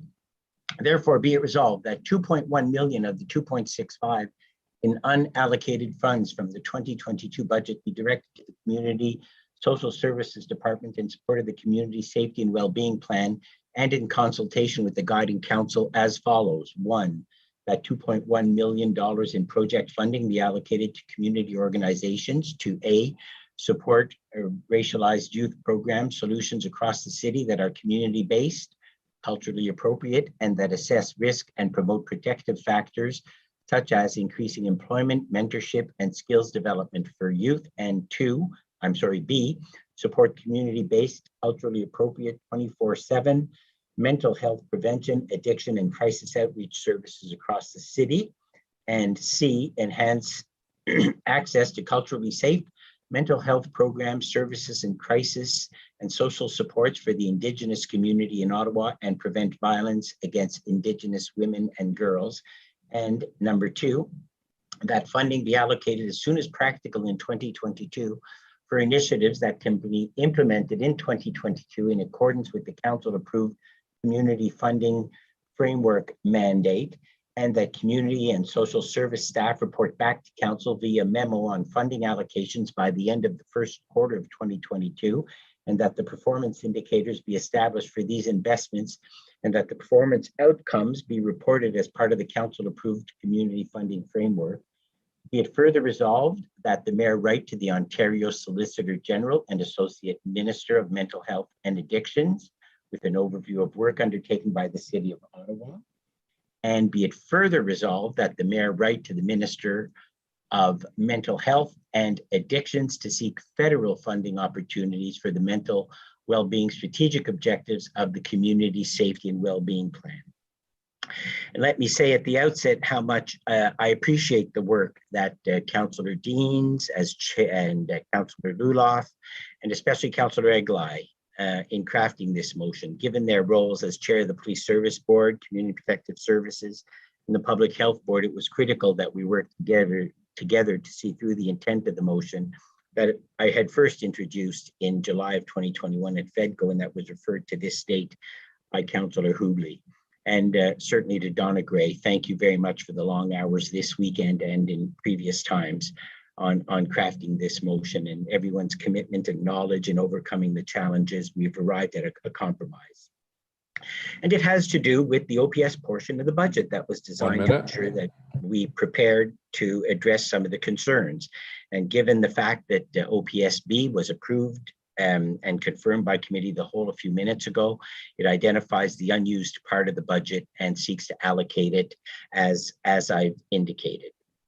And we all recognize for the need for better mental health responses in our city. And so I look forward to our discussion today about this, and I would appreciate your support of this motion. Thank you, Mr. Mayor. Merci beaucoup, conseiller, pour votre bon travail. Councillor Brockington, please. Thank you, Mayor. I too want to thank my colleagues for the motion before us. As I said earlier, investments in community and social programming still is grossly underfunded in this city. And while 2.1 million is appreciated, as Councillor Curry indicated earlier, the investment probably is much greater than that. My question is for the General Manager, Ms. Gray, if I may. Ms. Gray, can you provide us with some details about how you will allocate these funds? Are you going to go through a public process for interested parties to submit some sort of application? You've recently gone through a very lengthy process, community funding process that helped feed into our budget. So you're probably aware of community partners that exist, but how are you going to decide how to disperse the 2.1 million? Thank you, Mr. Mayor. And, we're in the early stages with this money becoming available, but you're right, Councillor. We have done a fairly extensive review of the needs in the community through the funding framework. So we've looked at that geographically, and we've looked at it on the council mandated areas that you want us to focus on. And we are now looking at it in the context of the community safety and well-being plan, and how do we advance the outcomes of that plan. So what we are anticipating to do is to take a look at both those areas and really take a look at, are there gaps in existing services and organizations that we need to fund in order to achieve this mandate? And would we do a combination of potentially a call out where we don't have specific organizations or agencies and might need to do more targeted interventions? Knowing that I'm hearing from Councillor and seeing from the conversations that people want this to be evidence-based, they want clear indicators of progress and movement towards results. So any funding that we would actually do, we want to ensure that it achieves council's mandates and moving us in the direction of the intent of this motion moving forward. So it would be a combination, I'm anticipating, of both. Okay. Like many other wards in River Ward, we have community health centers serving population, community service centers.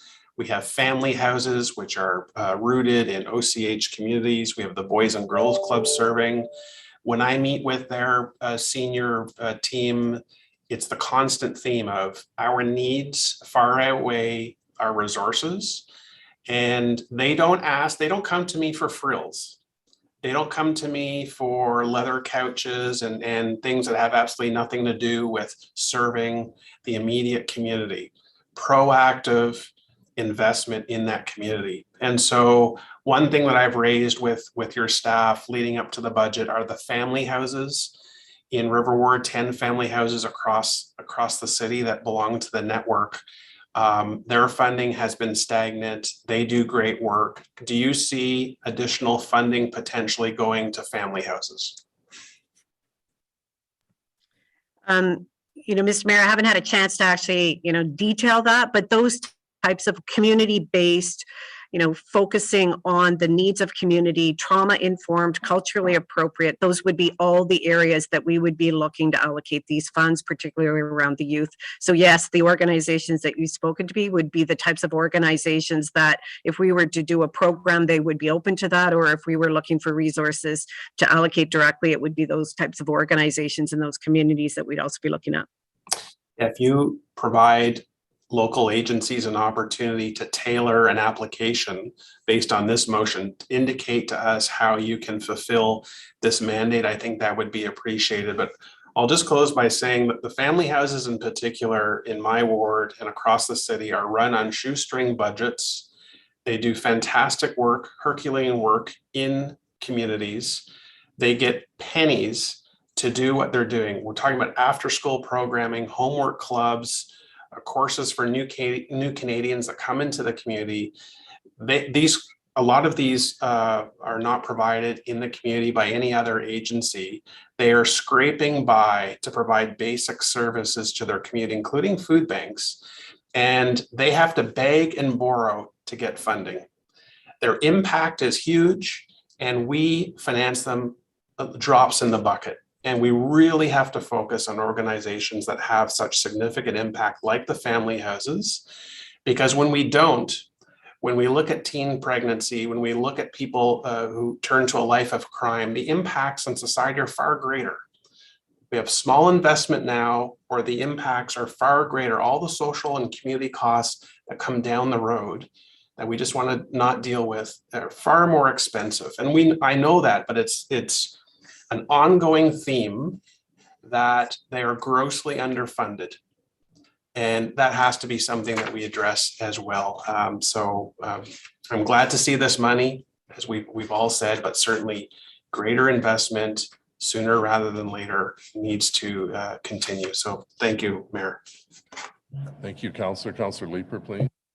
Thank you very much, Mayor. And I just wanted to follow up on the exchange that Wendy Stevenson and I had with respect to the delta on the property tax levy. So it's 0.25% more on the citywide tax levy, offset, of course, by the reduction in the police levy. If my math isn't far off, and I don't think it is, that's somewhere around $18 more per year. It is really frustrating to me that we have had to have this discussion around the police budget that probably lasted, I'm sorry, I lost track, but 3-4 hours to find the funds to do something like alternative response to police for something that would cost taxpayers, if we didn't reduce the police budget, $18 a year. On an average value home. These are funds that we should be putting in regardless of whether we're able to find an offset or not out of the police budget.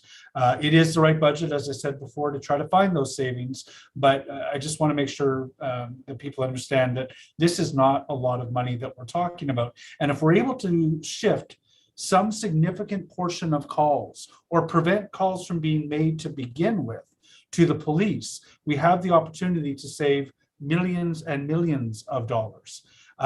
So I think that we are being penny wise, pound foolish when every year we cap the budget at 3% and don't take advantage of opportunities to make the longer term investments that will save our kids a lot of taxes down the road.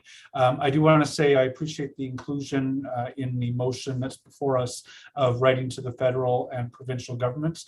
It really has become, over the course of the pandemic, more obvious to me the role, the failure of particularly the provincial government to fund appropriate psychiatric care for residents of Ontario has had on community well-being and community safety.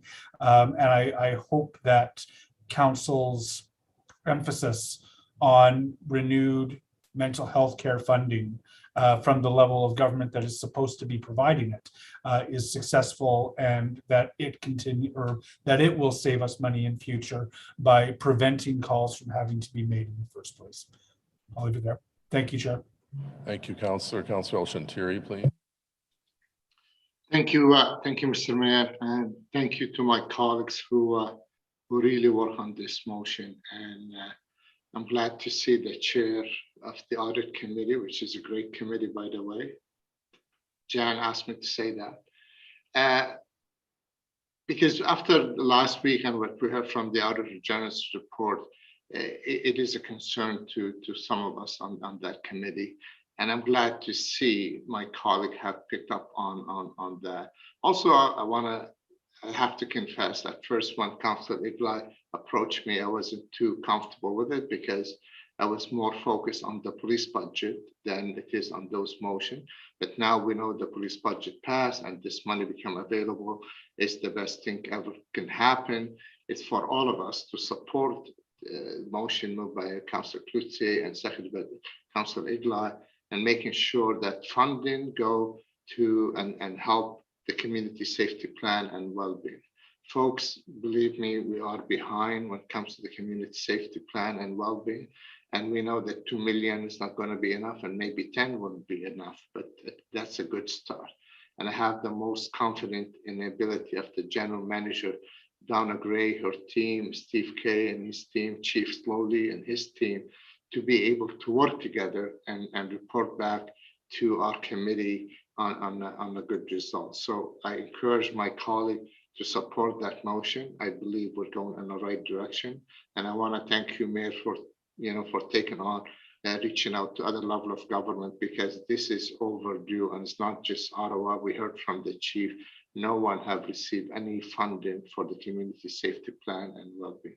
Thank you, Councillor Cloutier, Iglai, Lulav, Chair Dean, who work on this motion. This is a great direction to go forward. Thank you.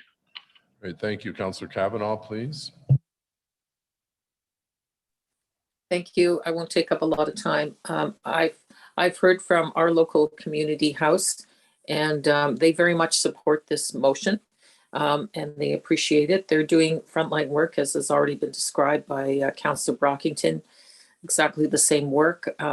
We're watching them in the community. We see the results. When I used to be able to hang out there and watch up close, it was amazing to see people coming in and out and being served. And it's a pleasure to note that that is there for that community.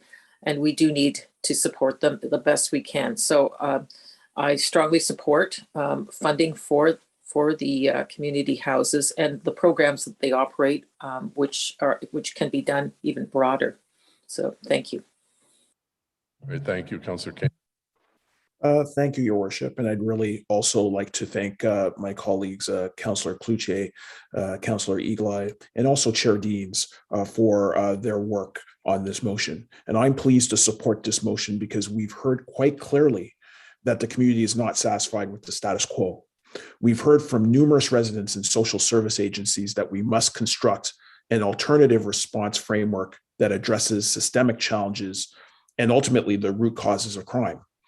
Once frameworks are established, we can strategically detask police services to other agencies that are better equipped to handle mental health crises, as an example, or addictions, issues of poverty, and homelessness.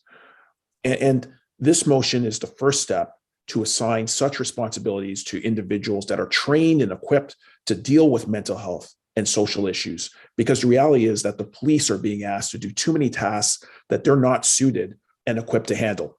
If our goal is to reimagine public safety, which entails the provision of effective vital services, then it is important for us to support this motion, which is designed to develop a safer, culturally appropriate alternative, which is driven by non-enforcement interventions based upon community-centric mental health crisis response. The City of Ottawa needs appropriate resources to address emergency mental health crises. And that's why I'm happy that this motion does entail an element where we ask for that from the province. Our city needs to support mental health crisis intervention programs so that we do not need to solely rely upon the police service to respond to people in crisis.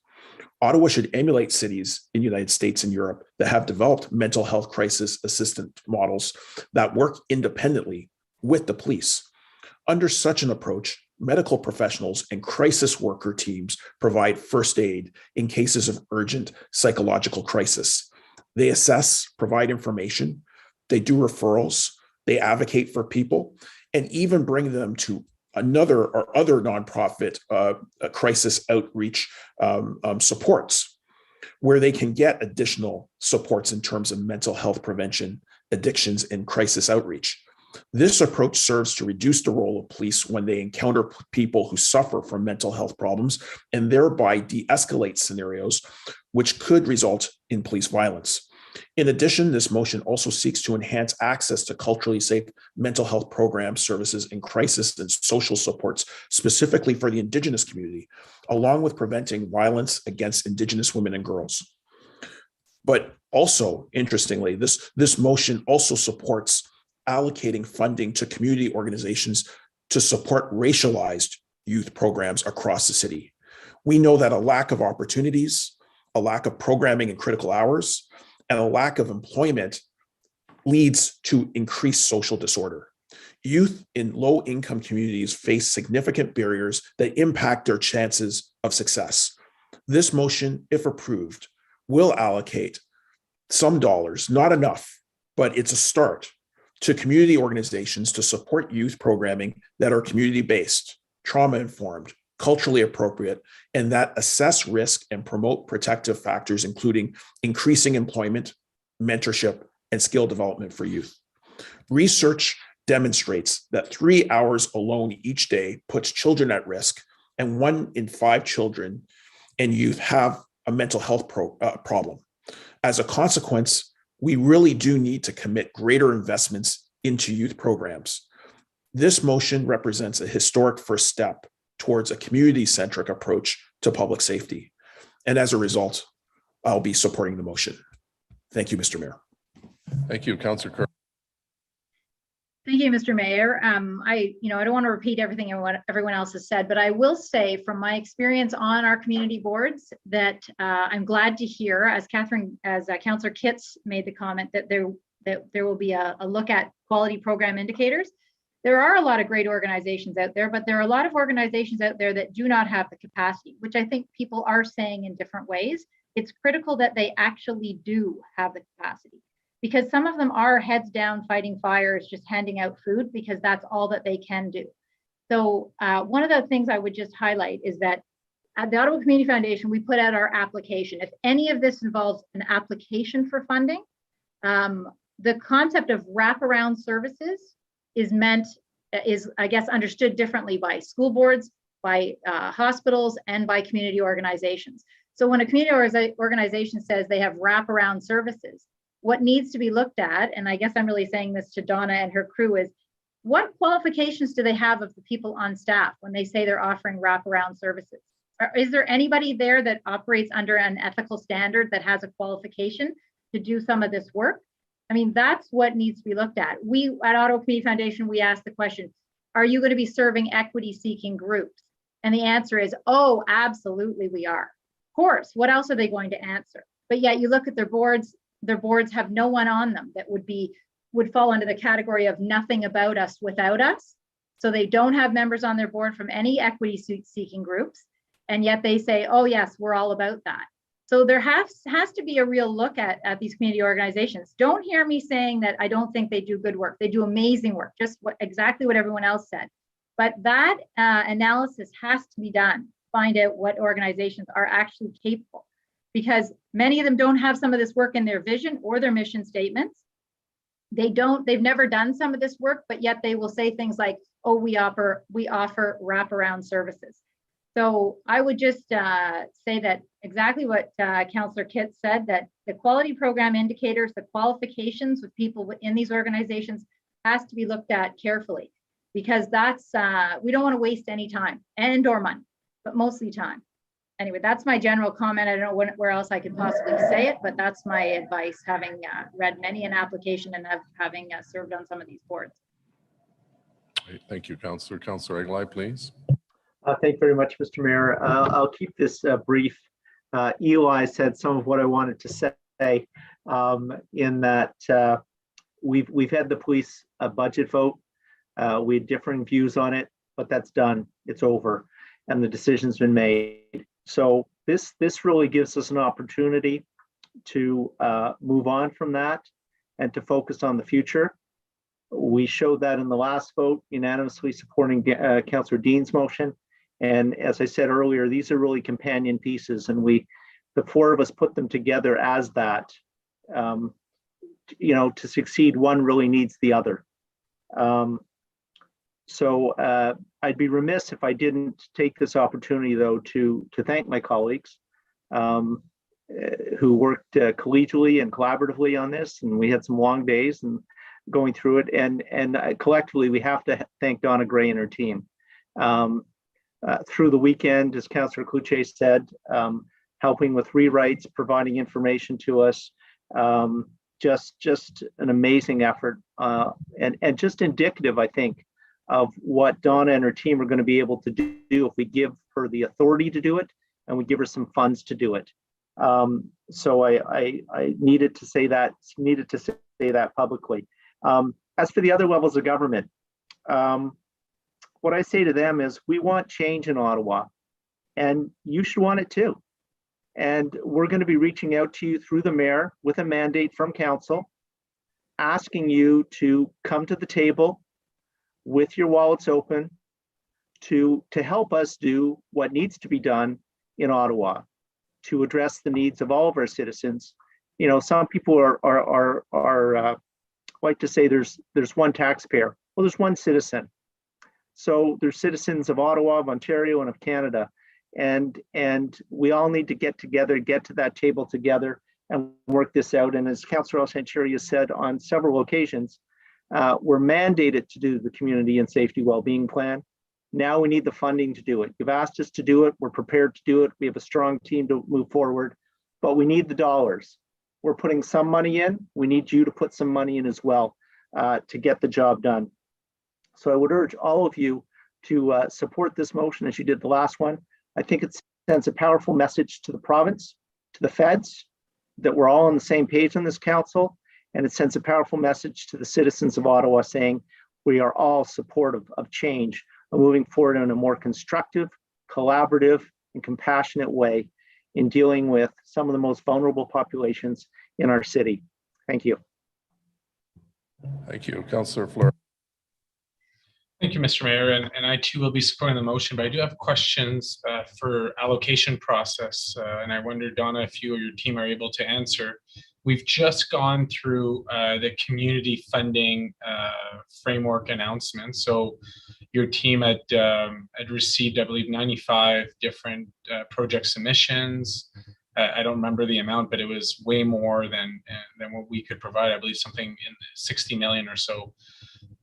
I wonder if the motion today, it gives you opportunities to use that process in groups that should have been funded and flow the money in that regards, or if it's an entirely new process. Wonder if you could clarify. Thank you, Mr. Mayor. And this motion gives the flexibility to look at both those options. And I think that's in my response to Councillor Brockington. It gives us the flexibility to augment where we might have seen areas now that we would want to invest more in, but it also allows us to specifically target results, outcome oriented activities to move us towards the objectives of the community safety and wellbeing plan. So it does both. Do we have to go back out for requests for proposal, or can we use that structure to directly fund what are emerging priorities? At this point, I think it's premature to say, but we do recognize doing a call out, when we've just done that work, puts pressure on community organizations. So we'll be diligent in understanding the needs of community, but also the process, impact on community organizations as well.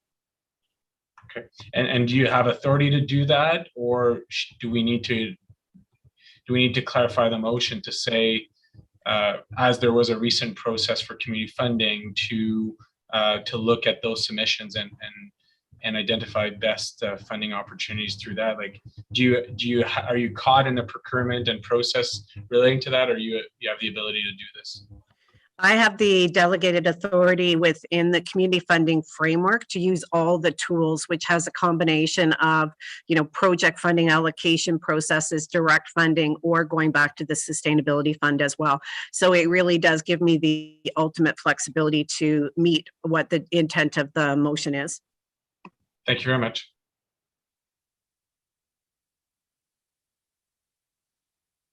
Apologize. Thank you. Est-ce qu'il y a des autres personnes? No. Councillor Cloutier, do you want to wrap up, or did you say it all? Just 1 minute, Mr. Mayor, and thank you. And colleagues, we all want to alleviate the pressure from our emergency services in situations where they're not the most appropriate and effective response. And we've recognized the need for better health responses and to seriously look at innovative approaches for ongoing mental health. And this motion does that. It decouples emergency calls where appropriate, and it complements the motion by Councillor Deans and Councillor King that we've just approved. And equally important, and we heard this from other councillors, delivers resources for our community that are doing this work, and our mental health and addiction and crisis needs don't always present themselves at 9 to 5 business days. And this funding will facilitate a greater collective coverage all across the city and greater hours of operations, if that's what Ms. Gray and her team decide. So the geographic reach. We need that service 24/7, and prevention and crisis response work in tandem. So I appreciate your support of this motion, and I appreciate the discussion we've had today. Merci, Monsieur le Maire. Okay, thank you. On the motion, carried. Adopté. Carried. Next is a direction by Councillor McKenney to staff. Councillor McKenney.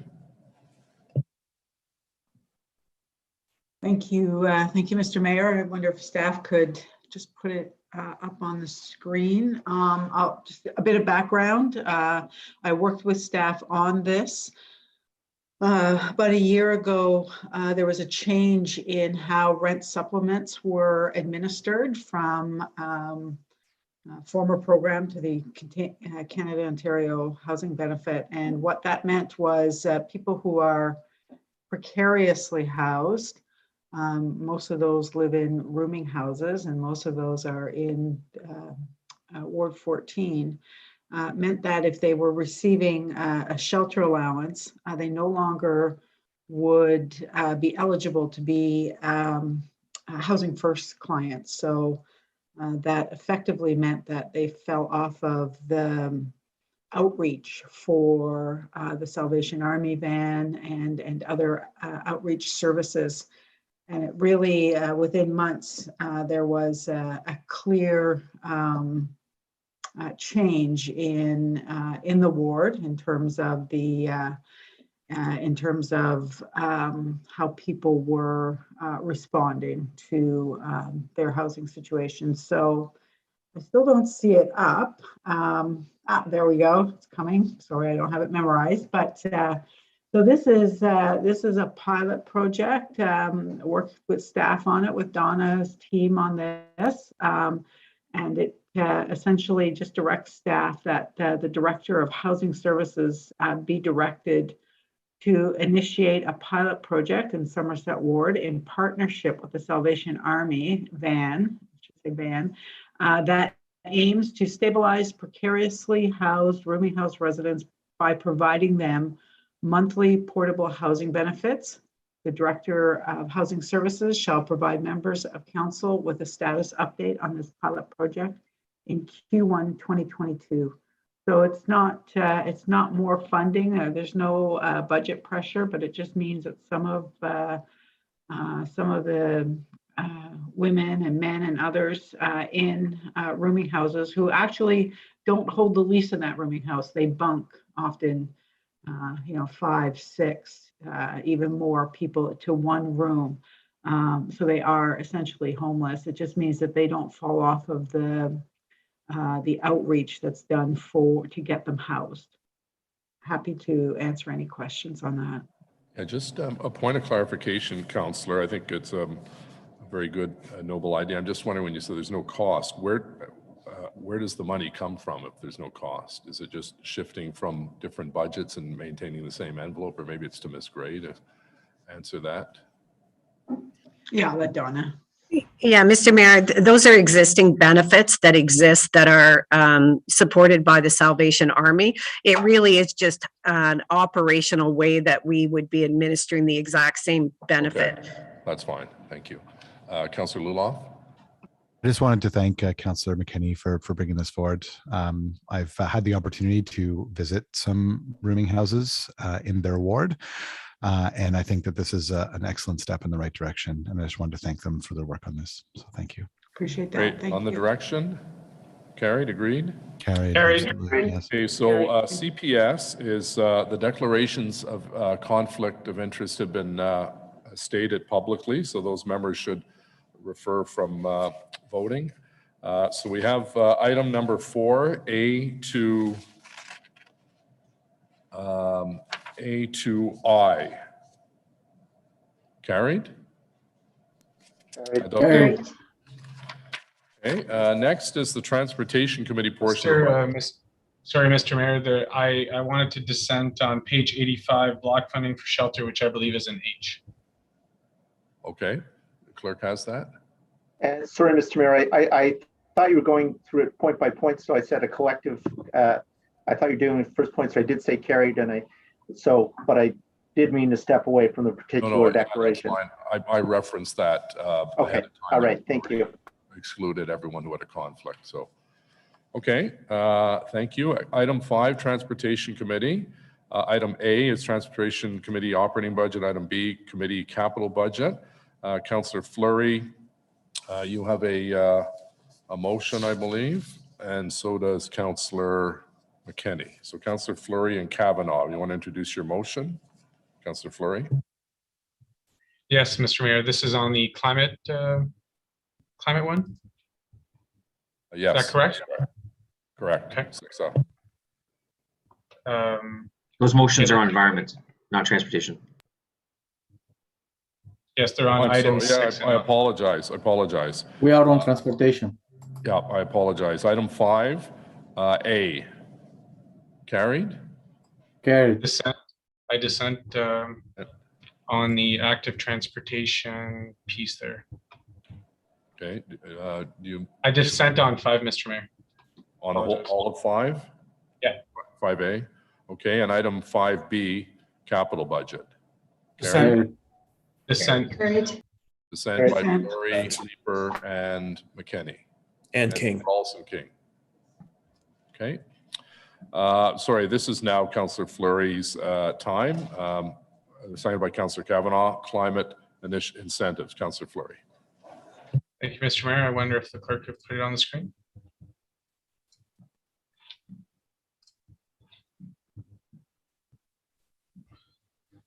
Okay, whereas the city of Ottawa joined the United Nations Race to Zero campaign to enact climate action, whereas this race aims to take immediate action to reduce greenhouse gas emissions to zero by 2050, includes short, medium, and long-term targets for the city of Ottawa, whereas these commitments include councils declaring a climate emergency in 2019, and whereas I introduced motion number PLC ARAC 2021-525 at the Joint Planning Committee and ARAC meeting on October 18, 2021 concerning the acceleration of the construction of new, greener buildings. It's referred to the report, whereas this motion has been referred to Standing Committee on Environmental Protection, Water and Waste Management for their consideration to direct staff to study and develop additional mitigation measures which offer incentives for new and existing buildings. Whereas in order to meet and achieve climate action goals must be realigned with the current emergency, whereas the need to accelerate the shift to lower carbon economy is agreed, and an opportunity to accelerate is to take the plan for a study of the high performance design standards incentives expected for 2023 and fast track this to a more focused action oriented program feasibility and design report by mid 2022. And whereas the Standing Committee on Environmental Protection, Water and Waste Management is recommending that council direct staff to allocate $1 million in one-time funding through the annual capital close review, should the chief financial officer treasurer determine there are sufficient funds to fund the climate change master plan to catalyze emissions reductions, support ongoing climate adaptation work, leverage federal funding, and therefore be resolved that council, 1, allocate 100,000 of the 1 million to a one-time funding through annual capital close review to accelerate the program feasibility and design work for municipal incentive programs for the high performance development standards for new and existing buildings to initiate the incentive study in Q2 of 2022, should the financial officer treasurer determine there are sufficient funds, and 2, direct staff that the high performance development standard incentive program feasibility and program design work include A, scan of municipal incentive programs, B, review of the regulatory barriers and enabling legislation, C, review the funding sources, including consideration of how funding for affordable housing can be stacked with funding in energy efficiency, conservation, and GHG emission reduction, D, proposed eligibility programs and foundational elements. E, proposed business process. F, consult with Energy Evolution, sounding board stakeholders, including industry and community. And G, program evaluation, metrics, and key performance indicators. And H, within the revision, that priority incentive levels be given to properties that advance greener buildings within the TOD areas, as well as those who include affordable housing. And 3, direct staff to report back to FEDCO Q4 of 2022 with recommendations on implementation options, including identifications of co-financing and funding sources included from senior levels of government to successfully launch a climate incentive program by Q2 2023. You want to speak to it, Councillor?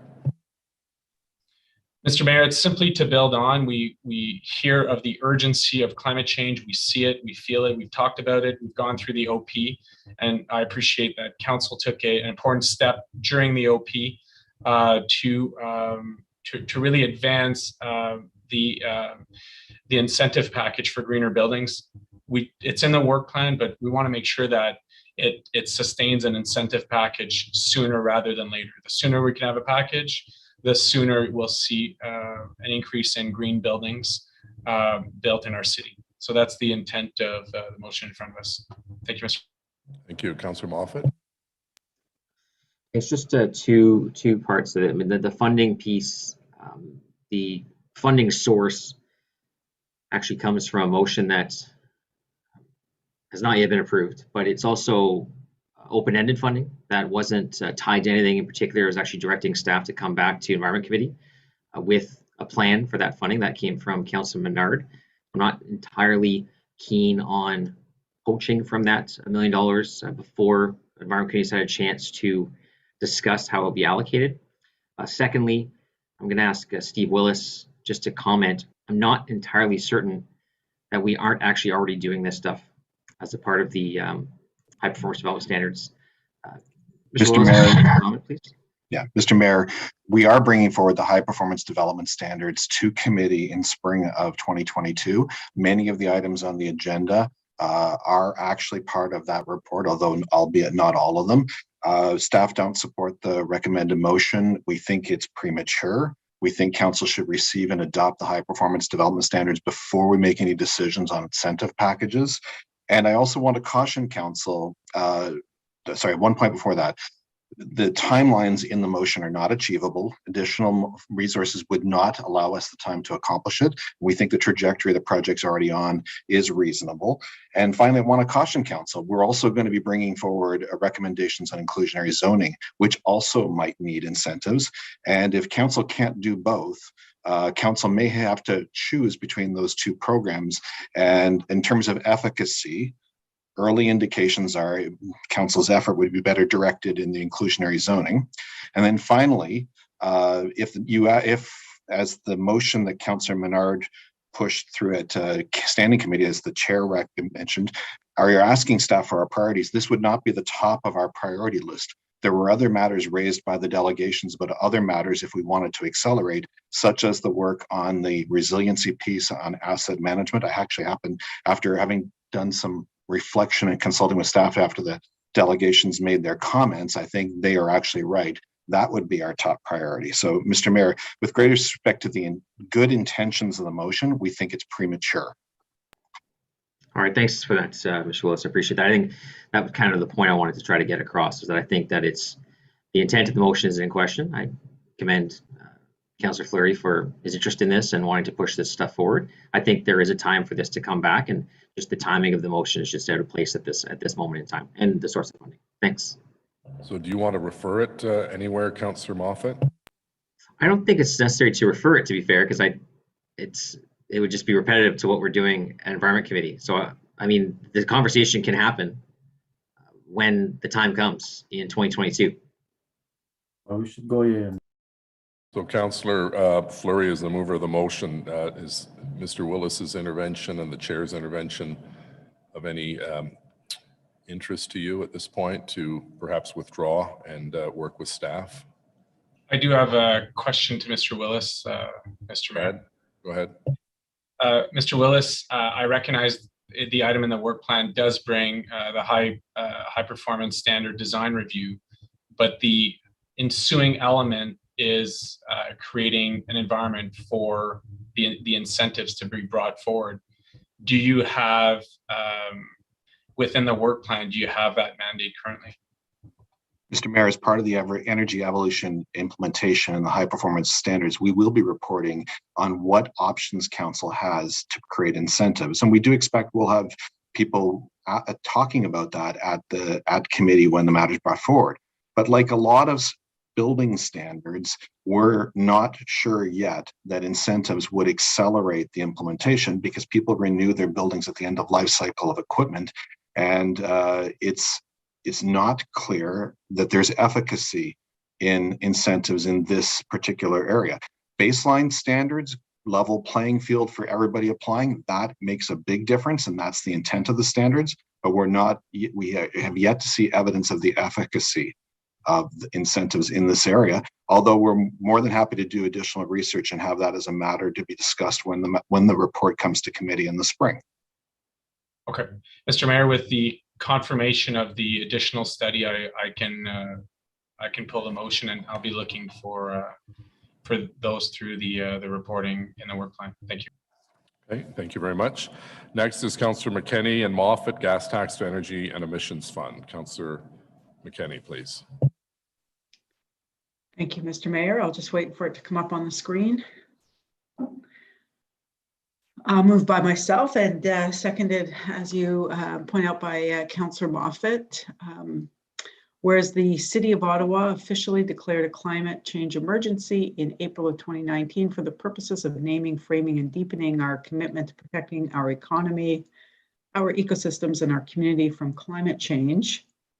Whereas the declaration recognized climate change as a strategic priority in the city's strategic plan and accompanying budget directions for the remaining term of council. And whereas the urgency of reducing greenhouse gas emissions and implementing climate risk mitigating measures is well understood scientifically and documented by the 2021 International Panel on Climate Change Code Red report, and delay is understood as the new denial and having dire consequences. And whereas Energy Evolution outlines that the city needs to make the most significant financial investments over the next 9 years to realize greenhouse gas reductions and energy cost savings for residents, businesses, and the municipal corporation. And whereas the funding for implementing the measures identified in Energy Evolution, Ottawa's community energy transition strategy decreased by 69% from 2.6 million in 2020 to 0.8 million in 2021 due to the drop in the Hydro Ottawa dividend surplus, which council designated as funding source in 2019, but the climate plan calls for 621 million per year capitalization, all levels of government combined. And whereas, as a result, the city will not keep pace with actions identified in the Climate Change Master Plan and Energy Evolution to achieve council's greenhouse gas emission reduction targets. And whereas a motion adopted by the Standing Committee on Environmental Protection, Water and Waste Management at its November 16th, 2021 budget meeting calls for the establishment of an energy emissions fund with an allocation of $1 million seed funding, and whereas the one-time increase in federal gas tax revenue of $57 million received in 2021 has not been allocated, therefore be it resolved that $9 million be allocated from the federal gas tax revenue to the Energy and Emissions Fund, in addition to the $1 million from capital close, to establish a GHG reduction plan with future savings directed back into the revolving fund, and therefore be it further resolved that staff bring forward projects to the appropriate committee that would meet these objectives, and therefore be it further resolved that staff work with Hydro Ottawa to seek opportunities to leverage the city's investments by finding matching or alternative funding or financing strategies and opportunities to accelerate implementation of projects. Thank you. Great, thank you. Still have about 2 minutes, Councillor. Yeah, I can, yeah, I'll wrap up after. I think the motion pretty much is self-explanatory. It really, we have our climate change master plan. There were two parts of it: adaptation, mitigation. And under mitigation, to reduce our GHG emissions, we have a plan. It's a good plan, but there's no energy evolution, but there's just no long-term financial plan. So this would allocate another $9 million to our climate change priorities. It would be directed to the new energy emission fund that was established by committee. And it creates a revolving fund. I think that's the most important part, is that it creates that revolving fund so that energy investments can be reinvested into the fund. So you get energy efficiency, you get a reduction in greenhouse gases, and you have that revolving fund. So where savings are redirected back into the fund. So it's a win-win-win, if you will. Thank you. Thank you, Councillor Lulaw. Thank you very much. My question is to Wendy Stephenson. Wendy, in this year's budget, we talk about some funding for a study, and then the initial construction of a pedestrian bridge at Trim Road and the 174, something that my community desperately needs, and the community of Cardinal Creek Village as well, in Councillor Kitz's current ward. Does this motion make it more difficult to fund that project and projects like that? Thanks very much for the question, Councillor. One of the things that we drew out in the budget tabling report was the fact that we had not done an allocation of the federal gas tax money. We knew that it was one time, and really there's some work that we need to do in finance in terms of developing that next long-range financial plan. That work is underway now. It's going to come to FEDCO in Q1 and Q2 of 2022. So at this point, it's very preliminary. It's very difficult for us to provide advice in terms of what this might mean in terms of the impact on some of the projects and that sort of overall transit affordability model that we have. Okay, I'm not quite sure if that answers specifically my question, but Councillor, we simply don't know. Because we need to do that work. We need to look at the overall transit affordability. Council has directed us in the past to use gas tax money typically towards transit, right? All of our LRFPs, the past 3 have done that. And so what we need to understand is if the full allocation isn't there, what that does to transit in the future and the projects that you mentioned, right? So is it going to make transit less affordable? Does it mean the tax levy needs to go up? Does it mean fares need to go up? That's a piece of work that is just very preliminary for us to actually talk about and conclude on today. Okay, thank you very much. I'm hoping that somebody after me refers this back to staff, because I don't think it's in a state where we can make a decision today. Thank you very much. Okay, thank you. Councillor Dudas.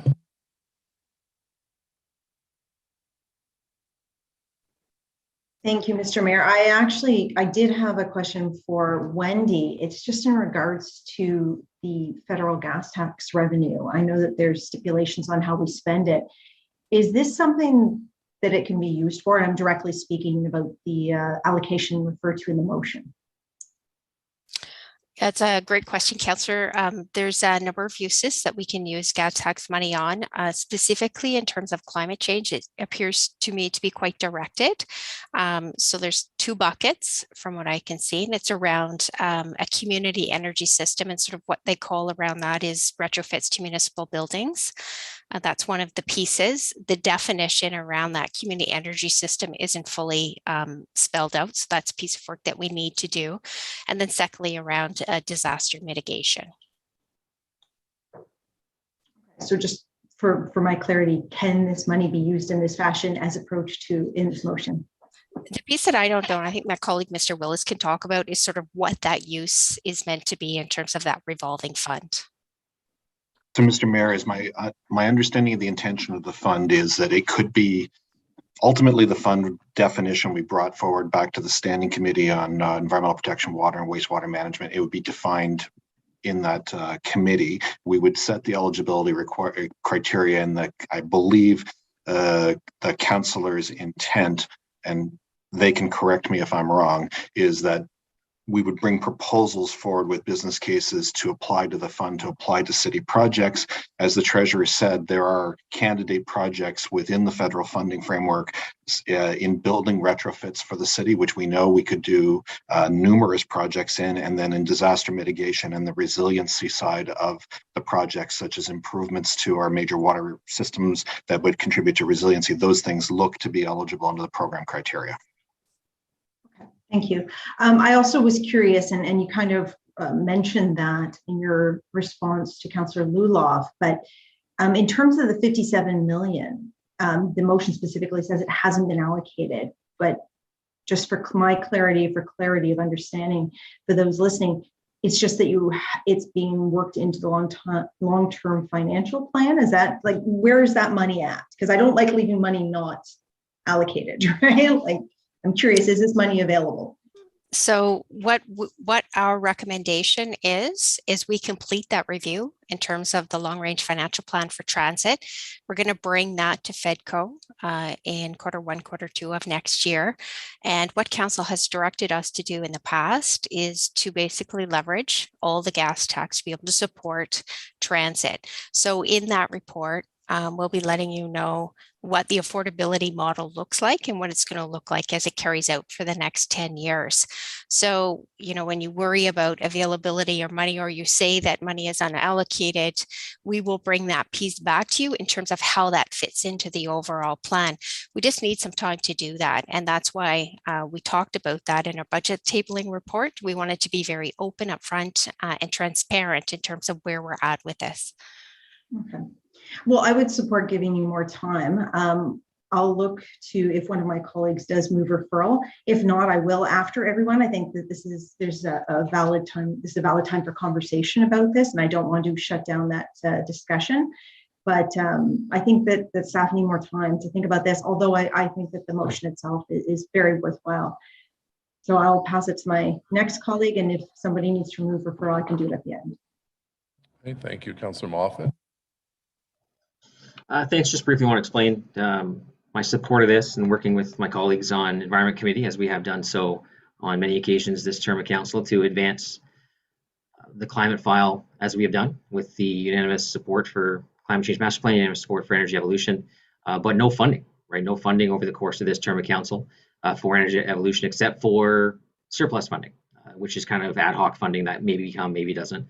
So there's no baseline funding in the budget for climate initiatives within energy evolution. Of course, we have baseline funding for social services, baseline funding for housing, baseline funding for a lot of things, but nothing for energy evolution. So coupled with Councillor Menard's motion that's before us today as part of the Environment Committee budget for the revolving fund, which would allow money, that savings from projects, to go back into that fund to reinvest into other things at the city to create more savings. Return on investment, as is evidenced quite clearly in the energy evolution document. And that's the intent here, is to put some money into something. At some point, council, this term or next, is going to have to start funding energy evolution. We have a plan. We've committed to it. We all supported the targets. So if we're just going to put targets and not actually get there, then just say it, admit that. But if you want to actually do something and get us to a point where we're actually funding this stuff, the opportunity is before us today with this motion. Thank you. Okay, Councillor Hubley, please. Thank you, Mr. Mayor. I do have a motion along with Vice Chair Cloutier on this, and I'd like to, I'll read it, it's brief. Be it resolved that the McKenney-Moffat motion proposing to allocate $9 million from the federal gas tax revenue to the Energy and Emissions Fund be referred to staff to be analyzed, and in turn, staff report back to council in Q2 of 2022 in the context of the long-range financial plan for transit. Mr. Mayor, the reason we have to put that into the bucket, this is a big chunk of money that would go to transit. So something will have to be cut from the transit plans, whether it's buying new buses or route changes or layoffs, whatever. But if we're going to take the money out of transit, we need to do a rethink on our long-term financial plan for transit. So I ask my colleagues' support to refer to that discussion. It's not far away. Staff are already starting to work on this. So we should have answers early in the next year. Thank you. Okay, thank you. So on referral, referral takes precedence. So if you'd like to speak on referral, Councillor Menard, the floor is yours. Yes, thanks very much, Mayor. I think it's really important that colleagues understand a few pieces of this. This money was not expected. It was campaign promise. It was extra funding. Just as the year before that, the gas tax fund was also doubled one time. This was another one-time doubling. I used to work on the gas tax fund federally. I know the categories inside and out. In this one, under community energy systems, the specific bilateral agreements that are signed with the municipality speaks to infrastructure that generates or increases the efficient usage of energy. There are many projects that our staff have identified that do exactly that. This fits with the allocations within that. Yes, within that. I'm guess, Mayor, I'm speaking to the fact that we should not be deferring this at this time because of the points that were being made in the motion and previously by other colleagues. The first is around the gas tax fund definition. The second point that I think is important to make is that the last time the federal gas tax revenue was doubled, all of it went to infrastructure renewal gap for roads. So of the 58 million, 20 million was allocated in 2020, 19 million in 2021, and the remaining 19 million is included in this 2022 draft capital budget. So the fact of the matter is that it's not all going to transit. The other piece around this is that this money gives us the potential to leverage further funding. As Councillor Moffat said, the savings that come from it. And people are watching us today. It's important to look at an innovative way to find this funding without raising municipal taxes in this case. And, you know, as my colleague and friend, Ms. Keller-Herzog has been saying, delay is the new denial. Let's not delay this. This is a priority for our city. This is something that we should and can be doing. This is 9 of the 57 million. And if this isn't a priority now, given the climate change effects that we're seeing in our city and around the world, and in our city, it's flooding is the major issue. But you've seen other issues that come up as well. If we can't do this now, and instead of deferring this, then I'm not sure we really believe in the fact that there's a climate change emergency. So if you believe there's a climate change emergency, don't delay this further. Put our money where our mouth is and start investing so that we can get the savings on the other side and begin to reduce those emissions. So I strongly urge my colleagues not to refer this further. Let's get this motion passed here today at the budget where it should be passed. Thanks very much, Mayor. Councillor Brockington on deferral. Thank you, Mayor. I apologize to the city treasurer if she answered this, but the 57 million in unallocated funds, how does the plan get determined to spend those monies, and what are the timelines associated? Yeah, thanks very much, Councillor, for the question and the opportunity to clarify that. We do need some time, and that's what we're asking for today, is to do that work. We're not saying that this might not be the answer, but we want to look at the transit long-range financial plan. I appreciate the fact that this is being referred to as one-time money, but there are a number of projects that are coming, that are known, and those that I'm going to say we haven't been able to do for future. You look at some of the BRTs, we look at stage 3 and the commitments that we might have with respect to that, because as much as we are seeking funding 50% from each senior level of government, there are costs that are ineligible for the city. So we have to look at that bigger picture, understand what that 10-year range looks like in terms of our financial commitments. And this time will give us the opportunity to do that and report back. And that will come in Q2 of 2022.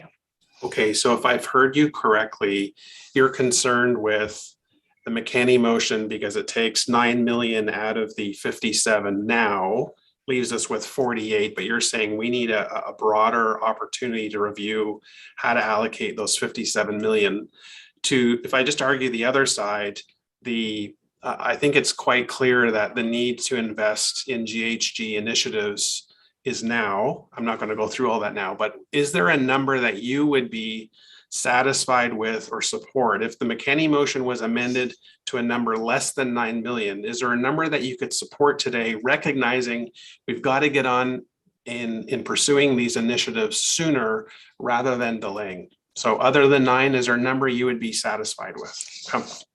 I appreciate your question very, very much. And I'm going to reiterate what I had just said. We haven't done the work. I don't know the answer to that. So I'm not comfortable giving a number today to state that and move forward. Fair enough. All right, thank you. Thank you, Councillor Brockington. Councillor McKenney on referral, please. Thank you. Q2 really means that we're putting this off for over a year. Don't anybody kid yourself. Q2 is when things shut down. We're going into an election, and we know that nothing comes out from June until it's over, and then we go back into a new term of council, and then we set our strategic priorities and we move forward.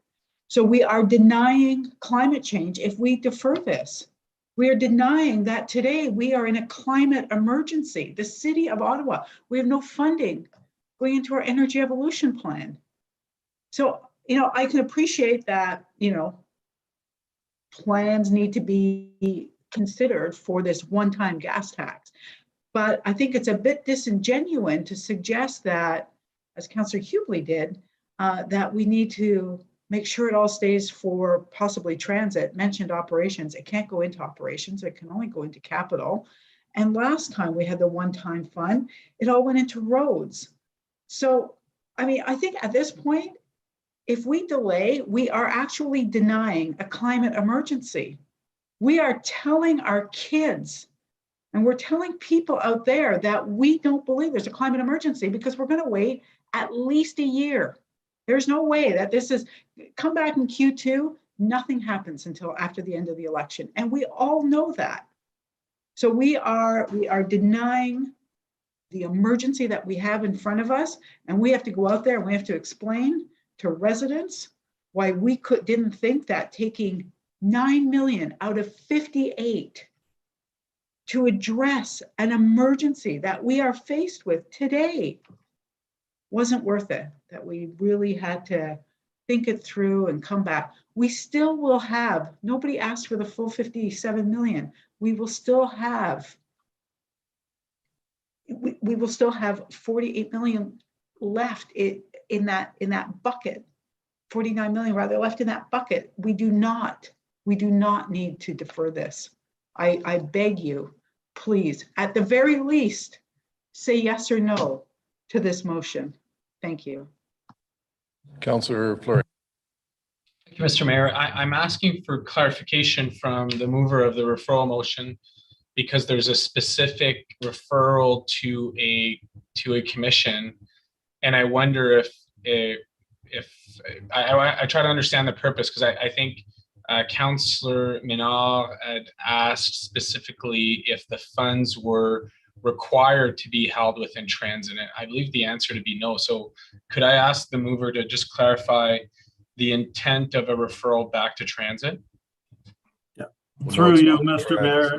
Mr. Councillor Hubert, it's not to transit, it's the long range financial plan, which is FEDCO, the transit portion of that.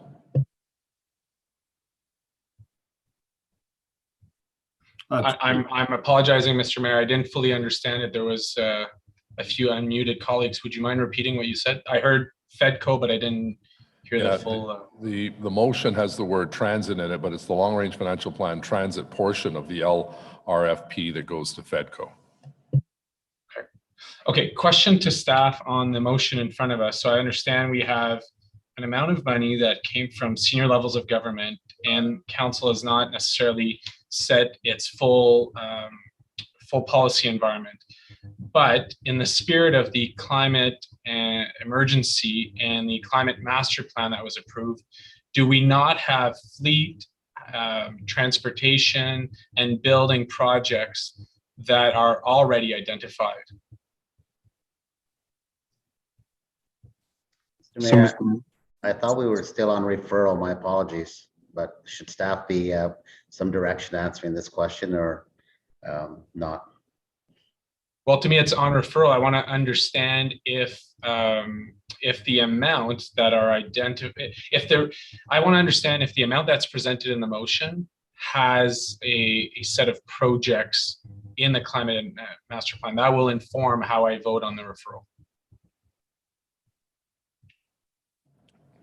Wendy or Steve? I'm going to ask my colleague, Mr. Willis, actually to speak to the spend. Mr. Mayor, just where we're at in the process right now, council has previously directed that the gas tax money does go towards transit projects, as I understand. So council would have to change direction at this, and this is why the treasurer has asked for additional time to do the analysis of this so that we can respond to council about what it means. Staff will take council's direction, will bring forward a spending plan regardless of the amount that council set. The previously adopted Menard motion at standing committee would cause us to bring a report forward on a proposed spending plan regardless. So, we're in council's hands on this. It's a question of council has given previous direction and staff are trying to implement what council has already told us to do. Okay, on that answer, I believe it is important to advance energy evolution projects and climate resiliency. So I will not support referral. Thank you. Councillor Leeper. Thank you very much, Mayor. This feels like a bit of a Kafkaesque debate, and I suppose that's inevitable. We've been going for well over 6 hours now without any kind of breaks. So any lack of clarity on my may just be on my part. But what I am hearing, everything that I'm hearing, the referral motion and the comments by the treasurer would indicate that staff consider that this money is earmarked for transit. They want to study it in the context of the transit long-range financial plan. And I cannot help but believe that if we don't go on a separate path today, a different path today, that we are going to wind up in the context of the long-range financial plan with a series of projects that are transit related, and that we will have lost the opportunity to allocate this funding differently. I think we would be doing a favor to staff if we vote on a motion on allocating the funds, as Councillor McKenney has suggested, so that they know the amount that they have to work with when they're doing their planning. Because otherwise, I am virtually certain that when we get to the long-range financial plan, it will not be $9 million that's available for projects. It will be some much smaller sum that is available for anything other than transit. So no, I don't refer this. Let's vote on this. And if it is council's intention that a certain amount of money would be available for transit, they should know how much that is. Because if we get to a vote on the long-range financial plan for transit and the money is all allocated to transit projects, there is virtually no chance that we will then be able to vote on or change recommendations to do something different. This is a great suggestion that Councillor McKenney has put forward, and I would suggest that we vote on it today and not refer it. Okay, anyone else on referral? Councillor Gower, do you have your hand up? Thank you, Mayor. Yes, I'm hearing from staff in the most polite, diplomatic way possible. Please give us time to analyze this and bring it back to you. I support the referral motion. Also remind colleagues, investments in BRT, in buses and light rail are one of the most significant environmental initiatives that we can make here. So I'm happy with the referral motion. Councillor Kitts. Thank you, Mr. Mayor. Yeah, I'm hearing staff saying they need time to look at this. I only saw the motion last night. I'm not sure about others. But I also think Councillor McKenney's point about going into an election year is also well taken. So I'm wondering if staff could comment whether Q1 2022 could be accommodated, and if yes, whether the mover would consider that as a friendly amendment to his referral motion.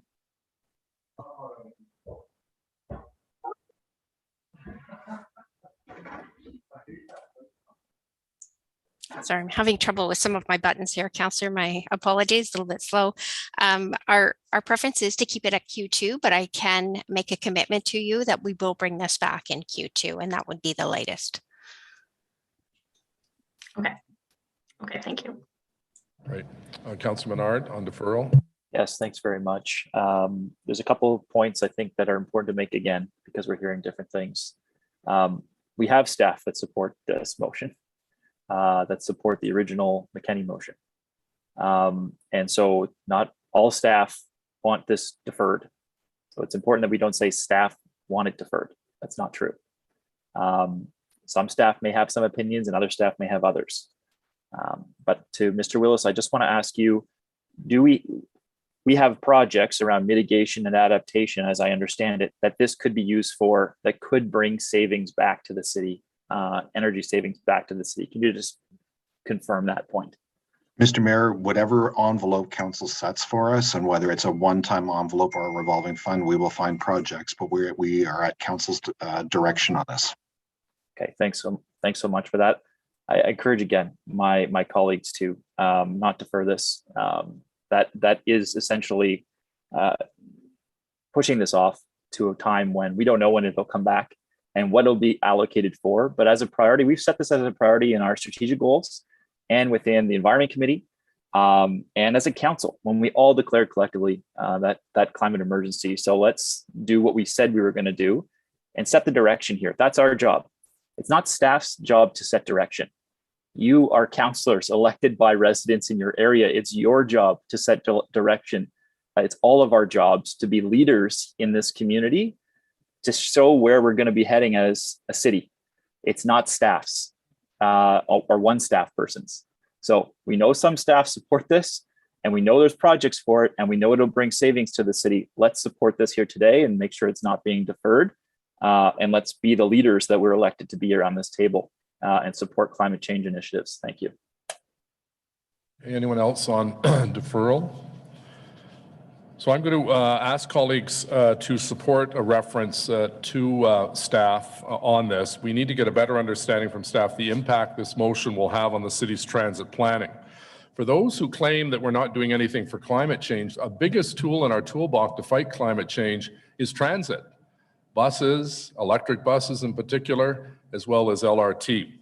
And we've heard pleas from our staff, particularly our treasurer and general manager of planning and infrastructure, that we need to secure those dollars because if we're going to move forward with phase 3, which will benefit Barrhaven and Stittsville and Canada, we're going to need some of the dollars that would normally not be eligible for federal or provincial funding. In other words, planning issues and the like. So I do want to hear from staff. They've indicated they're not saying no to this, but we can't in isolation pull $9 million out of a fund, notwithstanding that it's new money.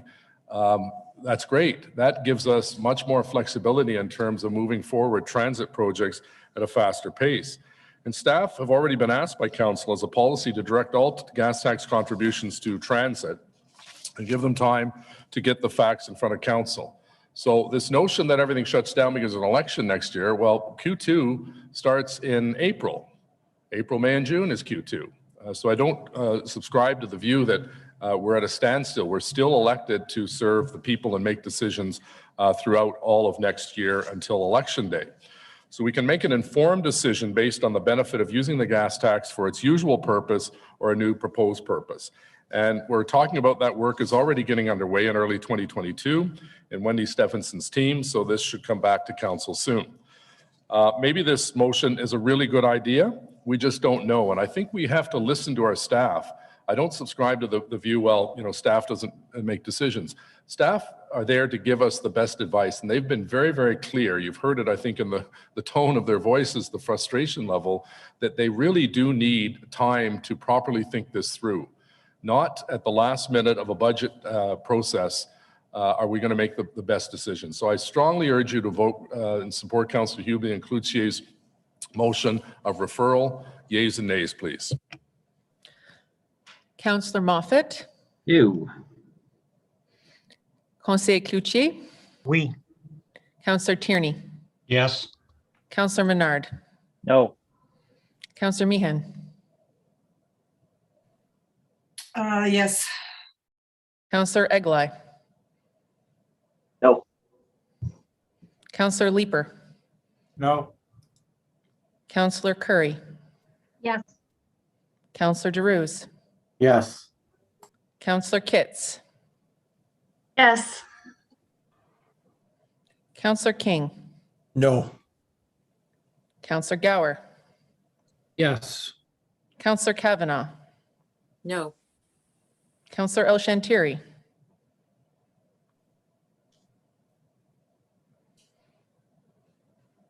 Councillor El Shantiri, I think your mic is on mute. I have yes, sorry, mute button. Councillor Deans. No. Councillor Hubley. Yes. Councillor Dudas. Yes. Councillor Shirelli. Yes. Councillor Luloff. Yes. Councillor Harder. Yes. Councillor McKenney. No. Councillor Brockington. No. Conseiller Fleury. No. Mayor Watson. Yes. 14 yeas, 10 nays. Okay. Next is going through item number 6. Items A, B, C, D, E, and F. Carried? Adopté? Carried. Carried. Next is a planning budget, the Fleury-McKenney motion on affordable housing. Councillor Fleury, if you'd like to introduce your motion. Yes, Mr. Mayor, I'll just ask the clerk to put it on the.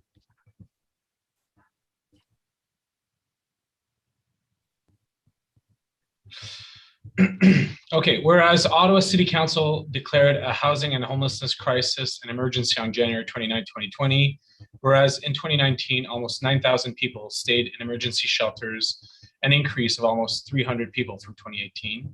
Whereas in 2020, the annual average length of stay in emergency shelters was 120 days, an increase of over 20 days since 2019.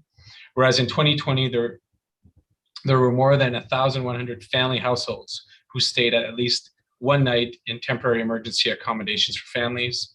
Whereas these 1,100 family households, the annual average length of stay is 178 days.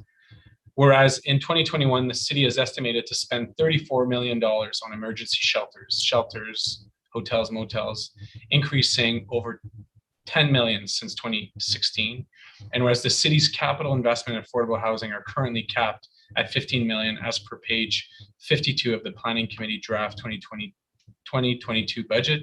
And whereas the COVID-19 pandemic has demonstrated the inability to adapt from an outdated shelter model, whereas this failure in the current model has placed an additional strain on individuals experiencing homelessness and or chronic homelessness.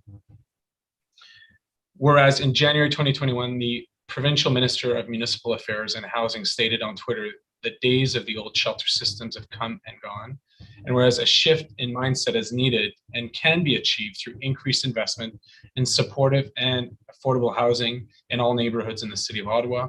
And whereas it is well documented from notable researchers such as Tim O'Brien and Kevin Page, have shown the economics and social benefits of building a spectrum of affordable housing.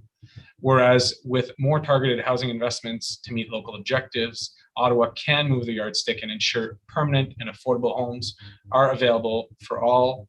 And whereas the need to match spending and investment of affordable housing and in investments in emergency shelters yearly would remove the need for the outdated shelter model funding. Therefore, be it resolved that council increase its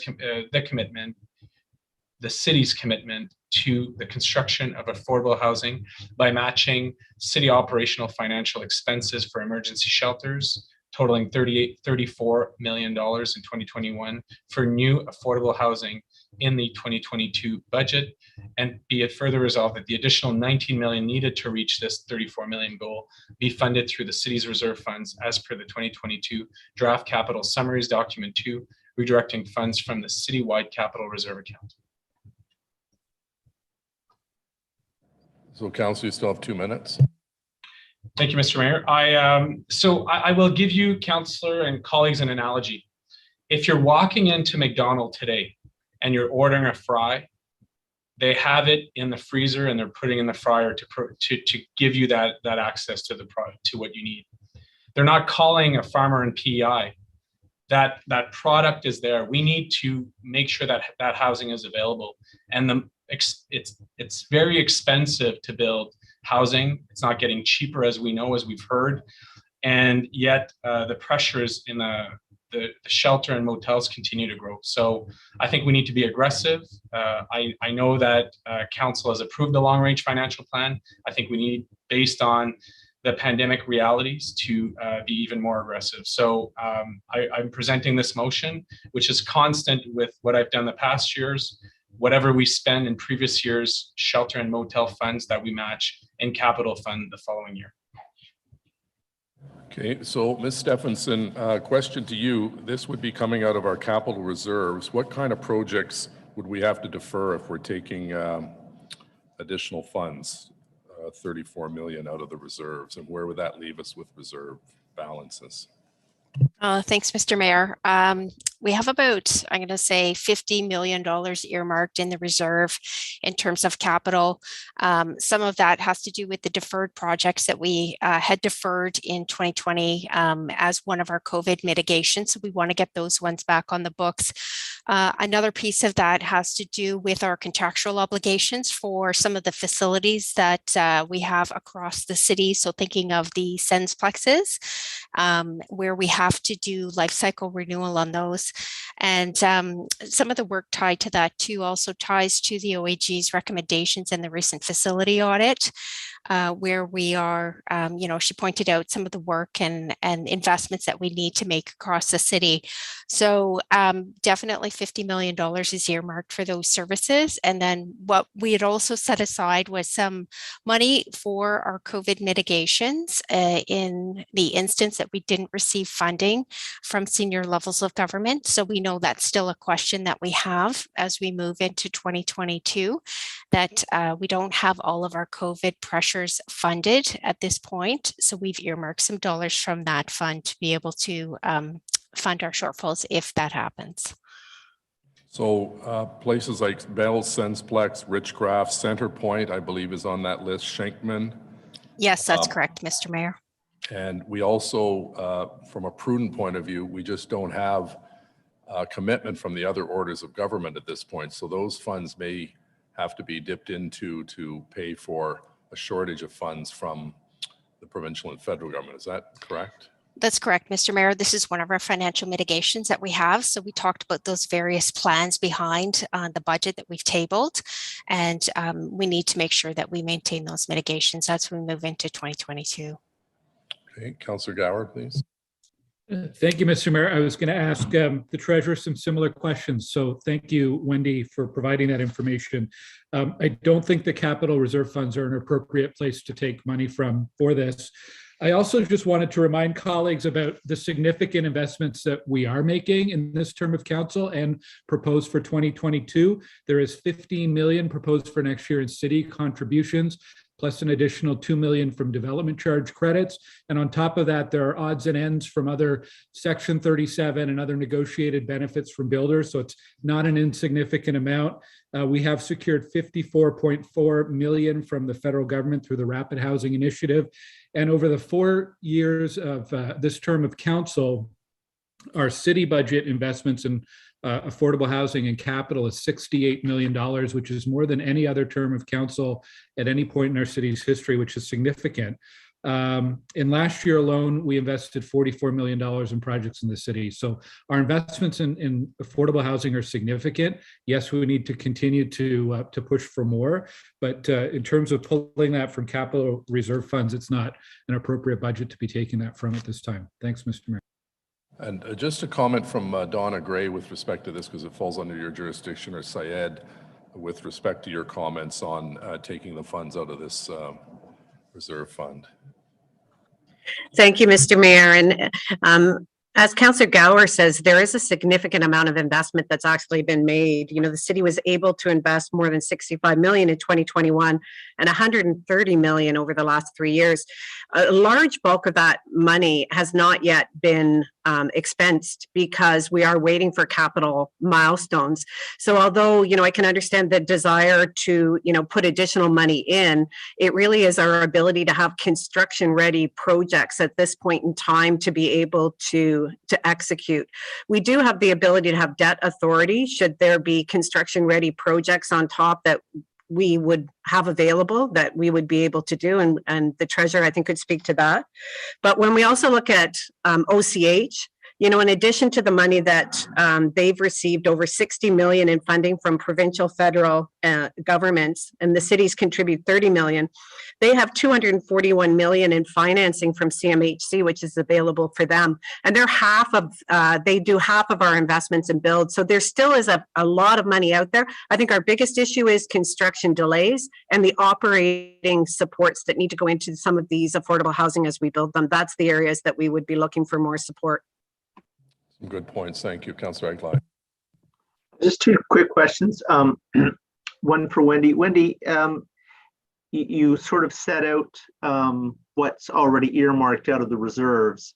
So taking that money you've earmarked, what does that leave us in the reserves? I believe it's just over about 40 million, Councillor. And then when we look at sort of, you know, maintaining that reserve year over year, we need to keep money in that in accordance with our reserve policy.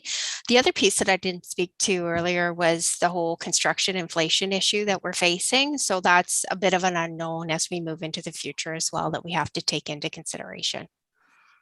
Thank you for that. Donna, I have a quick question for you. If this motion did pass and you suddenly had these additional dollars, are there any programs out there right now, provincially or federally, that could turn those dollars into more dollars? Or is it kind of quiet on that front right now?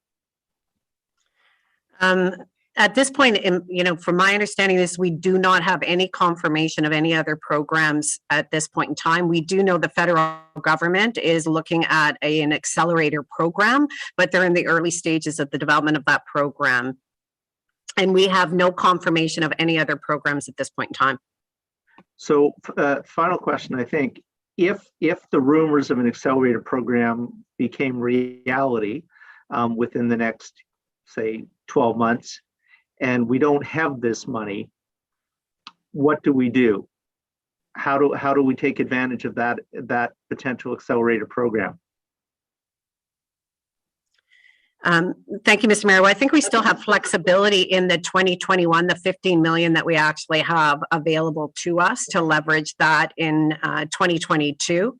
And we would be looking at that to be able to leverage the programs, but we would still have to have construction ready or have partners that would be able to build or have projects that are really ready to be expensed. And at this point in time, we have some that are in pre-development, but we don't have any construction ready projects. So we'd really have to be building that inventory for us to be able to move forward on that, which we're doing right now. But that will take us a bit of time. Okay, thank you for that.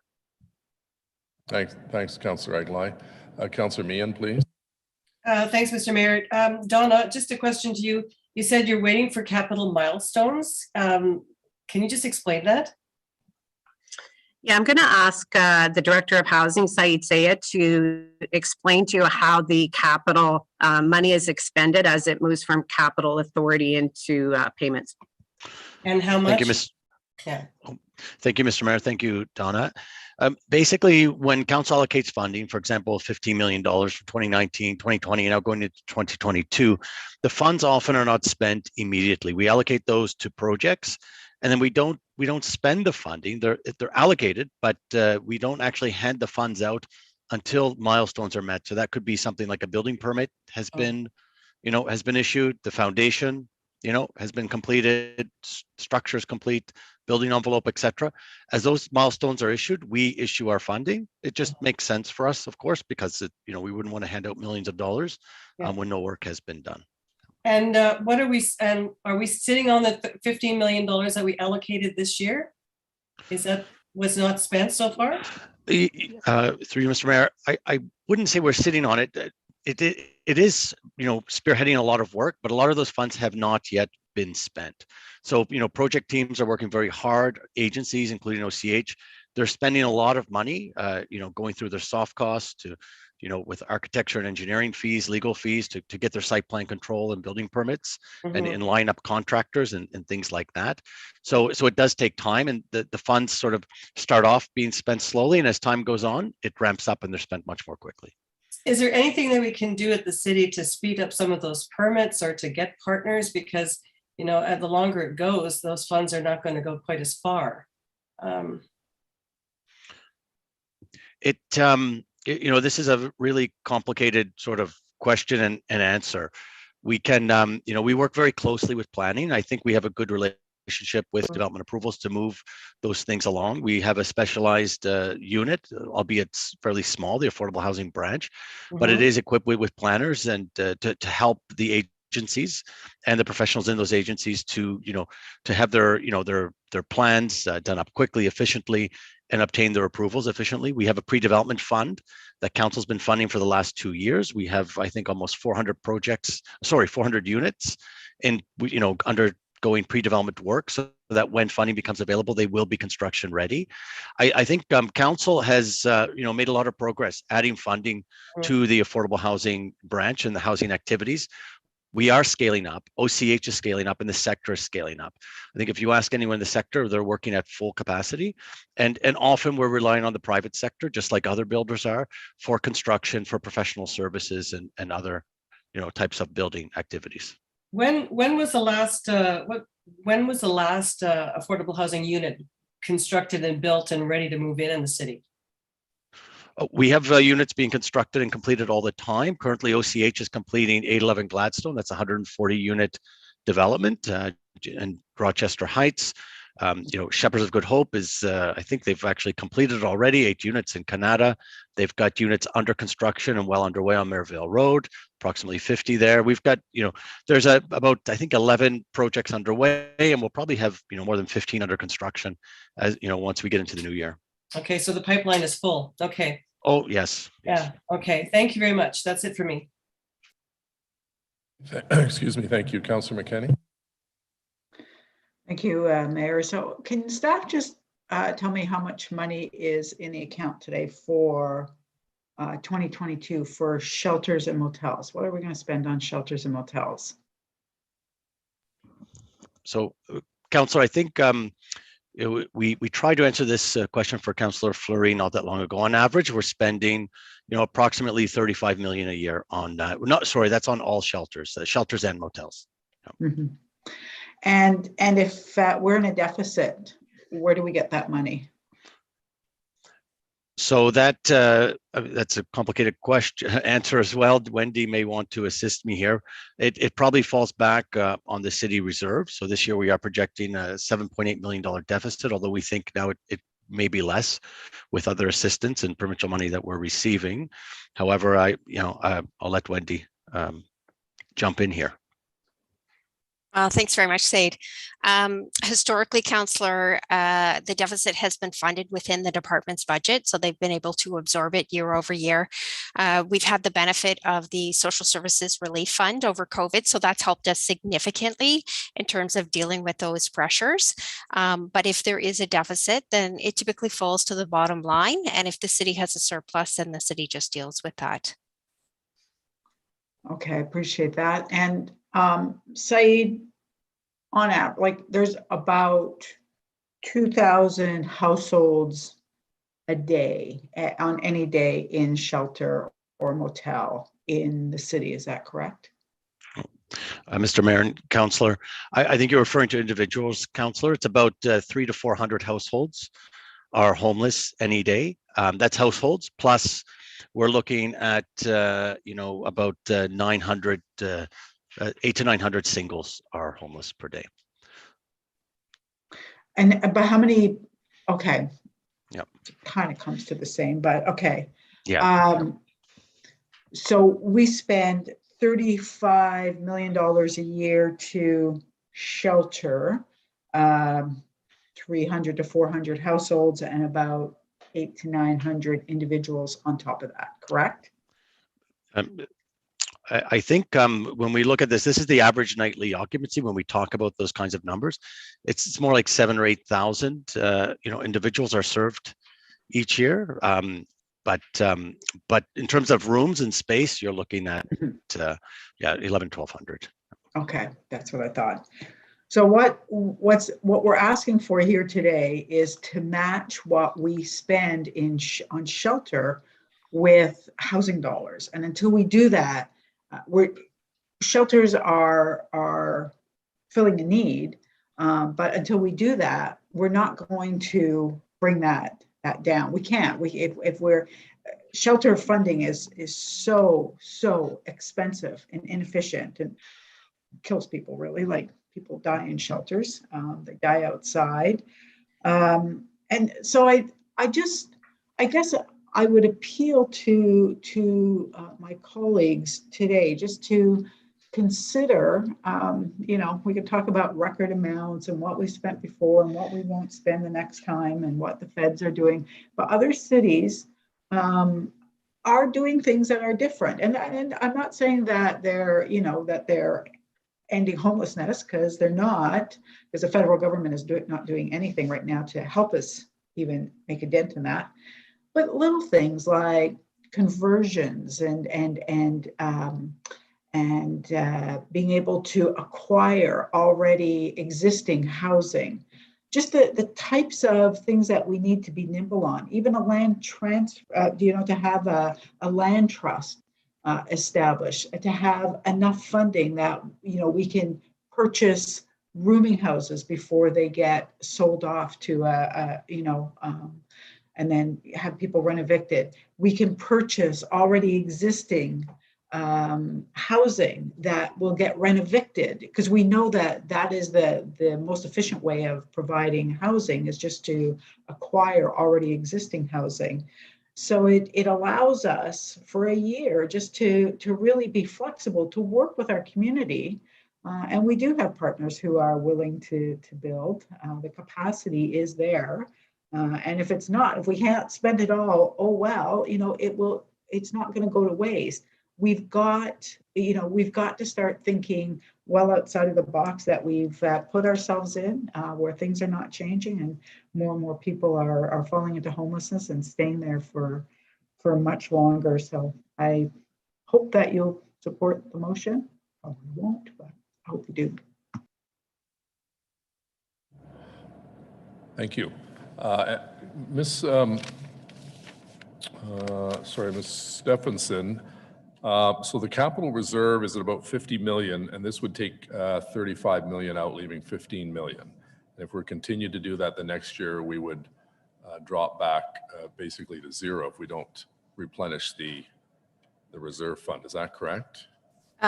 Just a little, I'll update those numbers for you, Mr. Mayor. So it's just over $90 million. Right. 50 million is earmarked for spend. So we would be taking out, the suggestion today is 19 million. And then if that continued, it would go down to zero. Right.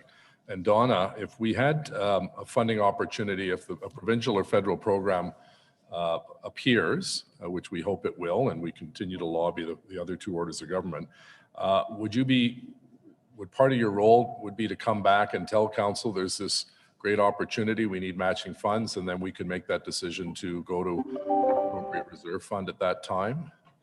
Yes, absolutely, Mr. Mayor. Okay, so we know that we're not leaving any federal or provincial dollars. I have a list here. I'm happy to circulate it.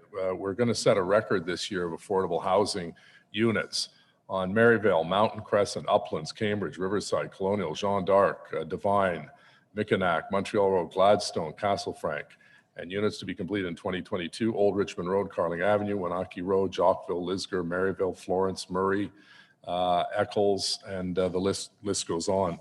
So I would encourage members, this is not the time to be raiding our reserve funds when in fact we have significant expenditures already that we have to fulfill according to the Auditor General. So I would urge members not to support this. There are programs, if they do come our way, we can invest in them. But as we've heard from our own staff, they don't support this particular initiative. And I would encourage you to please follow their sage advice. They've been working in the housing industry for a long, long time. People like Syed, who we're so blessed to have as one of our lead housing individuals. Obviously, they have concerns about this particular motion. Again, no really matching funds except going to the reserve funds. That's really the easy way of trying to get something done during budget, is to just go and you raid to the reserves. And quite frankly, we just do not, we have too many variables in our budget to be spending money that we may not have simply because we may not get reimbursed for all our COVID costs at OPH through the paramedic service and rentals and so on. So I'd encourage members not to support this motion. We are spending record amount on housing. I know it's not enough, but if new programs come, and that's part of my job to lobby the Premier and the Prime Minister and their respective ministers, and then when those opportunities come, we bring them before Council. So Councillor Fleury, I thought you had spoken. On wrap up, Mr. Mayor? Yeah, it's usually after me, but go ahead this time. I was patient. I apologize. You were asking questions. I didn't want to interrupt. Monsieur le maire, merci de vos questions. Vous avez raison, c'est un choix. Puis c'est vrai qu'on a dépensé un petit peu, qu'on dépense plus d'argent que ce qu'on a fait dans le passé, mais on a des fonds dans un compte. Chers collègues, vous le savez, puis vous avez, monsieur le maire a raison, Saïd et son équipe et Dana, quand l'argent est en place, ils sont capables de s'assurer que les projets avancent. Mais plus on leur donne de l'argent, plus on est capable d'avancer les projets. Nous, ce qu'on vit, évidemment, c'est qu'il y a des gens qui sont dans les refuges, qui sont dans les motels, pour lesquels, tant et aussi longtemps qu'on ne leur bâtit pas des logements ou qu'on ne crée pas des alternatives, on n'a pas d'autre option. Donc, on est prêt à dépenser au quotidien dans des situations temporaires au lieu d'aller à la source des solutions puis vraiment bâtir du logement qui est abordable. Un investissement aujourd'hui, ce que c'est que c'est une unité demain. Donc, c'est important de le souligner. Ça prend 1 an d'approbation de zonage, 1 an de construction. Donc, les décisions qu'on prend aujourd'hui seront ressenties en 2023, 2024. Donc, plus on peut être agressif, puis comme vous le savez, plus le logement, année après année, les coûts d'inflation, les coûts d'intérêt, la coût de construction continuent d'augmenter. Donc, à chaque fois qu'on retarde la construction de logements abordables, ça nous coûte plus cher au niveau de la taxe publique. Donc, je comprends, monsieur le maire, votre point au niveau d'utilisation des réserves. Je voudrais simplement signifier que 40 millions qui n'est pas attribué à des projets. Donc, moi, j'encourage, je pense que c'est important, on a souligné l'importance du logement. Donc, j'encourage les membres du conseil de bonifier ce qu'on fait. Le 15 millions, c'est bon, on peut faire davantage avec 34 millions. C'est ce qu'on est prêt à dépenser dans les refuges puis les motels en 2021. Okay, so on the Fleury motion of getting the funding from the capital reserves, yeas and nays. Councillor Moffat.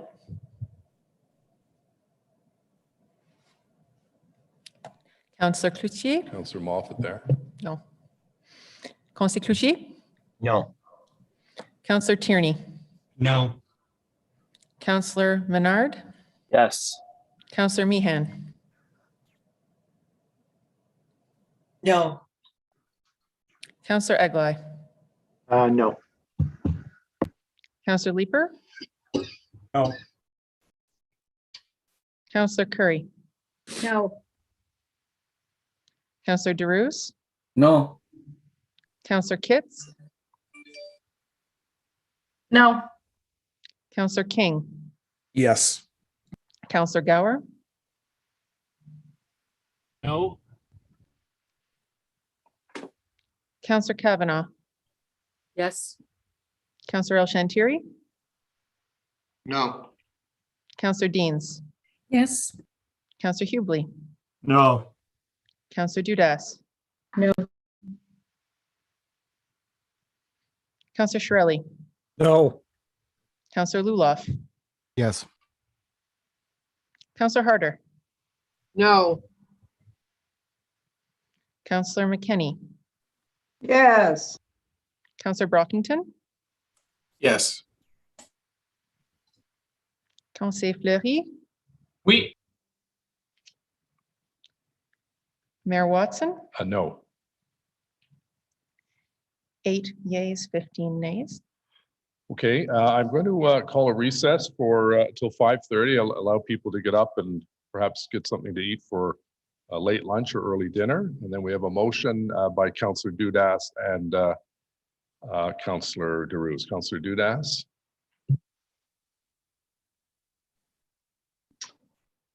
I don't have it before me, but I'll move that there we go. Be it resolved that the meeting time be extended past 7 p.m. until 10 p.m. pursuant to subsection 8(1)(c). Everybody can see it. On the motion, carried, adopté. Yeah, Okay, carried. we'll reconvene at 5:30. Thank you very much, colleagues. Merci beaucoup.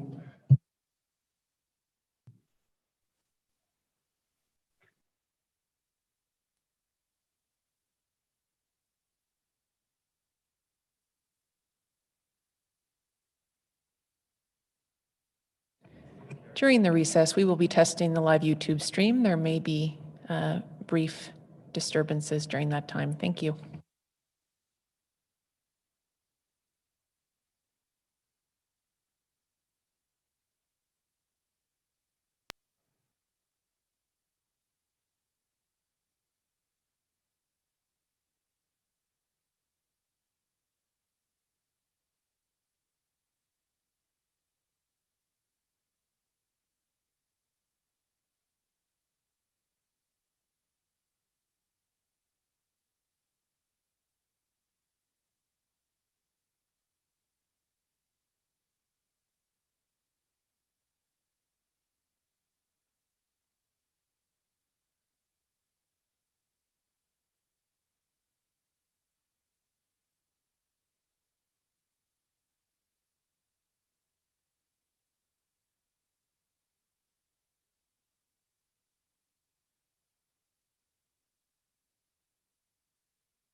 Good morning or good afternoon, colleagues. We'll begin the meeting in 1 minute. On va recommencer la réunion dans 1 minute. Merci.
Okay, colleagues and ladies and gentlemen, mesdames et messieurs, we'll continue our meeting with item number 7, the Planning Committee portion of the 2022 draft operating and capital budget. Carried. Adopté. Next is transit. We have a number of motions. Mr. Mayor, I'll dissent on that. Sorry, what are we on here? We just came back. Item number 7, Planning Committee portion of the 2022 draft operating and capital budget. Are you wishing to dissent? McKenney? Okay. Thank you. So next is Councillor McKenney and Leaper motion funding budget increase from transit levy, from transit tax levy. I don't know what that O means, but anyways, Councillor, floor is yours.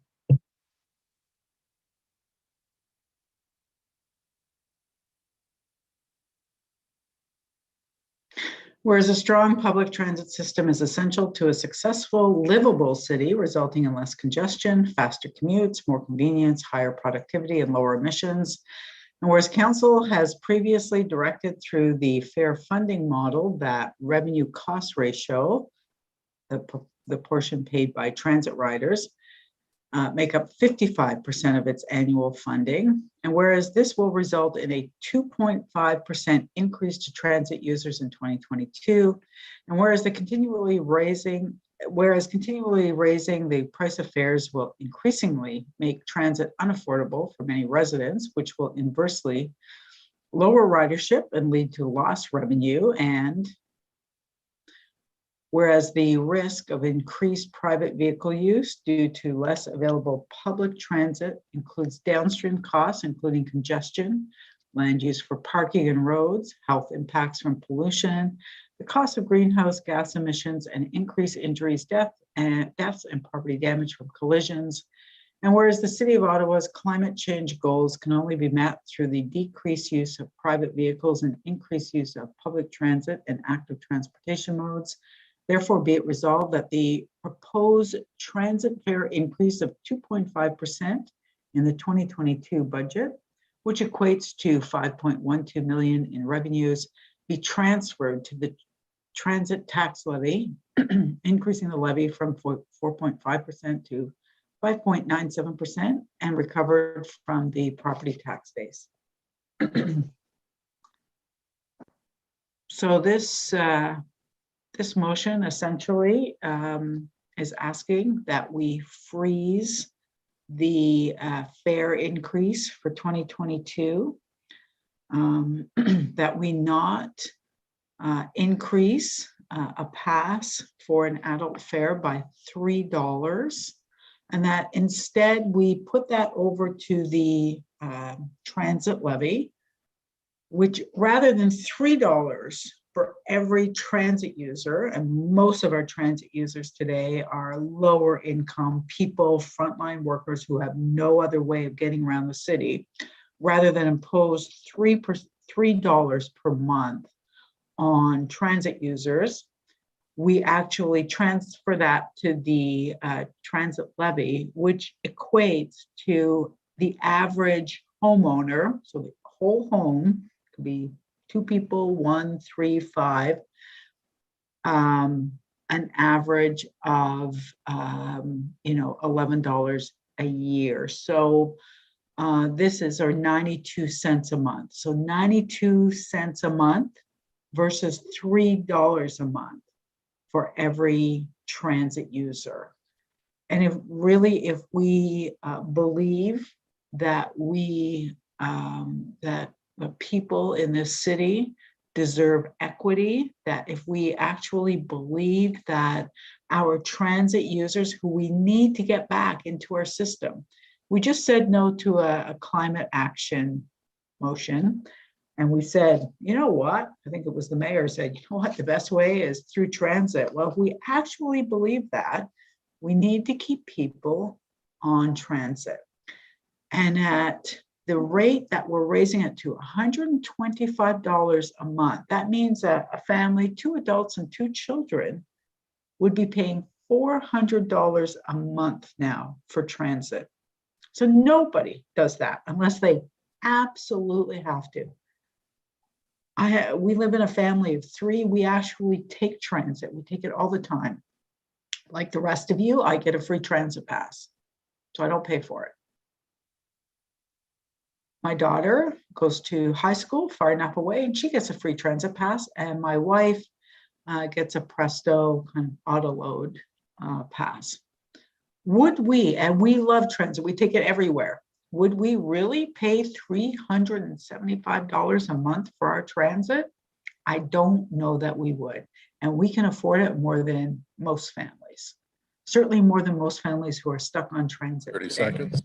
So if we really are serious in this city about bringing people back to transit, building an equitable society, and ensuring that, the heroes we talked about for a year, those frontline workers, can get to work and can afford to get to work, I would encourage you to support this motion to freeze fares $3 per rider, as opposed to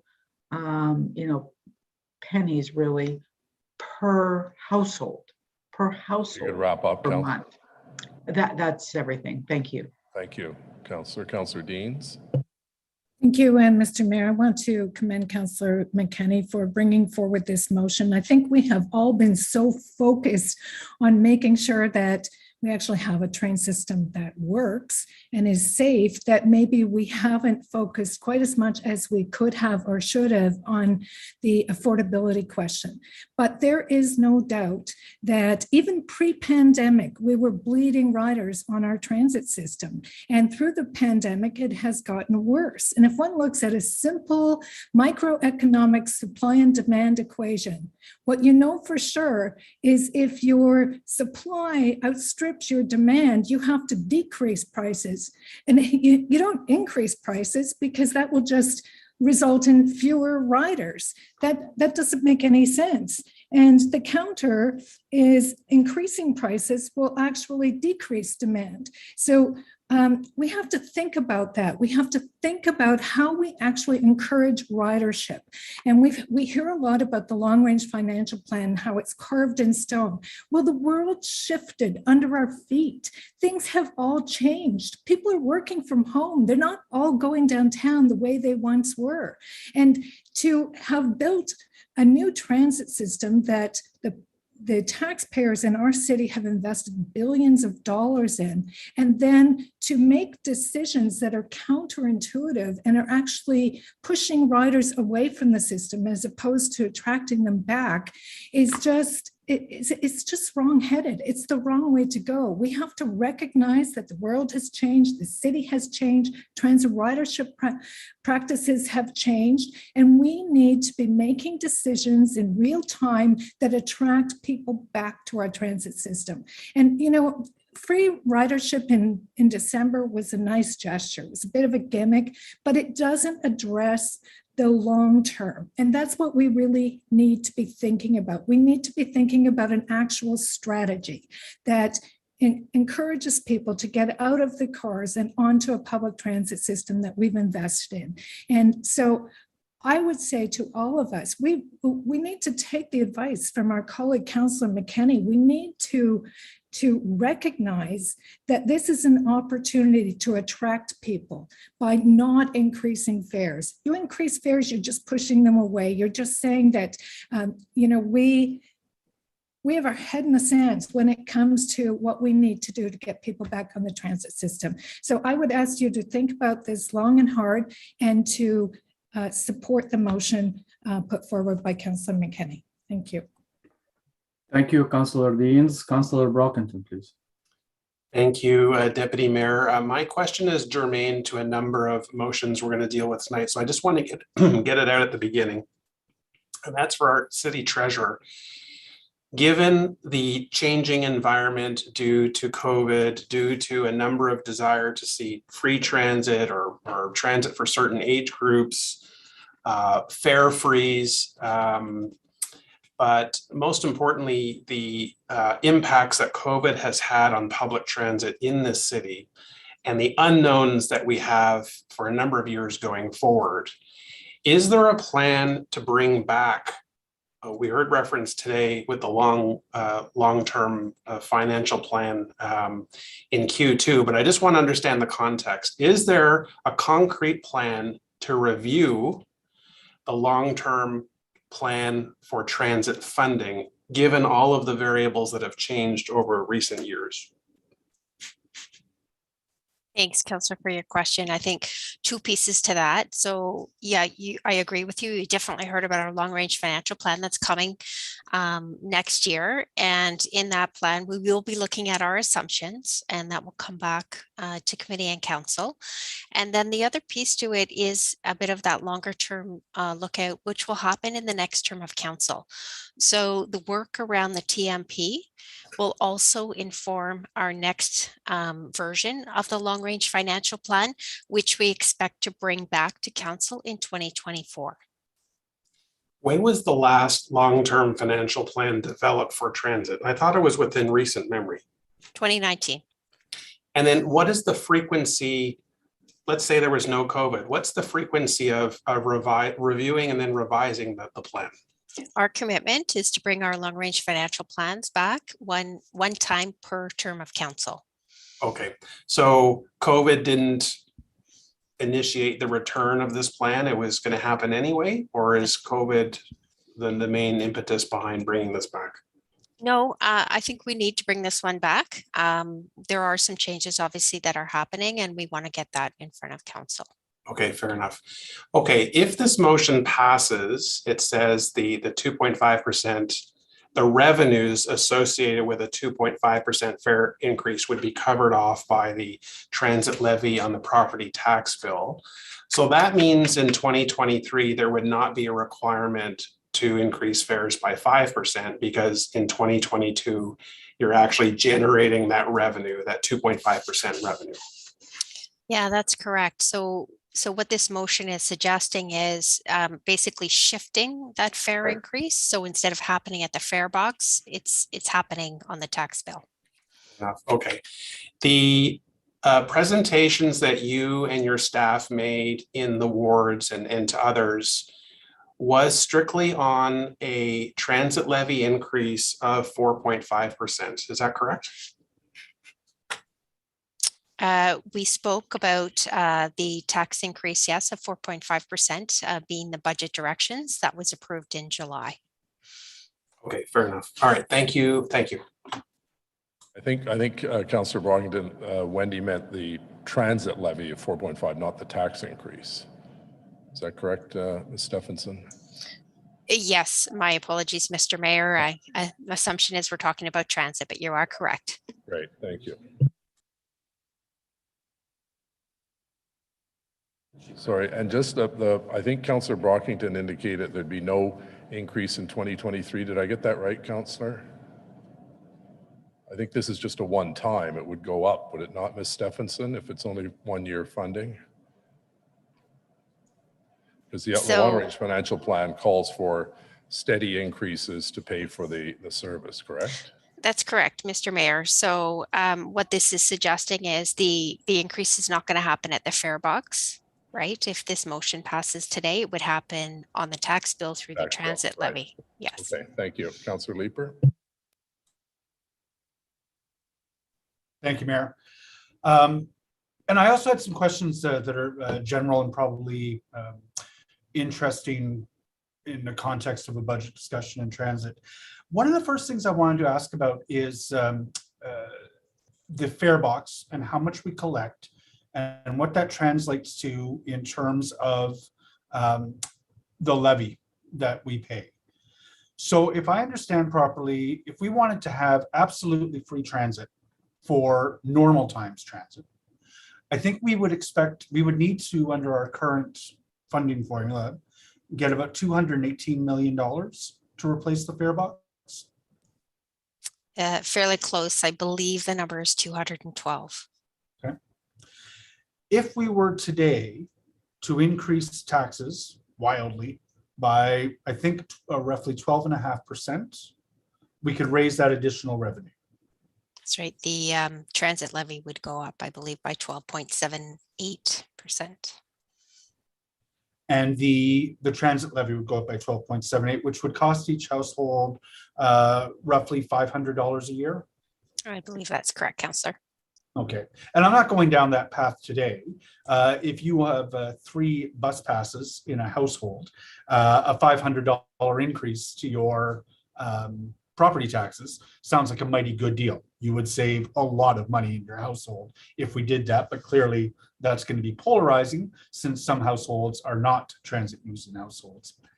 One of the considerations I have around the fare freeze today as a one-time is that the effect of that over time compounds. I'm not a statistician, but 10 years from now, the cost of a bus pass will have about $35 of the cost of a bus pass 10 years from now, if we increase the fares today by 2.5%, will be the result of the 2.5% fare increase that we have. The bus passes 10 years from now will be $34 cheaper per month if we freeze fares right now. And I think there's a lot of really interesting reasons to freeze fares right now, and I'm grateful to Councillor Deans's intervention in talking about the world has changed. The future of transit in this city is looking kind of precarious. Riders have been turned off by the expense of transit for many years now.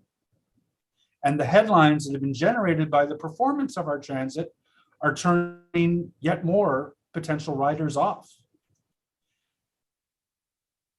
We can't afford to put barriers in the way of increasing transit ridership. And it's not just for the transit, for the sake of transit, that we have to ensure that it succeeds. As the mayor pointed out, it is one of our critical climate change responses. We have to have transit succeed. We have to have it grow in order to meet our official plan goals of half of trips being made by sustainable transportation 25 years from now. We're not close to that today.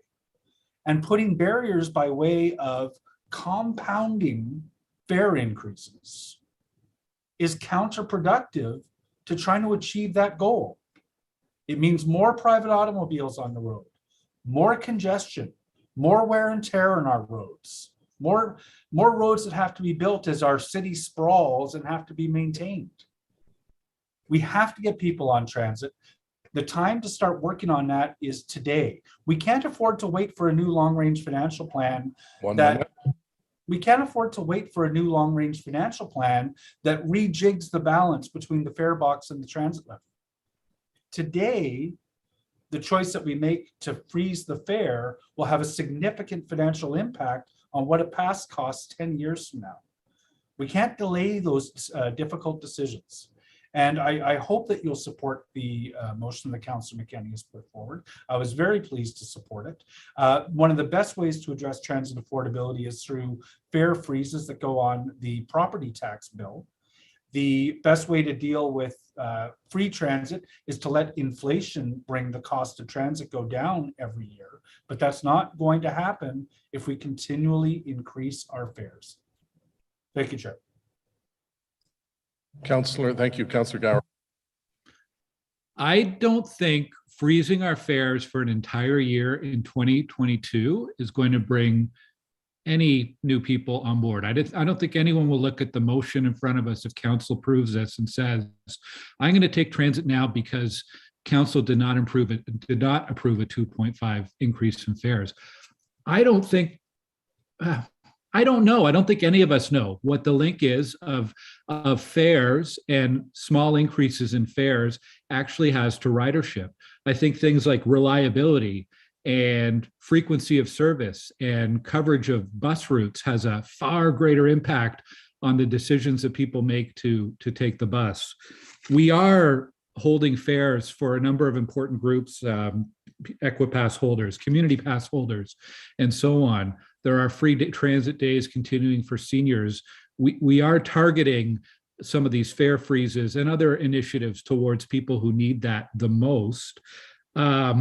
I do think as we go and as we review the long-term plan, I hope that we end up, that we look for a way to shift more of the burden onto property tax and less on the fare box. But I think we need to do that in a way that actually gets buy-in from residents, because I know when I talk to residents and they see a number like 4.5% increase in tax levy, even if the dollar amount is small, that kind of increase is a little bit scary to some property tax owners. So to go back and say we're looking now for 6%, I think we need to get buy-in from people and do a better job at engaging with the public and explaining to them what the benefits could be of shifting that burden more towards property tax. I think just doing it on an ad hoc basis here, outside of a more considered look at the policy around transit fares and other sources of funding, is not the right way to go. So reluctantly, I'm not going to support this. But I do appreciate the motion that we're going to consider later on from Councillor Dudas, that I think is a more constructive way of having this conversation around fares and property taxes and how we pay for transit. Thank you. All right, thank you very much, Councillor Dudas. Thank you, Mr. Mayor. I want to start by thanking Councillor McKenney because this motion and when they indicated that they were going to be bringing it forward at the Transit Commission, which I was listening to, it really sparked my my desire to find some sort of solution. And I think that the issue as it stands right now is that throughout this budget process, and I'm speaking from myself as a councillor, I've been meeting with residents. I've met with countless residents. I've held public meetings. I've done online. And every time I've spoken to a person, I've been committing to the 3%. I have not been saying that I'm going to put added burden on the property tax levy. And I've been very, very, very committed to that because that's what I'm hearing that my residents want. Now, I know that that might be very different across the city. And I know that once again, that is a conversation that we've been having. It is something I even campaigned on, and I'm committed to upholding that. But the conversation as it stands today is very worthwhile to have. And I will speak to my motion that I am so glad that Councillor McKenney was able to support me on by seconding it, that is coming up later, that really speaks to the need of us having that frank conversation with our residents about how are we actually going to fund transit fares for perpetuity. We can't keep raising it every year. We can't have these conversations every single budget about raising it 2.5 or further, but we still need to fund the infrastructure investments in our transit system. Because to have a transit system that is affordable but unreliable and inconvenient is not going to do the trick. It's just going to turn people off. To have a transit system that is convenient, but completely out of the means of affordability for the majority of residents, that's also not going to work. So we need to find a better medium. And I'll speak to that more when my motion comes up. But I have to say, you know, I held wonderful conversations with the new GM, Mrs. Stephenson and Councillor McKenney about this particular motion. I would deeply love to support it, but it would be disingenuous for me to support it for this particular year. However, I am committing to finding a long-term solution that actually means that we won't have to have this conversation going forward. So that's what my motion will speak to coming forward. But I did want to thank Councillor McKenney for all the work that they have done to not only spark this conversation, but try to find solutions. Thank you, Councillor. Excuse me, Councillor Shirelli, please. Thank you, Your Worship. I think it's important for members of council to know, especially ones who weren't elected in the 80s and 90s, that the decision about how we set fare increases was set very strategically, because in order to get support for a transit system and for big spending on major projects in a transit system, you needed buy-in from two groups of people, the transit users and the property taxpayers who were not transit users. You needed buy-in from both in order for the system to succeed. So there was a ratio established in the cost of a trip, how much came from the fare box and how much came from property tax. So that ratio back then was 50-50. And you run into a danger if I think Councillor. Yes. So I think you just froze there. Just go back 30 seconds to what you said. Okay. Okay. So I think you run into a danger if you put too much on the property tax and reduce the payment from fare box. And that danger is that the non-transit users will stop supporting the system. And by supporting, I mean giving the political will to have it continue and to have major spending continue and major projects advanced. So part of this whole thing was an agreement or a saw-off between the two groups. And you still need both groups to support the transit system if this is going to make any sense in the long run to both groups. So part of this is making sure the fare box continues to pay its share of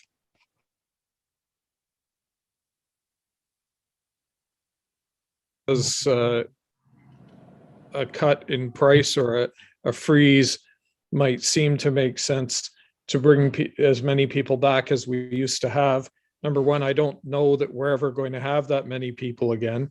But secondly, you need more than just covering that amount of money. You also need the buy-in from the whole group of people who don't currently use transit to support it anyway.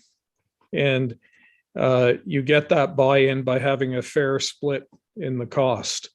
And I think you're veering away from that if you start to avoid the fair share increase. Thank you very much. Our next speaker is Councillor Curry. Thank you very much. And my comments here, I think, maybe apply to every budget amendment that we're going to see. The risk of sounding like a teacher, I just want to share a little thing that we do in schools with students whenever we're talking about systems and system dynamics. One of the things we do is we give them the simile that a system is like a child's mobile that hangs over a crib. And once you touch one part of that mobile, the rest of the mobile moves. So in a system, anytime you touch one part of the system, you don't know where the rest of it might go and what impact there might be. And it's a good visual to think about.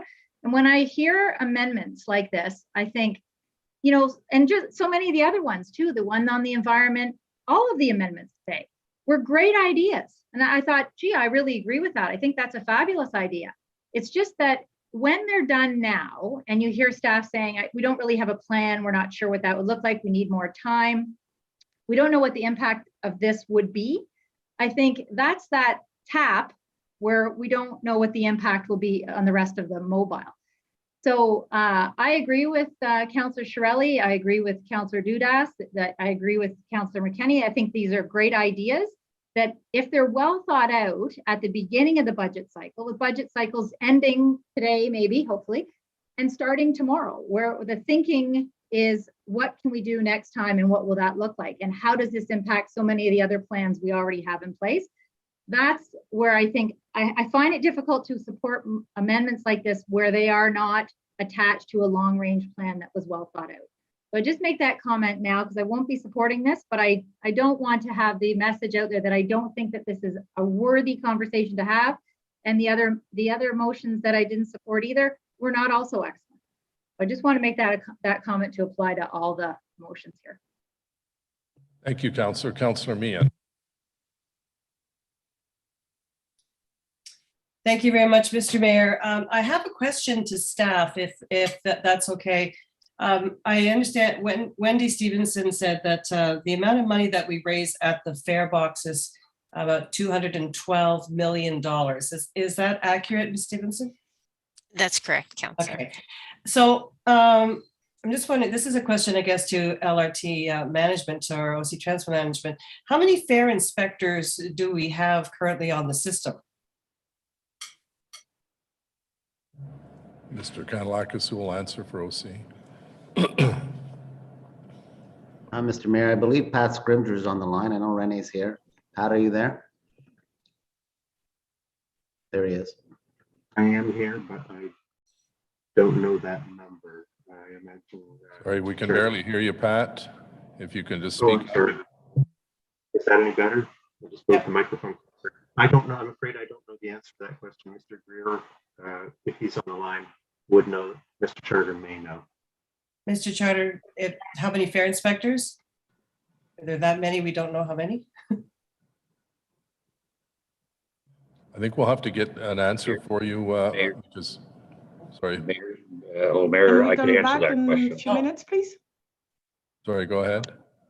Yes, Mayor, I could answer that question. We have three fare inspectors across the system right now. However, they've been prioritized on the COVID protocols and working with the COVID. So we have not been doing fare inspections and doing any fare evasion protocols. We've been focusing everything with these resources on COVID. So, Mr. Greer, so how long has this been going on where we haven't had fare inspections? The fare inspections themselves have been since the start of COVID. So 2 years we haven't had. Okay.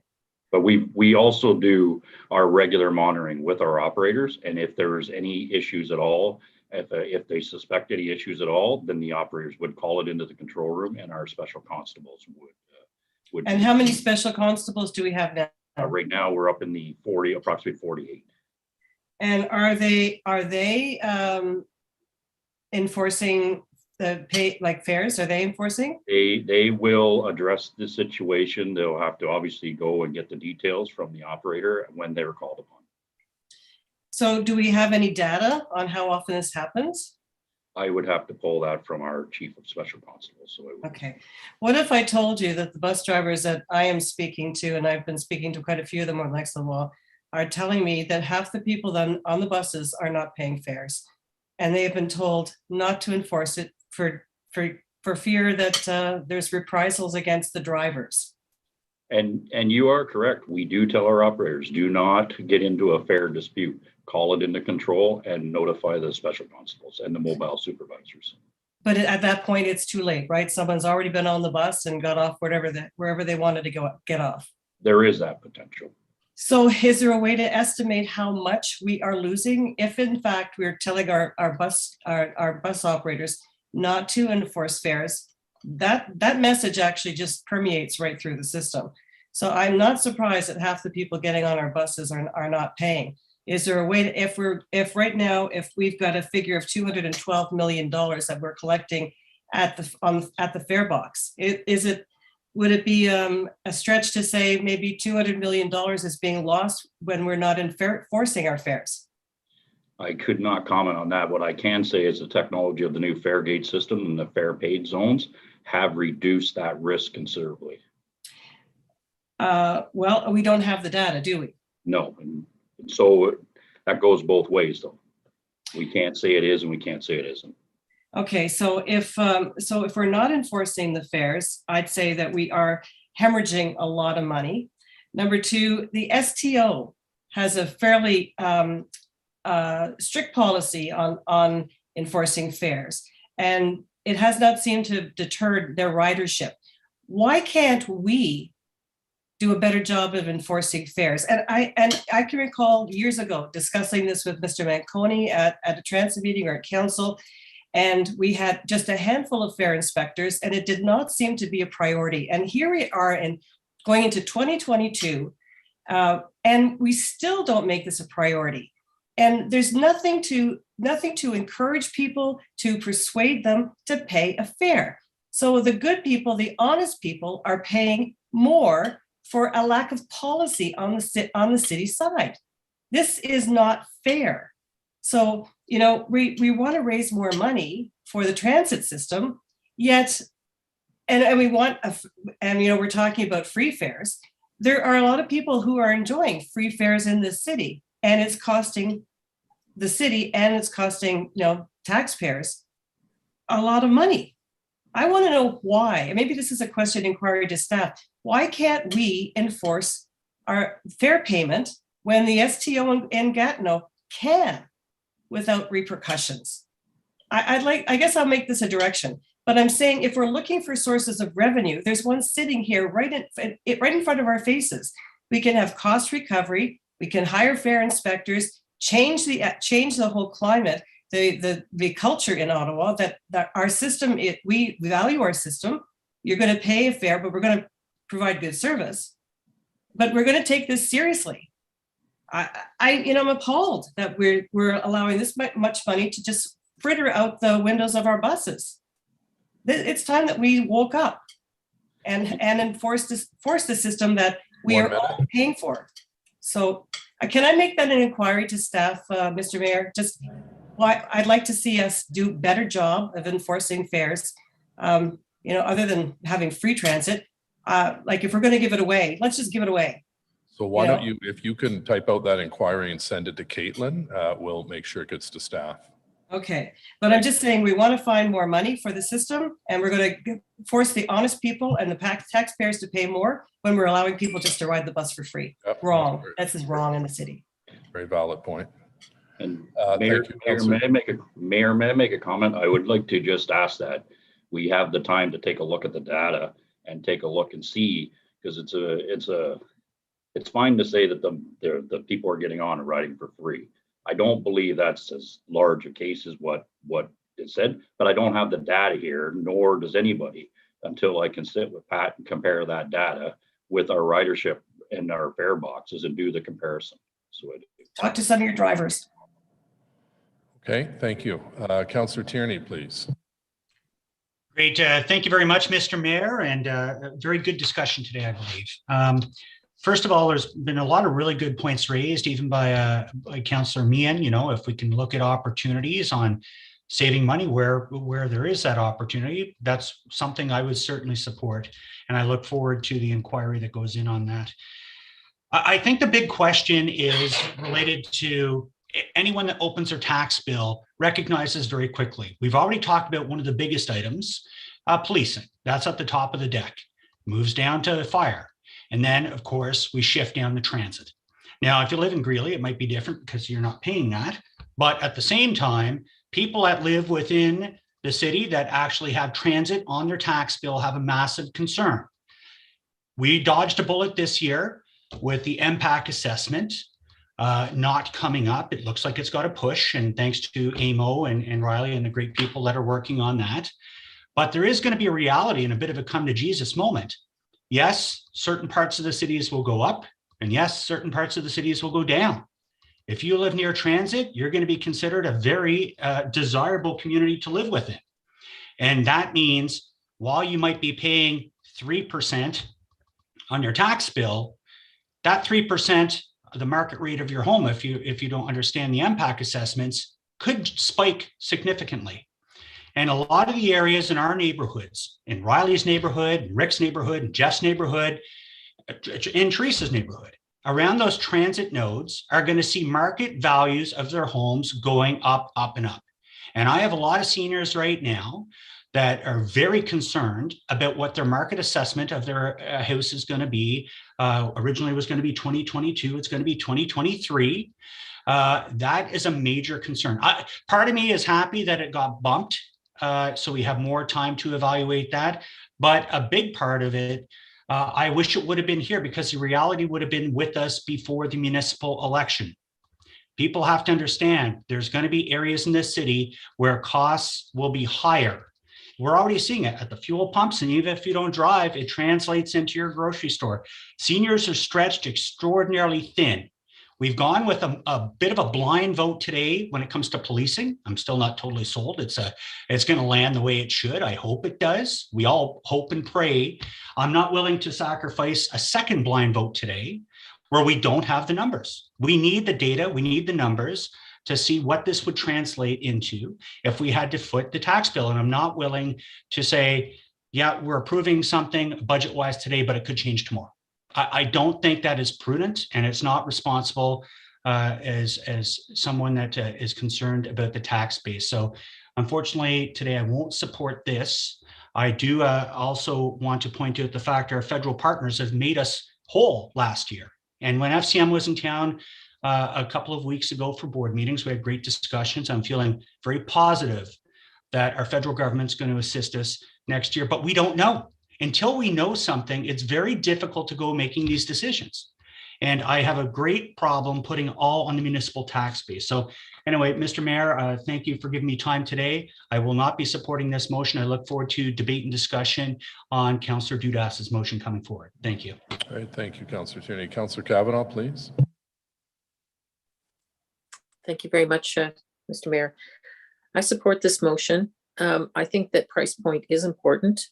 And when we talk about costs, we forget that there is an effect if we get more people on transit, that there's less costs on wear and tear and other things on roads. So that we need this for climate change. We need this to have have a system that's being used. And of course, people want it reliable. It's not just a price point. They want reliability. I agree with that. Absolutely. But I think price point is important, and we want to keep those people using the system. And that's why I'm supporting this motion. Thank you. Thank you, Councillor Kavanaugh. Councillor Kitts, please. Thank you, Mr. Mayor. I can really appreciate why, after the year we've had in transit, perhaps now more than ever, a freeze would be merited. However, I think just as transit riders feel it's adding insult to injury to increase fares, I think taxpayers, especially rural taxpayers, would also be frustrated by an increase to the transit levy following the issues we've had recently. And similar to Councillor Dudas, when I was knocking on doors, just last year, I heard very loudly from my constituency about not wanting to see an increase in property taxes. So I did have a conversation with Wendy about whether we could use municipal parking revenues to fund a freeze instead, and was told that the province, through the Municipal Act, does not allow that. And then I learned that Councillor Kavanaugh had passed a motion before I was elected requesting AMO's assistance in petitioning the province on this. So I'm just wondering if staff are aware if AMO did move forward with that request and whether there's been a response from the province. It might be Councillor Brockington, our rep on AMO. Councillor, are you aware of any movement on that at the board level of AMO?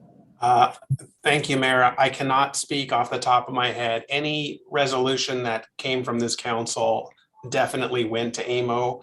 I cannot recall what the outcome was. I'm sorry. It was okay. No problem. It was federal. Oh, it was federal. Apologies. Well, in any event, I think we really need to continue to push other levels of government, whether it's provincial or federal, on this, because I think in order to affect that significant shift from cars to transit that we're looking for, we need to make it more desirable to take transit and more difficult to travel by car. And I think, increasing perhaps parking fares and using that revenue in transit could be a way to do that. So I think it's a better cause and effect way to provide that incentive. And it's disappointing that we don't have that tool available to us today. Thank you, Mr. Mayor. Excuse me. Thank you, Councillor Kitts. Conseiller Cloutier, s'il vous plaît. Merci, Monsieur le Maire. Just a quick question for Wendy, just so that we have the data. Wendy, what's the current share of the operating costs to operate the system? What is the current split between the fare box and the property tax? Councillor, I think you're referencing the ratio. Is that correct? Sure. Yeah, so pre-pandemic, it was 47 to 53%, which is fare to taxes. And currently it's trending around 45 of fares to 55% taxes. So 55% of the operating costs are borne by the taxpayer currently. That is the revenues, Councillor. So when you look at the revenues that come in to pay the costs. Okay, thank you. What are the capital costs, and who pays for that? So there's a mix in the budget of fare revenue, property taxation revenue, and funding from different levels of government to cover all of the operations, whether it be operational expenses or the capital expenses for transit. I don't have the exact breakdown, but it's definitely in the budget and I can get that to you. But the capital costs are not borne by the users to purchase the buses, to purchase the trains. That is from other levels of government, perhaps gas tax or others, and by property tax owners. Is that correct? It's a mix. It's a mix. So some of the fare revenues, some of the property taxation revenues, some of the funding that we receive, as you mentioned, gas tax covers those capital costs. So it's everyone's contributing, just in different ways and different amounts. Okay. Freezing the fares, is there a council policy to balance the cost between taxpayers and transit users? What is our policy currently? We do have a policy. It's built into our fiscal framework that speaks to that fare box to property tax revenue ratio, whereby the fares are to be contributing 55% of the revenue and taxes are to be contributing 45% of the revenue. And currently, pre-pandemic, we are at 47% fares and 53% property tax. Correct. Okay, so we should look at that long-term council policy. Okay, thank you very much. So colleagues, I wonder if it wouldn't be beneficial for us to, before we put that greater burden on property tax taxpayers, a review of the long-range financial plan, a review of that policy, that foundational policy that we have, so that we can move ahead in future budgets with respect to the correct ratio. Thank you, Mr. Mayor. Merci, Conseiller. Councillor McKenney, please. Would you like to wrap up, Councillor, and we'll just put... Yeah, why don't I do that? Thank you. Councillor Fleury, if you can take the floor now. Merci, Monsieur le maire. Je vais appuyer la motion. C'est une mesure immédiate dans une période unique. Donc, je pense que c'est important de refléter qu'on a eu d'extrêmes situations au niveau des failles du train léger, puis également de la pandémie. Et puis, malgré le fait que j'apprécie qu'on a pu geler certaines composantes de la tarification, je pense que c'est important de le faire globalement pour rebâtir la confiance, pour enlever certaines dépressions. Conseiller Arquette, je veux revenir sur un des points que vous avez souligné. Avant que vous soyez élu, j'avais amené au conseil municipal une opportunité unique qu'on a refusée malheureusement. La ville de Toronto a un parking authority, ce qui permet, comme Hydro d'Ottawa, d'avoir un dividende payé à la ville, puis de faire ces dépenses-là.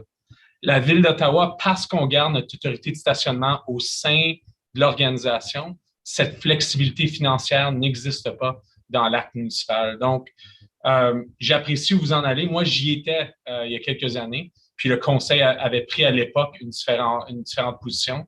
Si ça vous tente de le relancer avec moi, je suis certainement disponible parce que je pense que c'est là où l'équilibre peut se faire. C'est regarder les coûts de stationnement, regarder les coûts de voyagement, puis de commencer à voir quelle est l'économie, comment on fait pour justifier l'achat d'une passe, comment on fait pour justifier l'utilisation du transport en commun. Donc, je pense que votre point est bon, mais je pense que pour aujourd'hui, l'intervention qui est devant nous avec une motion reflète la réalité d'où on est dans la pandémie, d'où on est avec le transport en commun.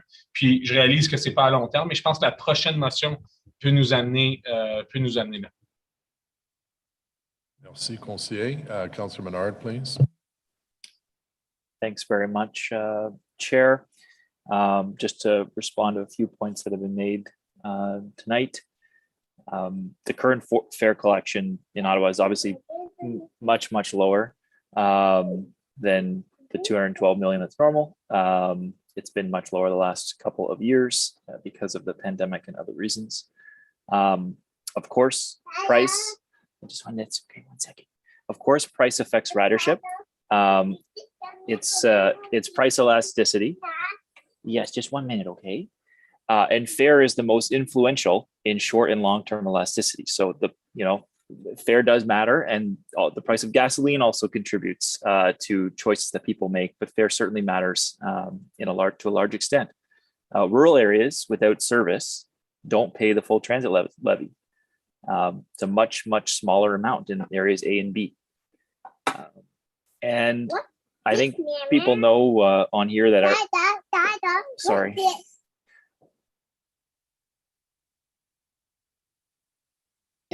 So I'll just finish by saying we know transit ridership has declined quite a bit since 2010, every year since 2010. And we've had corresponding fare increases every single year. There's been a couple of fluctuations there, and you factor in population growth, but we've been going down. And so I think all kinds of arguments today on various different topics, but at the end of the day, we're not supporting, I think, more transit ridership. We've voted against more climate change funding. We're voting against housing affordable housing. And this is another piece where we're making arguments that we need more information. The information's been there for years now. I think you all know I support fare-free transit as an argument, because we would benefit hugely from tourism. We would benefit hugely from the equity considerations that would bring. And right now, it's not such an odd conversation, because the federal government is currently talking about operational funding. And Councillor Tierney would know this too through FCM. There is that discussion about operational funding in the future, and you need other orders of government to contribute. But we should be thinking about that right now, especially with ridership down, and we've got fare-free December, and that's a good start. We should really be thinking about continuing that. I actually think there's a lot more support for this type of idea in the city than you'd think. And I think that this is a time right now during a pandemic when we've seen the kind of what we've seen in the last several years, LRT and other things happening.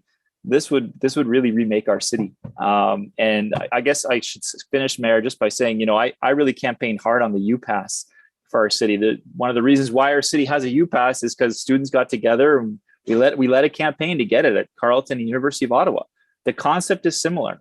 Everybody pays in for a U-Pass, and not everyone uses it, but everybody benefits by that reduced congestion and getting to campus. But everybody pays into it, and it's a lower fare. The same is true for libraries. We don't charge a fee there. We all pay in. I think transit should be the same as a service. I'll be supporting the motion. Thanks, Mayor. Thank you, Councillor. Mr. Kanalakis, the councillor that just spoke indicated that ridership has been going down every year since 2010. That doesn't appear to be what I recall being briefed on. Do you have what the ridership, I know obviously during the pandemic, ridership is down, but from 2010 to the start of the pandemic, was ridership down every year? Mr. Mayor, I'd like to refer that to Pat. I know it wasn't. We were actually on an increase. So Pat, do you have the numbers handy in terms of ridership? You're going to have to speak more. You're having trouble with your mic, Pat. Is that okay now? It's still hard to hear. There's something wrong with my screen went out earlier mid-meeting, so I hope it's better now. Yeah. Let me check one thing.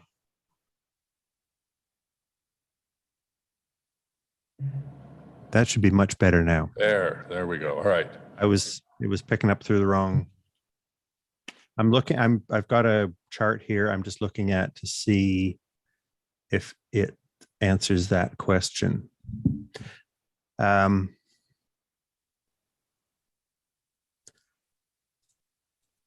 got a chart I can put on the screen, if that's okay with you, Mr. Mayor, that shows ridership since 2011. Okay, go ahead. Would that help? Caitlin, can I share a screen? No, I can't. Yes, Mr. Mayor, you should be able to. Oh, share screen. Thank you. I see it now. Share. Can you see that chart? Please, somebody let me know. Yes. You can see it. Okay, thank you. So over on the left here, this is hundreds of millions of customers. And at 2011, you can see into 2012, we were slightly over about 103, 104 million. And then we went down until 2014. And then we've been relatively steady with some very small ups and downs. And you may recall, you may not, that just before the pandemic, we had an increase in the first 2 months of 2020. We had the highest levels we had ever seen. Well, not ever seen, but we had seen in the last few years.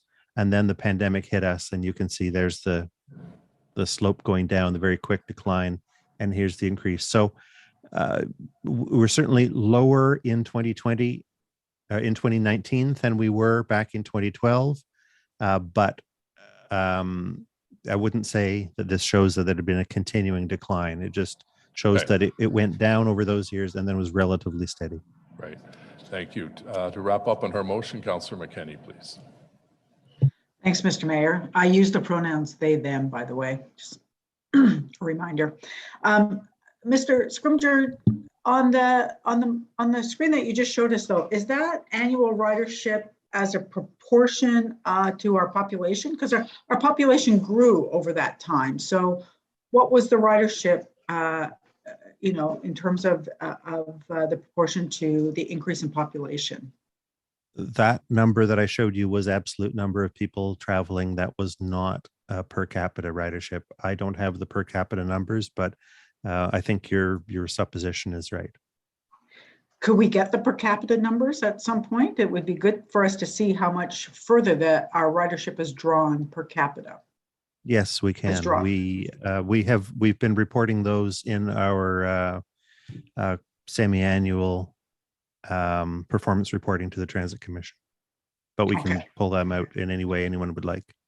So maybe at the next FEDCO Transit Commission, you could show us that how much they have decreased in per capita in proportion to the increase in population. Is that fair to ask for that? I'll certainly check to see whether we have it in that level of detail. Okay. To be able to answer That'd be that great. question. That'd be great because it has decreased. Like let's be honest. Our population has gone up. Our ridership has gone down. And even if it stays stable as our population increases per capita, it is not keeping pace. And I just want a few things I just want to address. Fare inspectors are the first one.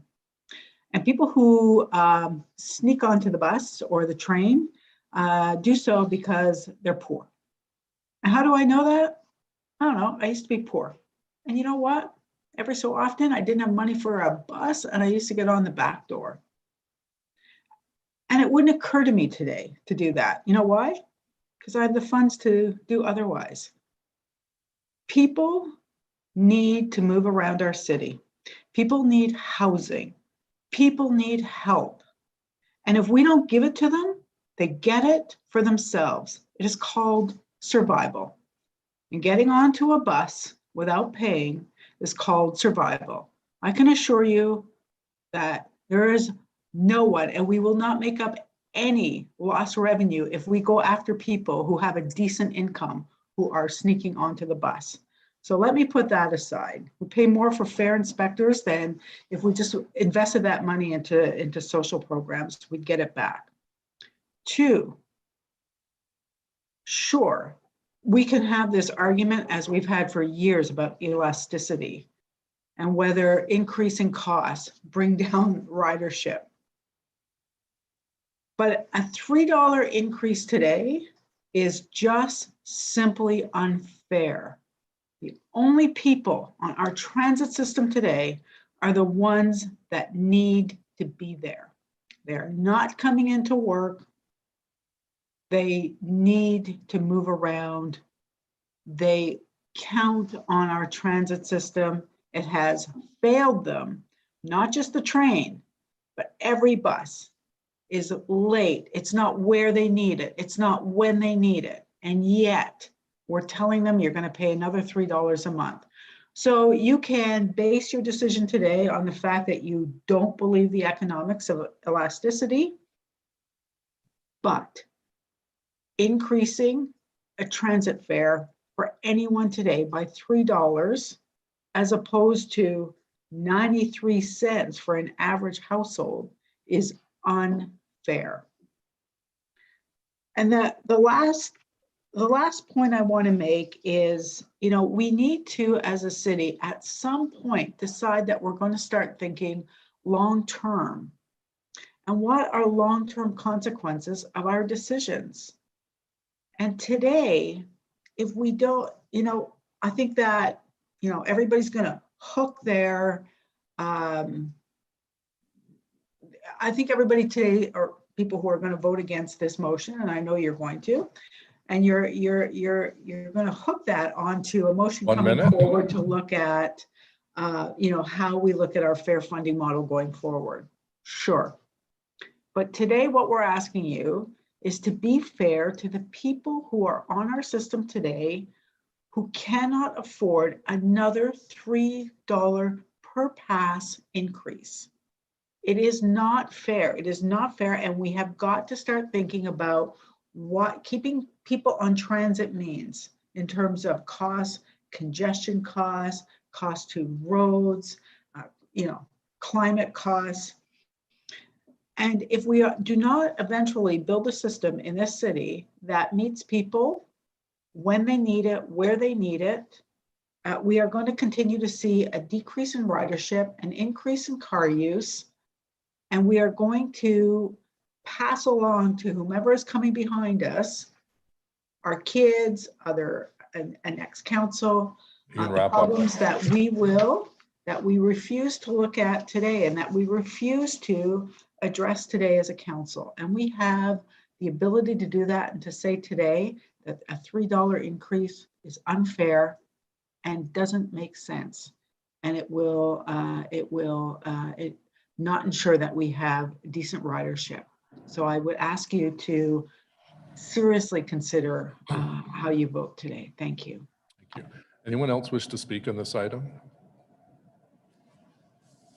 Well, this really boils down to either a fare increase or a tax increase. And the mover wants to freeze fares entirely in 2022, which would represent a savings of about $36 throughout the whole year for monthly pass holders. Now, when Councillor Hubley and I proposed to offer a no-charge transit plan in December as a way to apologize to our transit users and thank them for their patience, some councillors called this a gimmick. Well, I've been on the trains a number of times over the last couple of weeks, and people have stopped and talked to me. I've stopped and talked to them, whether it's at St. Laurent or Rideau Centre or on the train itself, and they're appreciative of the no-charge fare. So thankfully, a strong majority of council, 17 members, supported that effort. And this one-time measure is saving monthly pass holders $122 compared to the $36 that they would save with a freeze. This is, I believe, the third or fourth year, and I give credit to my city councillor, Councillor Kavanaugh, for ensuring that the Equipass and the Equifares have been frozen all of that period of time. And Councillor Hubley also proposed as part of this budget to freeze fares temporarily as we await 15 trains from RTG and Alstom. And listening to Councillor Shirelli, it reminded me of discussions that I had with many Nepean elected officials about pay as you go and the whole philosophy of you need the money, you got to find a source. And I believe these temporary and one-time measures, because of the source of funding, is also temporary and aligns with the length of the relief measure. That said, freezing fares for a full year creates a base budget structural shortfall of $5.1 million. We can't stick our head in the sand and expect there are no consequences on the short to long term if we don't follow the long-term official plan, long-term financial plan that we all, or many of us, supported. It will affect the city's ability to pay for LRT and expansion to Canada, Stittsville, and Barrhaven. And they want the individuals who would support this wants to pass on the cost of the fare freeze to taxpayers who are already taking on the tax burden for so many services, including paying the bulk of the operating costs, plus almost 100% of capital costs. So the cost of buying the buses, of the trains, of the platforms, and so on, are almost entirely paid for by the taxpayers of Ottawa, and if we're fortunate enough to get support from the other two orders of government. So on the one hand, we keep hearing time and time again that we need more service, better service, more buses on this route, more routes. And yet some people are going to vote now that will reduce the revenue stream that pays for all of these new demands that each member of council asks for on a fairly regular basis.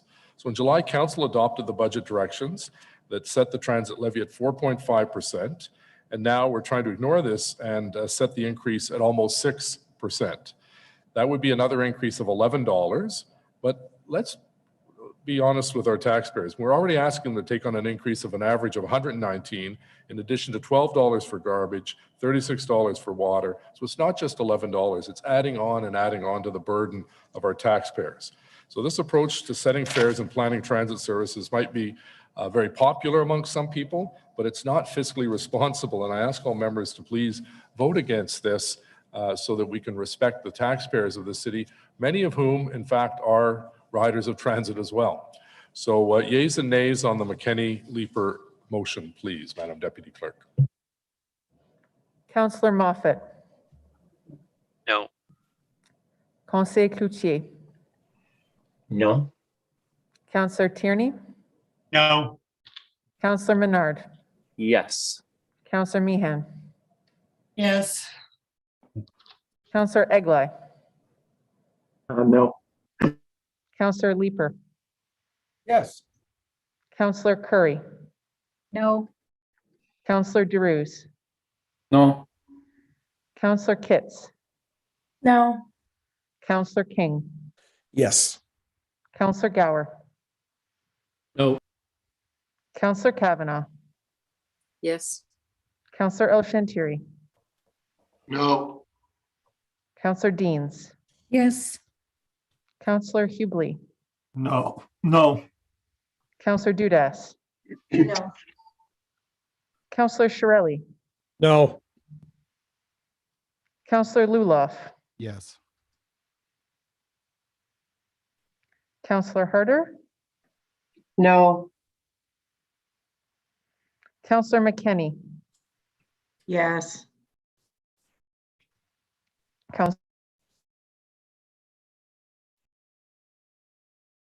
I think that's me, and my vote is no.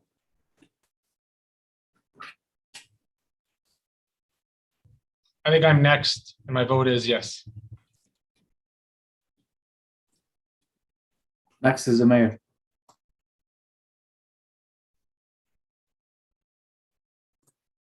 I think they lost the audio.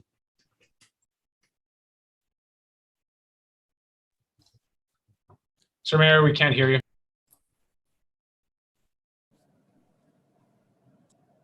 Can you hear me now? We can hear you now.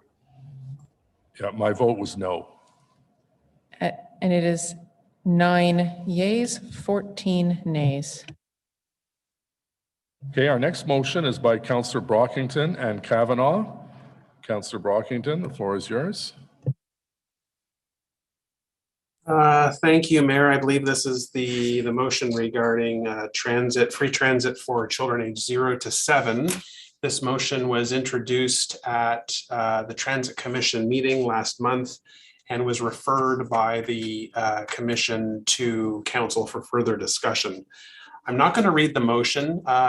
Embedded in the motion is sort of a pan-Canadian analysis of what transit fares are across the country for children 0 to 11 or 0 to 12. Ottawa is an outlier. We have free transit for children 0 to 5, and we start charging for transit from 6 and above.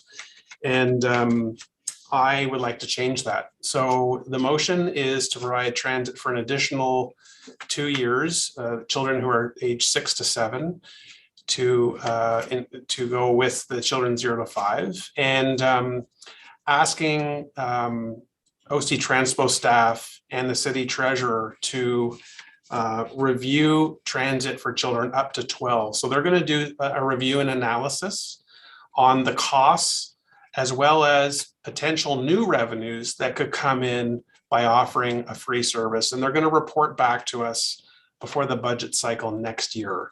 So the anticipated cost pre-COVID of free fare is $206,000. I've been advised we should put in the amount pre-COVID. So even though ridership might be 82% next year, we're putting the full amount in there, 206. And I'd be happy to answer any questions or address anything else at wrap up. Thank you, Mayor. I get the sense, the clerk just wanted to make a clarification. Thank you, Mr. Mayor. On the last vote, it was 9 yeas, 15 nays. I didn't capture your vote, Mr. Mayor. Okay, thank you. My sense is, Councillor Brockton, that there's broad-based support for this motion. Is that agreeable to everyone on council? I see Councillor Eglai has his hand up. Are you supportive, Councillor? Do you want to have a debate? No, it's not a debate. I just had a very quick question for the mover. The chart that you have in there, Councillor Brockington, some cities seem to have it as standalone, and some seem to have it, you must be accompanied by a fare-paying passenger. I'm not sure which you're recommending to us.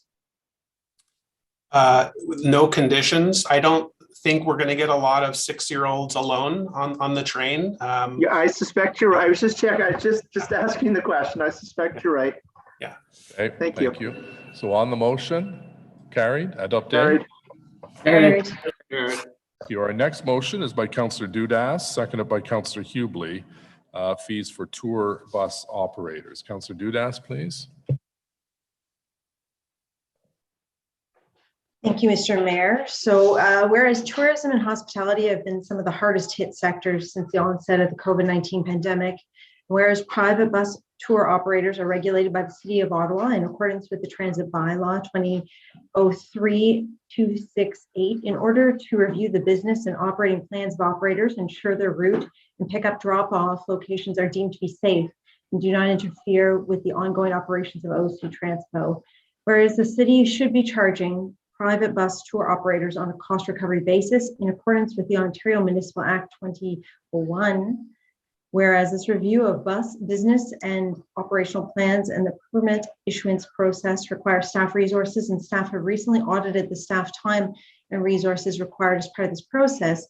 Therefore, be resolved that Council approved that the Transit Bylaw 2003-268 as amended be amended to replace existing subscription 51B4 with the following: a payment to the city of $1,500 per year plus $100 per vehicle per year.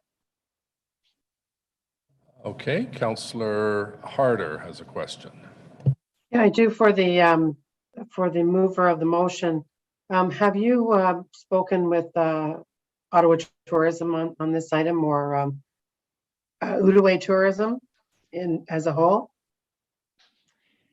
So I might have staff weigh in on that, but I can say that my understanding is staff are supportive of this motion. They have done their due diligence, and this is to correct an inequality in the payments that were being made. So if I can ask if Pat Scrimminger or Taffy is available to comment. Can I just make a comment? I know my office was in touch with Ottawa Tourism and that they do support this. Okay, that's it then. Thank you. Thank you. Thank you, Mayor. Thank you. Councillor Leeper, please. Just out of curiosity, I was trying to track down the bylaw quickly, but what is the change? What did the previous sub 4 say? Mr. Scrimgeour can comment. They were paying basically one company that offers these tours in Ottawa, and they were paying quite a significant annual fee, which was well beyond what the costs of doing the check-ins and so on with the company. So it probably wouldn't have passed a URIG test. Mr. Pat Scrimgeour. I will look up the bylaw, the exact numbers. They were considerably higher. The history predates my knowledge. The costs that were in the hard-coded into the transit bylaw were there at amalgamation and have just continued. We recently checked, and we're not incurring costs as high as the fees that were set in the transit bylaw. Is this a matter of a couple $1,000 or something? It may add up to that much. It may just be a few hundreds. It's not. It doesn't make any substantive change to the city because we can't count on that revenue anyway, because it depends on how many businesses choose to go into this area.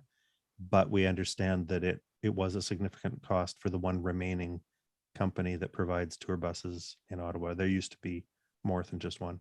Okay. Just in future motions, rather than having to go to the bylaw to look, it would be helpful to have the substantive change there, but sounds good. Thank you.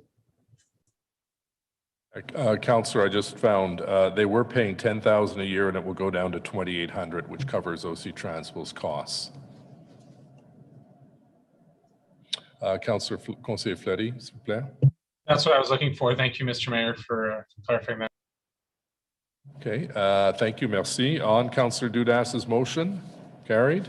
Carried. The next motion we have is by Councillor Fleury and McKenney. I'm sorry, it's a direction. It's now a direction. So Councillor Fleury, would you like to introduce your direction, please? Yes, Mr. Mayor. Is it on the screen? Yes, it is. Okay, that council directs, so this is in relation to the $11 million cuts, that the council directs staff to, one, recommend that the service levels with the real ridership be reviewed and the reduction be reversed where is needed in order to rebuild Ottawa's public transit to a state which meets residents, riders' needs. And two, that staff report back in Q2 of 2022 at the first available Transit Commission committee meeting with the route adjustments to reflect the increases in ridership and route reinstatement plan. Okay, so the direction of the staff agreed upon. Thank you. The next motion is by Councillor Dudas and McKenney, please. Councillor Dudas. Yes, thank you, Mr. Mayor. We actually had a bit of a conversation as council moments ago about this very situation. I will read the motion and then if I can speak to it after. Whereas the most recent council-approved transit long-range financial plan calls for annual increases to the transit fare to cover anticipated increased costs, and the long-range financial plan estimates the necessary fare increase to be roughly 2.5% every year until 2048. And whereas council has previously directed that the revenue cost ratio, that is the percentage of the OC transit budget that is revenue generated, make up 55% of its annual funding. And whereas transit revenue in actuality makes up 47% of its pre-pandemic revenue, a discrepancy that predates the drop in ridership from the COVID-19 pandemic. Whereas the Canadian Urban Transit Association fact book highlights that the majority of Canadian cities with transit systems rely on a revenue cost ratio of less than 50%. And whereas continually raising the price of fares will increasingly make transit unaffordable for many residents, which will inversely lower ridership and lead to lost revenue. Whereas the long-range financial plan for transit is the appropriate avenue for any council decision surrounding any long-term solution to ever-increasing transit fares. Whereas the current transit tax levy, in addition to the long-range financial plan's requirements for an increase, includes funding to replace the loss in provincial transfers from the gas tax. And this requirement for inclusion in the levy will end in 2023. thus providing an opportunity to maintain the existing tax levy percentage and using that funding to offset transit fare increases in part.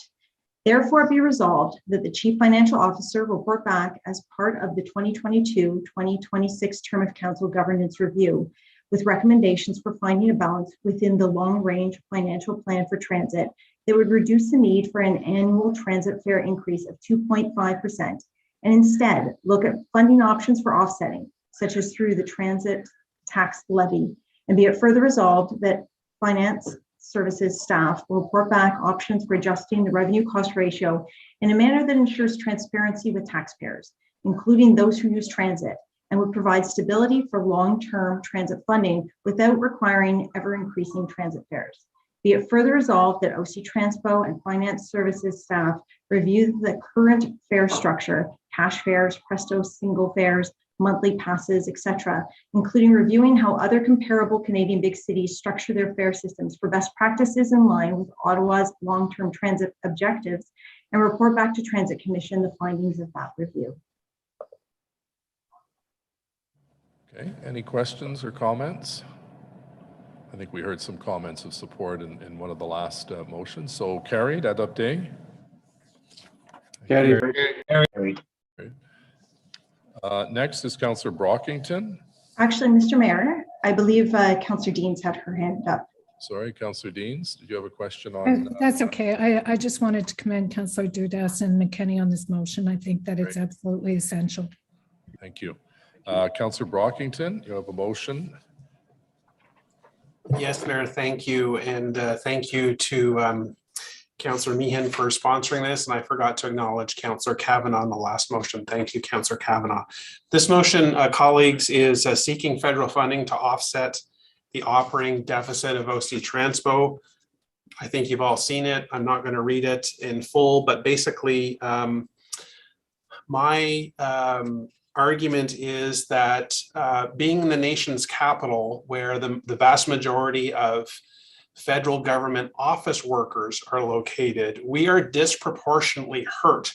We are disproportionately impacted by the work at home model that the federal government has adopted and continues to support going forward. And this is not a debate about the work at home model.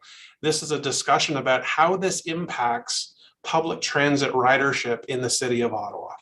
I have raised this issue at AMO every single meeting since the pandemic started. And I ask you, show me any other Canadian city's public transit system who have federal public servants that has been impacted by the degree that we have. No one comes close. And speaking with Mr. Scrimsher, up to 25% of OC Transpo ridership pre-pandemic were federal public servants. And with the vast majority of them still working from home and not on any consistent frequency taking public transit, as we know, our ridership numbers and our ridership fare have plummeted. This has to be raised with the federal government, that when they're looking across Canada to helping offset operating, they really have to acknowledge that the city of Ottawa's public transit system is disproportionately impacted because of the number of federal public servants that are not going back to the office, that aren't making those Monday to Friday commutes. So this is the root of this motion, that we need to write to ask the mayor on behalf of council to write to the federal minister of finance, the president of the Treasury Board, and federal minister of the environment and climate change, as well as all members of parliament in the National Capital Region, requesting that the federal government provide funding to offset the operating deficit of OC Transpo as a result of the decision to maintain the work from home model. So Mayor, I'll leave it there and happy to hear any comments or questions. Thank you. Thank you. Councillor Kavanagh, please, in the motion. Yeah, thank you very much. Just a year ago, just at the beginning of the pandemic, Councillor Hughley and I put forward a motion asking for federal funding for operating costs, because we could see this coming. We didn't talk about the patterns at the time of public servants, because it was just like total shutdown at that particular moment. So I don't know if we got a full response on that. Correct me if I'm wrong, but Mr. Mayor, did we, I think, I don't know if we got just a polite response or from, because it went right to the Prime Minister's office, I believe. Yeah, I've actually raised it with the new president of Treasury Board and the previous president, and they're obviously working on a strategy. It's complicated, as all things in Canada can be when it comes to these kinds of issues, but I think I fully support Councillor Brockington and Councillor Meehan's motion. I think we need, as he pointed out, on a per capita basis, or just not even on a per capita basis, we have more federal employees than any other city in Canada, and is having a very challenging time for our downtowns throughout the city. Thank you. Yeah, no, I support the motion. I just wanted to remind that we have been there. So thank you. Merci. Thank you. Councillor Dudas, please. Might end up being an outlier on this one. I have a question for staff. How much money did the federal government provide us to help bail us out in terms of our transit in this last pandemic year?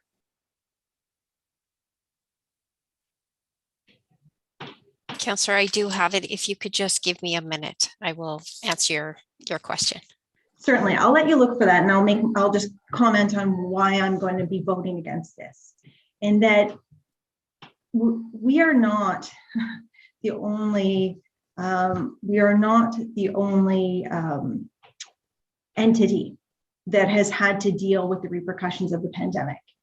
The federal government had come to our aid in terms of providing some funding for transit. While it may not be exactly what we wanted, and we'd look to having them fund a long-term transit plan, the fact is that I cannot support not vilifying, but vilifying an employer because they chose their employee safety over sending them to work. And you know, the fact is, I know that's not where this motion is going, but the federal government, the municipality, all employers who chose to allow their employees to stay home throughout the pandemic were thinking of their safety first. And so for me, this sends the wrong message. I do appreciate what the federal government and the provincial government did in order to make us whole. That was something that we did not have to pass on to our taxpayers. And the fact is that our public servants, the large majority of which live across our city, have felt safer because they had the option to stay home throughout the pandemic. So while I appreciate the intent behind it, I cannot support it. And I think that if Wendy has that dollar figure handy. I do, Councillor. Thank you for your patience. Wendy, I'm sorry, the deputy clerk has a late breaking announcement. Thank you, Mr. Mayor. We just need to take a brief recess to restore the Ottawa City Council YouTube channel. The feed we were receiving from Rogers was interrupted. So the meeting will be continuing on the Ottawa City Council YouTube channel. We just need a brief 5-minute recess. So I think we've been bumped by Santa and a hockey game. So we'll be back in a few moments.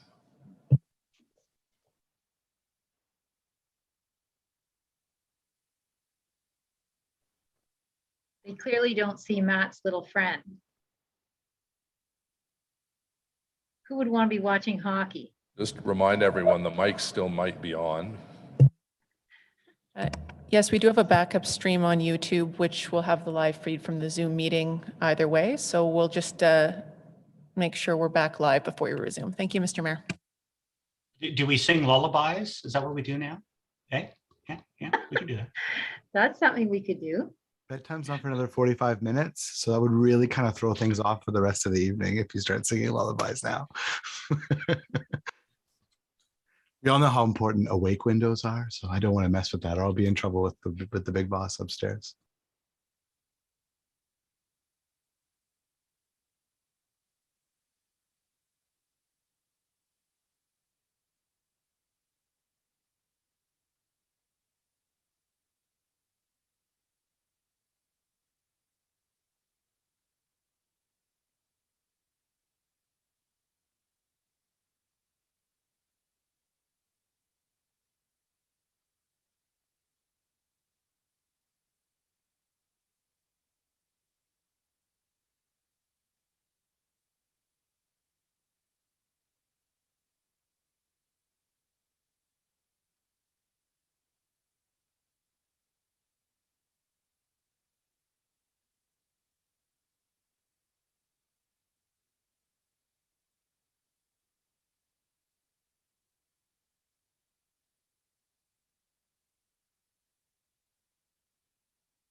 Test 1 2 1 2.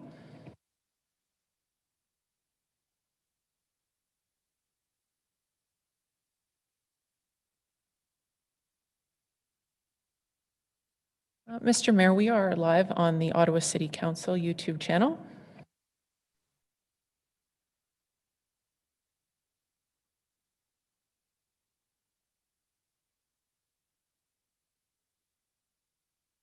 Okay, so Councillor Dudas had the floor, but I think, was it the treasurer you were asking a question of, and whether Wendy has that information at this point?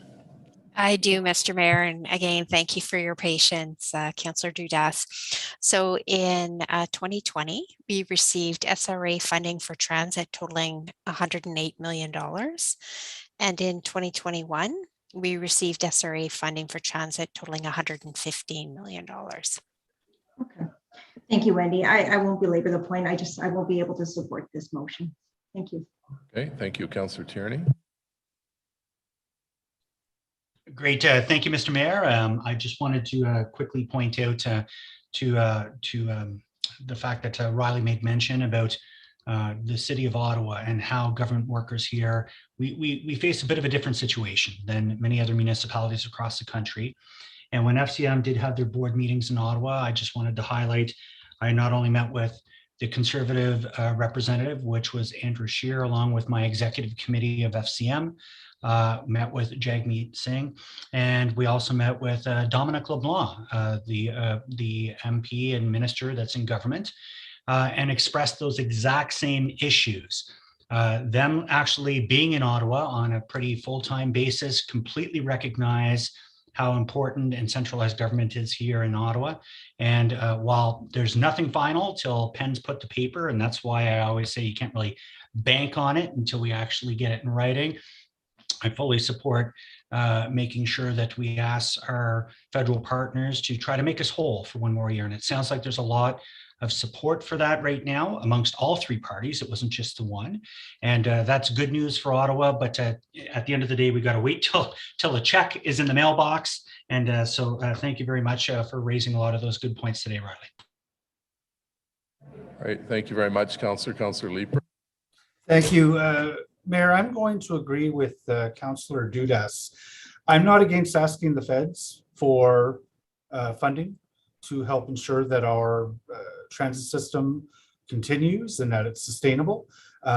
We are going to need help from other levels of government with transit moving forward, and I hope that other levels of government will step into an even greater extent than they have.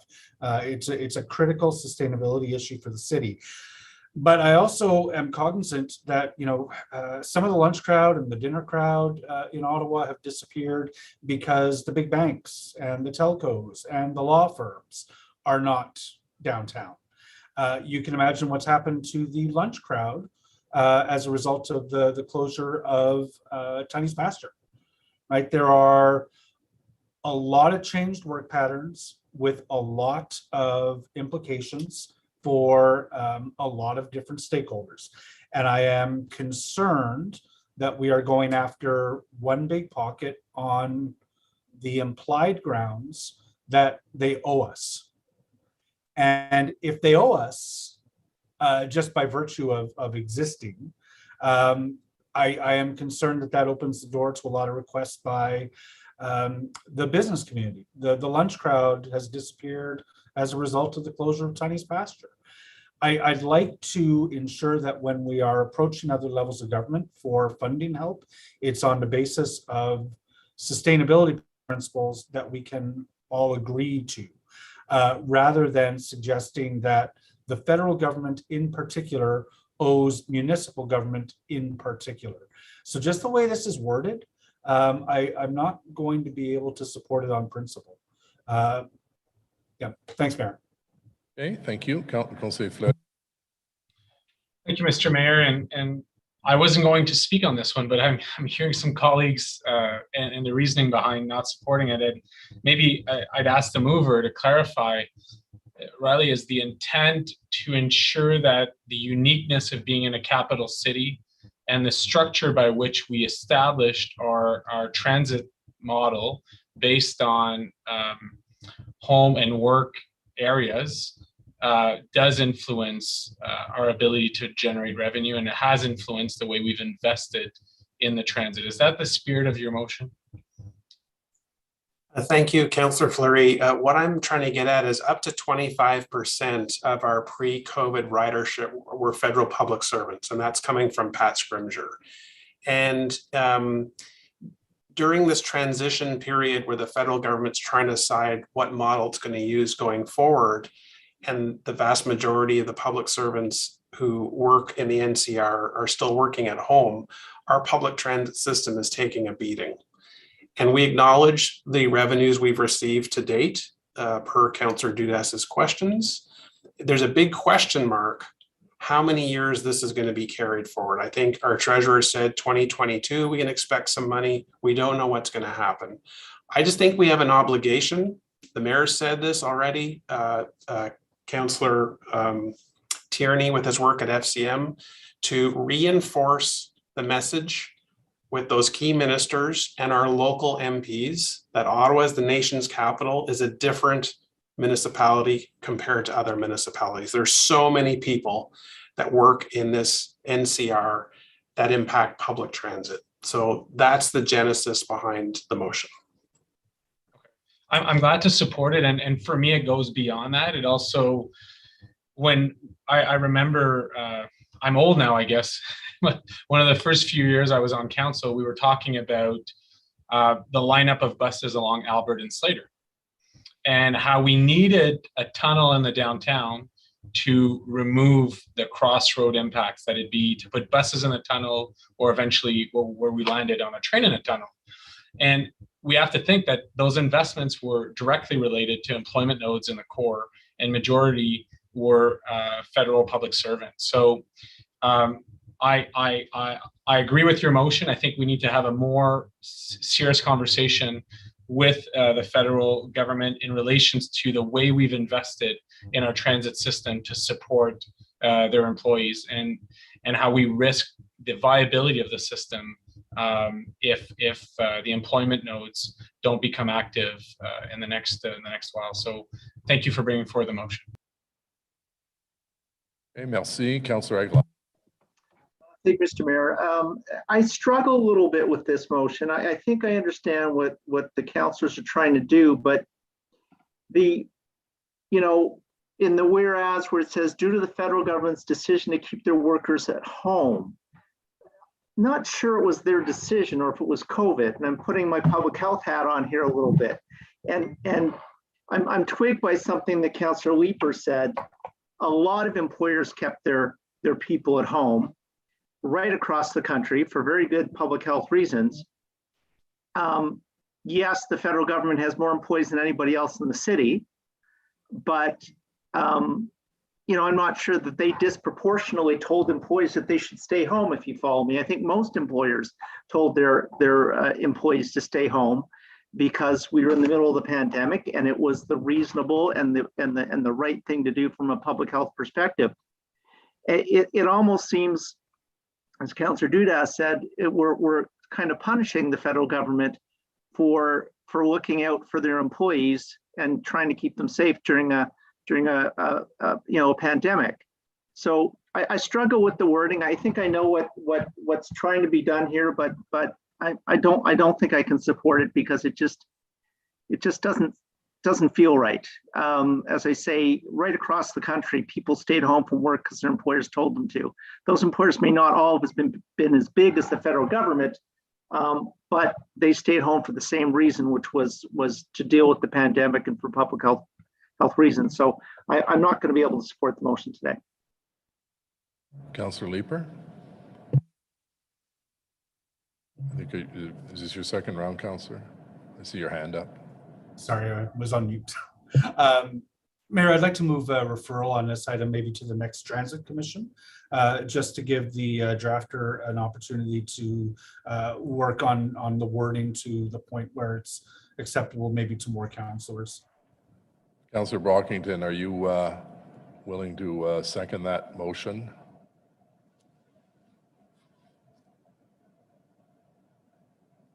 So I think to avoid this being voted against and failing, yes. Reluctantly, yes. Okay, so seconded by Councillor Brockington, that it be referred to transit. Carried at update. Carried.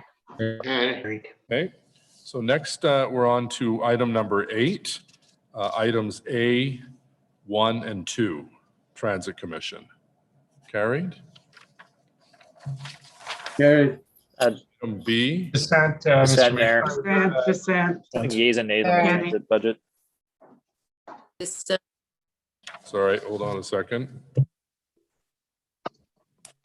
Mr. Mayor, I understand we just carried 8A, 1 and 2, which is specifically the motion delaying the fare increase. We're now on to motion Part B of Transit Commission, and the item C is the Transit Commission portion of the 2022 operating budget as amended.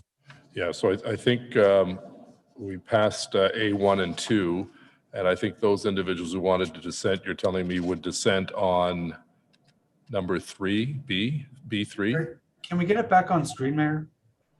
I don't have access to a printer. We will get the roadmap back on the screen. So item A and B, I believe this was Councillor Hubley's motion that there be a freeze until we have 15 trains. Is that correct, Caitlin? Yes, 8A, 1 and 2 Yes. is that. So is there consensus on 8A, 1 and 2? Carried? Yes. Carried. Okay. Now we're on to B, and I believe if those who wish to vote against the prices of the passes would vote against number C. Okay, as amended. So B, 1 to 6. Carried. Carried. B is the operating budget as amended. So I believe there's dissents. Can we ask questions?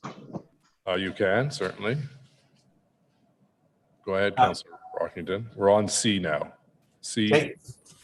Thank you, Mayor. I just want to ask if this is the point on the Transit Commission budget, item C, where the 82% ridership level and the corresponding fare revenues would be factored into?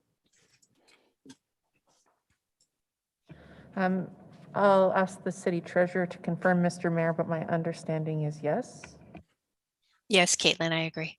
Okay, so my question is, I just want to remind colleagues that when the draft budget was released at the beginning of November, I asked OC Transpo staff to provide a memo outlining how they get to 82%, given that we're halfway at that point at this point. When we debated the budget mid-November, and having not received that memo, I once again asked for that information. If I could get a written explanation how the 82% ridership level was being calculated, given that the federal government has not explicitly stated the plans for 2022.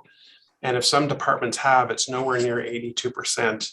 And so given that this is a major revenue source for the budget, I want staff another opportunity to explain to us what evidence that they have to get us to 82% ridership as an average in 2022.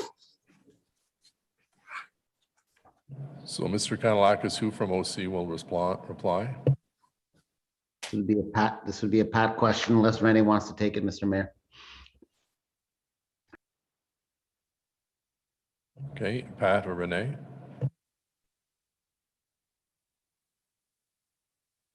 Yeah, I can go. Merci beaucoup pour votre question, conseiller Brockington. Au fait, on vous avait rencontré, on pensait avoir répondu à votre question. On avait passé 1h30 ensemble avec quelques-uns de vos collègues. Alors, on s'en excuse. Donc, ce sur quoi on s'est basé pour avoir cette stratégie, c'est de un, on s'est fié beaucoup sur le taux de vaccination.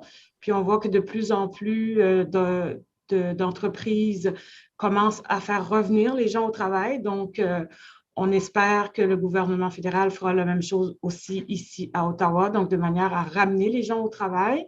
Puis aussi, on s'est dit qu'on devait attirer les gens en offrant le service plutôt que de miser sur leur retour et ensuite donner le service. Donc, c'est pour ça qu'on a basé le retour en moyenne à 82%.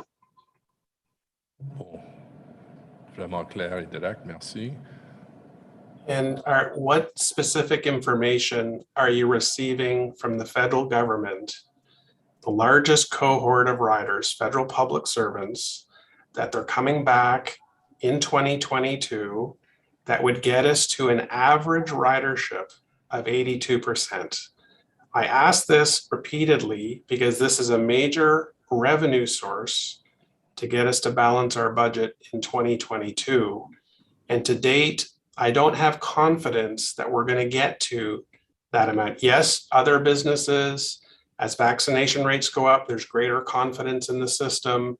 You have an advertising or marketing plan as part of this budget. But when you've got post-secondary students, not yet at any level back in Ottawa, and our other large cohort with no plan that I'm aware of, that's why I'm struggling with this piece, and that's why I've raised it. So yes, I acknowledge we've chatted, but this main question about how we get to 82% when two of our large cohorts have not explicitly stated what their plan is, that's why I'm struggling with this piece. Mr. Mayor, may I jump in? Because I didn't get a chance at the Transit Commission to respond just the way the questioning was going, and I couldn't jump in. But as I said previously, I meet with Treasury Board on a monthly basis and PSPC and several other departments, but mostly Treasury Board at the Deputy Minister level and across multiple departments at the Deputy Minister level who have basically created the policy and the framework that's guiding the federal government departments in the National Capital Region, including what the deputy ministers are using. As you know, the minister did announce a relaxing or a release of the restrictions in the workplace recently, about a month ago, because that was their biggest hurdle, was capacity in the buildings, elevators, and the way their buildings are designed, as Councillor Brockington would know full well, better than anybody because he worked there. What they have told us in the last call we had last month is that they anticipate that the return to the office will grow over 2022. They are moving to a hybrid model. They're very clear about that. So it won't be 100% people going back to the office. They're going to stay in step. I mean, they obviously have a national challenge because all the different jurisdictions and where COVID is in different provinces. But in Ottawa and the National Capital Region, they will be following Ontario public health guidelines as restrictions are lightened as we go into the new year. And they did say that their expectation is that workers would grow incrementally throughout the year to get to a point where they're having people come in on a hybrid basis, but not necessarily on a 5-day-a-week full-time basis. So they can't project at this point. They're still working on that in terms of what those numbers might mean, but it did give us some optimism that the federal government employees on both sides of the river in Gatineau and Ottawa would start returning to the office in some numbers as the year progresses. That was their best advice they could give us, because that's the subject of our call. Gatineau is also on the call with us. We have a group that gets together monthly to discuss specifically the return of federal public servants to the offices and our two respective downtown core impacts in Gatineau and in Ottawa. Thank you. My last question is piggybacking on something I believe the Treasurer stated at the Transit Commission meeting, and that is, if the Transit Commission is unable to end 2022 with a balanced budget because ridership numbers don't meet what's budgeted, does she have confidence that that deficit will be offset by upper level government contributions to the City of Ottawa, either provincial or federal government? I'm happy to take this question. Councillor, we have a mitigation plan in place. We've talked about that. I always refer to our plan A, B, and C, and plan A is very similar to what happened in this year in terms of receiving that funding from other levels of government. And we have received, I want to say, close to 90% of the funding that we need to close the gap for this year. We have indicators that additional funds are coming. We just don't have details on that as of yet. We also have indicators for flowing into next year that some funding will be available from this allotment, as well as a commitment around any gap that we might have with respect to provincial gas tax revenues. So that commitment is coming. We also know that there is going to be an update from the federal government. They're going to have their fall economic statement. Will come on December 14th. So we'll be listening very intently to that. And then built in behind all of that, I'm going to say around all of the lobbying that's happening for continued help. And I think, everyone knows that we are not the only ones who are in this situation. We have built a mitigation plan behind everything.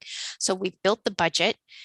We know that if funding doesn't come for transit, we have mitigations behind it to be able to cover those gaps if we need to go there. And that's where we turn to Plan B and Plan C. And Plan B really relies on the reserves and the mitigations that we put in place in terms of those capital close exercises. We talked a little bit today about the capital reserves if we need to leverage those. And then going to Plan C, which is additional service reductions, which is not where we want to go, but that's sort of the last resort if everything else fails. The 90% of funding you said that you think we've already shored up is based on ridership levels of 82%. Is that correct? So the shoring up is for this year, Councillor, for 2021. Okay. Yes. Okay. Councillor, I can confirm just on the political side of the equation, I've had a number of discussions with ministers. We had the Ontario Big City Mayors Caucus meet last week with the finance minister, and we, as the treasurer pointed out, every single city in Ontario, and for that matter in Canada, through the work of AMO and yourself as our rep and Councillor Tierney at the FCM, we've been given very positive signals that the feds and the province have been with us for the last 2 years. They know we're not out of this. With the new variant, it puts more of a financial strain on our tax base, and I feel very confident that a number of these ministers have indicated that they will ensure that we're kept whole, and they specifically talk about transit and public health as two of the larger requests that every city in Ontario is looking for from the other orders of government. Thank you. All right. Thank you for that update. Thank you. Thank you. Merci. Conseiller Fleury, s'il vous plaît. Monsieur le maire, je cherche clarification du bureau du greffier. Là, moi, je souhaite voter contre une section du budget, particulièrement les coupures, et puis l'augmentation de la tarification. Est-ce que c'est la section C? Excusez-moi, moi, c'est plus une question de procédure. Oui, est-ce que le greffier est là? Parce que is the clerk available for that?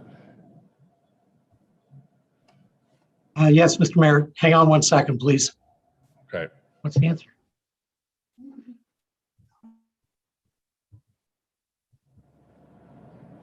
Maybe I can repeat, Mr. O'Connor. I'm looking to dissent on the cuts, the 11 million service cuts, as well as the fare increases. So I want to make sure I capture the right segment. So we can work that out with the councillor, Mr. Mayor. Okay, so it'd probably be C, I think the deputy clerk indicated. Deputy? Yes, once again, subject to confirmation by the treasurer. Yes, I believe it is item C. That is correct, Caitlin. Okay. Okay. Councillor Meehan, please. Thank you, Mr. Mayor. I just want to go over to clarify a couple of things.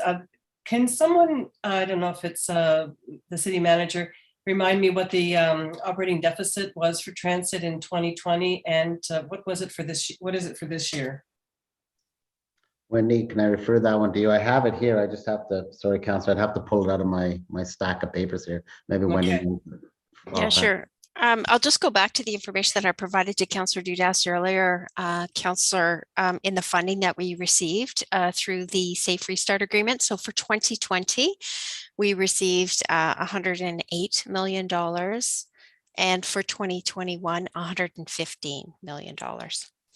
Okay, so there's a good chance that we could be looking at the same sort of deficit for 2022 if the ridership levels don't materialize, the ones that we were hoping, the 82%.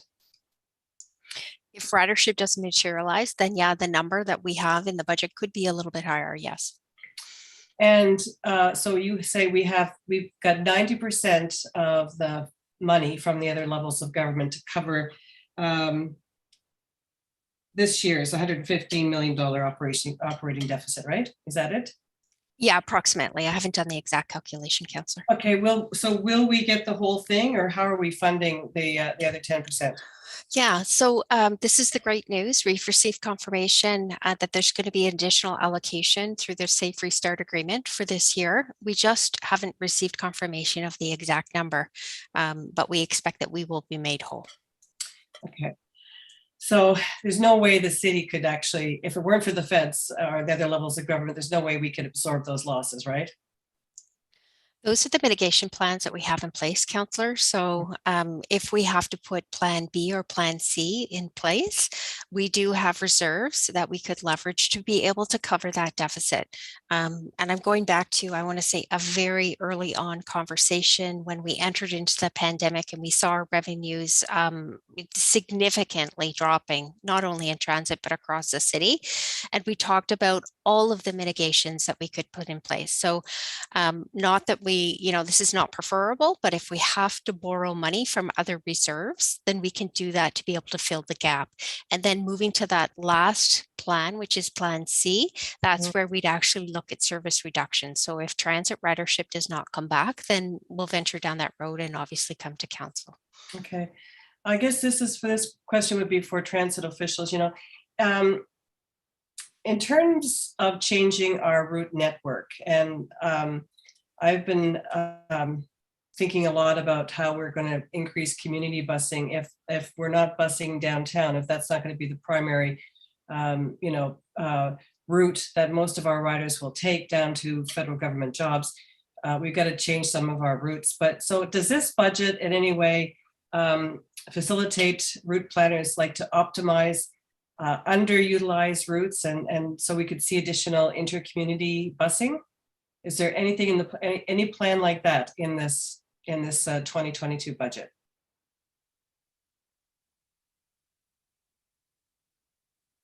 Mr. Kanellakis, who will answer? Renee or Pat? Pat, you can go, please. Thank you. My mouse was just frozen. I couldn't. You're gonna have to speak up, please. I was doing it again. I'm sorry. No, it's good now. Okay, good. So we have the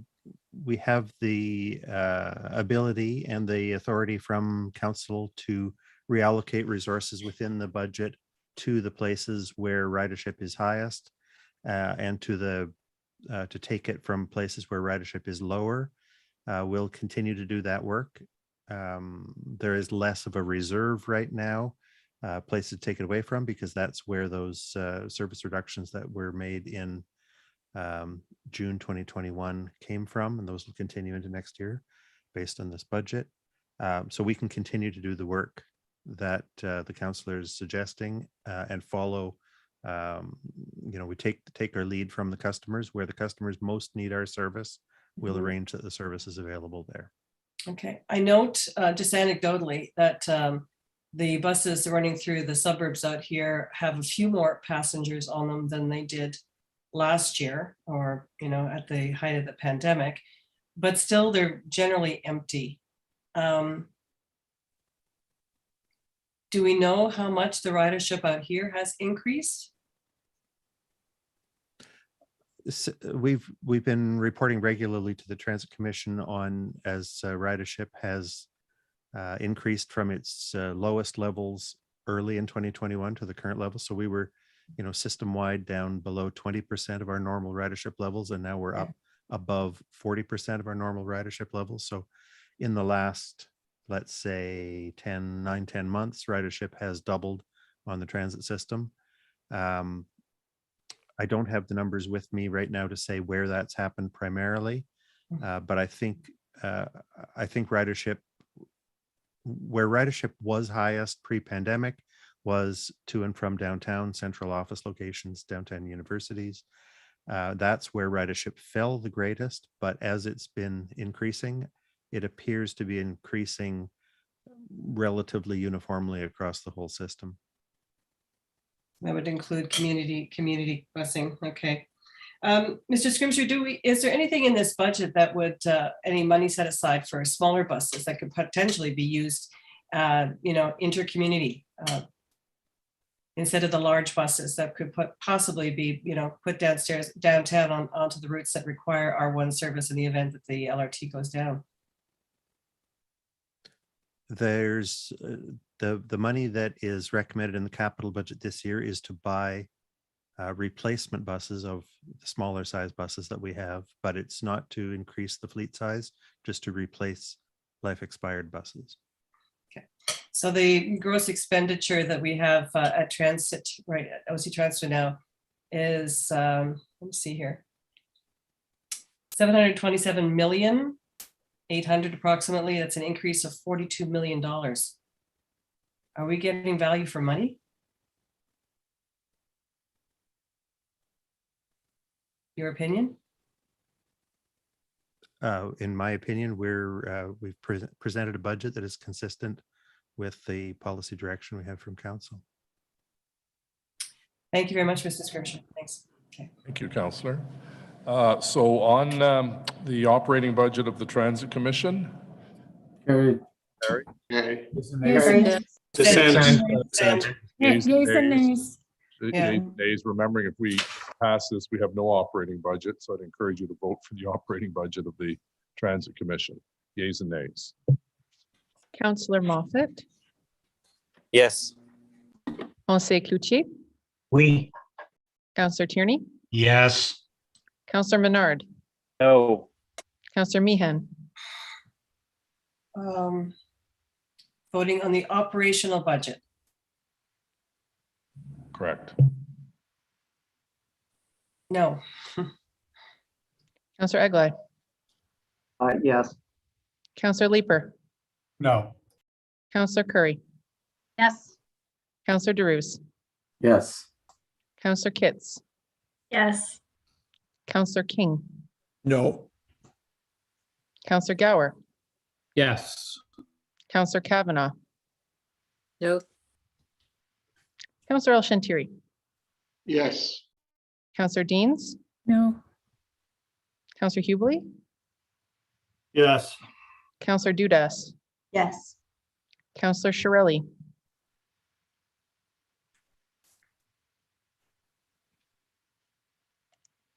Councillor Shirelli. No. Councillor Luloff, Yes. Councillor Harder, Yes. Councillor McKinney, No. Councillor Brockington, No. Conseiller Fleury. No. Mayor Watson, Yes. 14 yeas, 10 nays. Okay, item D is the Transit Commission portion of the capital budget. Carried. Carried. Item E, that council direct the mayor and Transit Commission chair to write to the federal government requesting operational funding through the federal gas tax or other channels to reduce the user share of the cost of public transit so it can reduce or eliminate user fees and encourage more transit use. Carried. Carried. Item F, the council direct the CFO, Treasurer, General Manager, Transit Services, GM of Community and Social Services to undertake a review of the working group's recommendation that the council consider a fare freeze for the community pass, access pass, and Equip pass for the entire term of council, and that staff report back the results of the review as part of 2022-2026 term of council governance review, so the council may consider the recommendation as soon as possible in the new term. Carried. Carried. Item 9, the Information Technology Subcommittee portion of the 2022 draft operating and capital budget.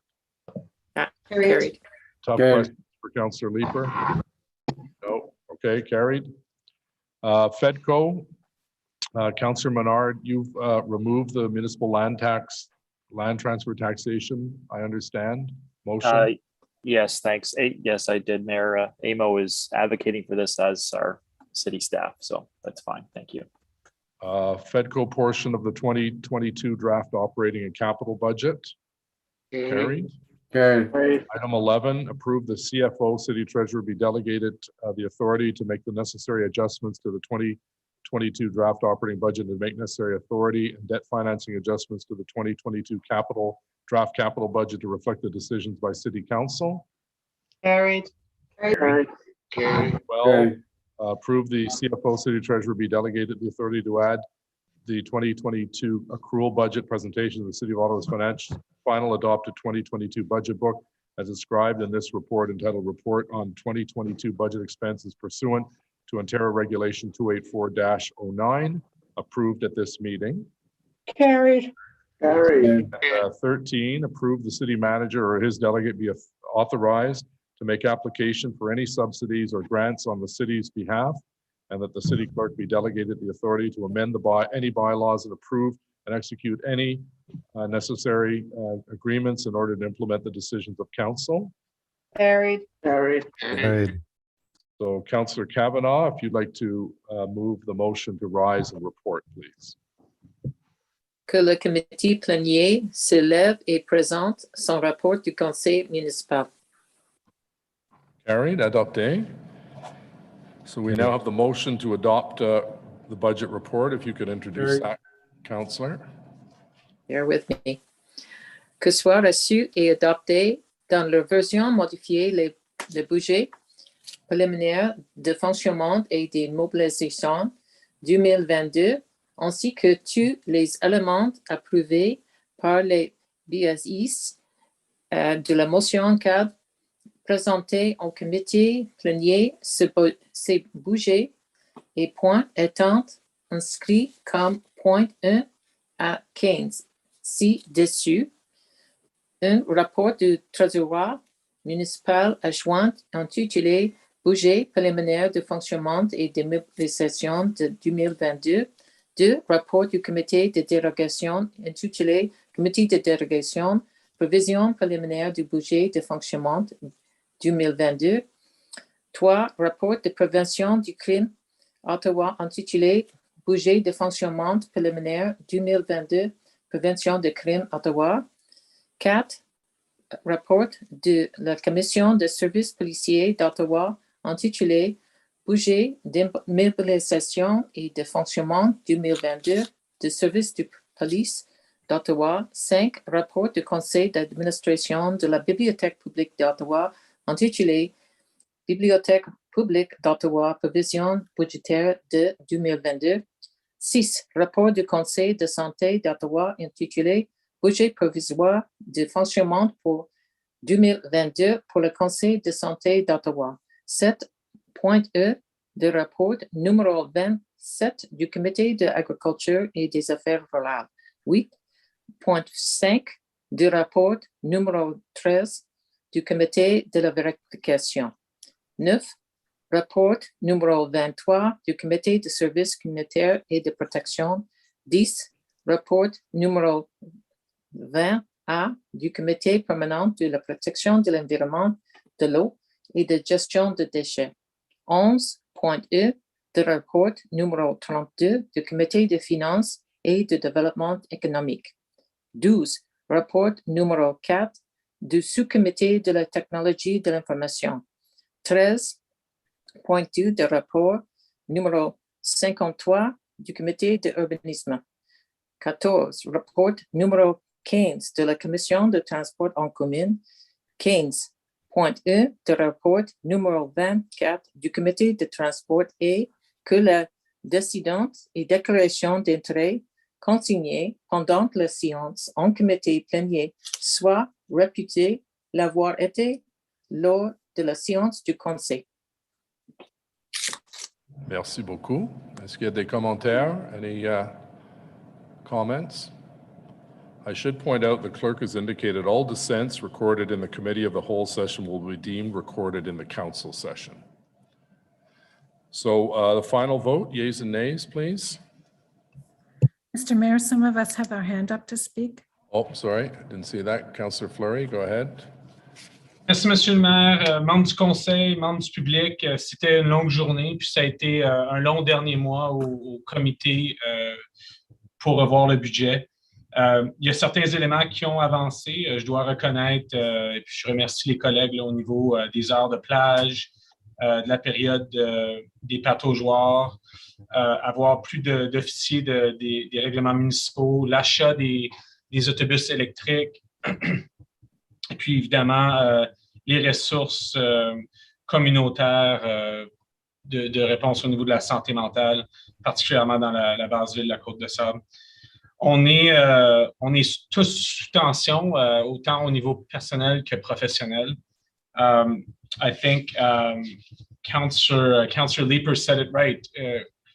The world has really changed, and we've all changed over the last 26 months. And it's tough to look at terms of council priority, where we've gone and been with COVID as well as transit, and look at this budget without seeing really obvious gaps. And so I'll be voting against the budget on a couple of points, and I wanted to raise them for the record before simply voting no. So transit and the $11 million cuts to me are significant. There's major routes in my community that have been impacted, and I'm not seeing those come back in this year's budget.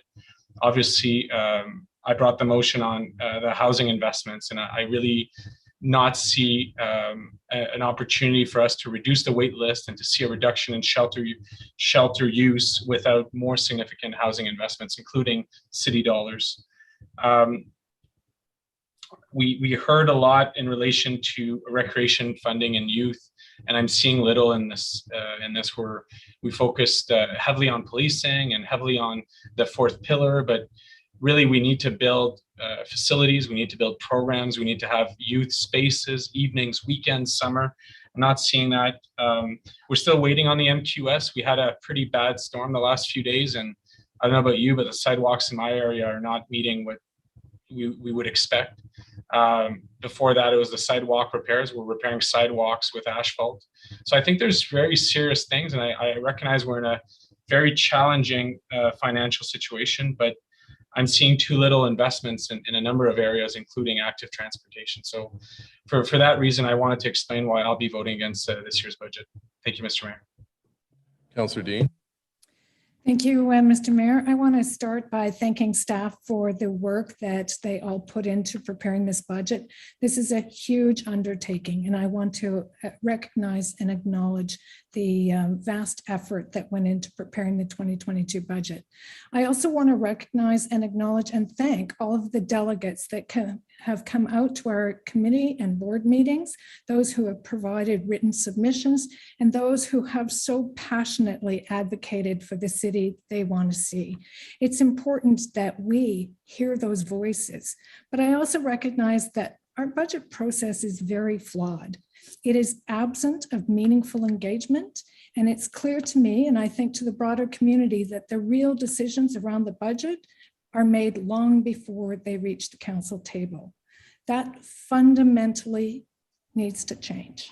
We need a budget that engages the community in a meaningful way, that is responsive to the changing needs of our city, and that is reflective of our priorities as a city. This budget does not achieve those goals. There are parts of this budget that are supportable, but overall, this budget is very underwhelming. The world has changed around us, and yet this budget is business as usual. The budget direction was set at 3%, which is not an insignificant increase for many families in this community. However, the way it's applied across the board, across all services and programs, that's the problem.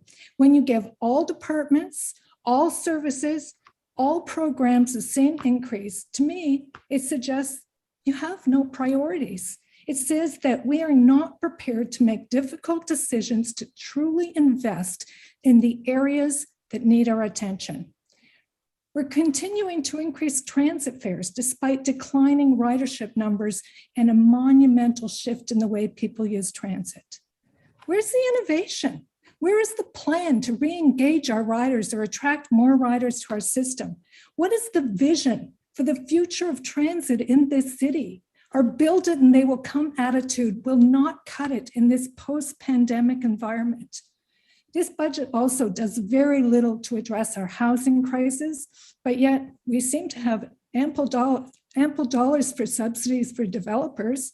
Many of my colleagues did not bat an eye at giving millions of dollars to a Porsche dealership this year, yet labored over the thought of giving the same amount to support our most vulnerable citizens. And this is not the only area we're falling short on.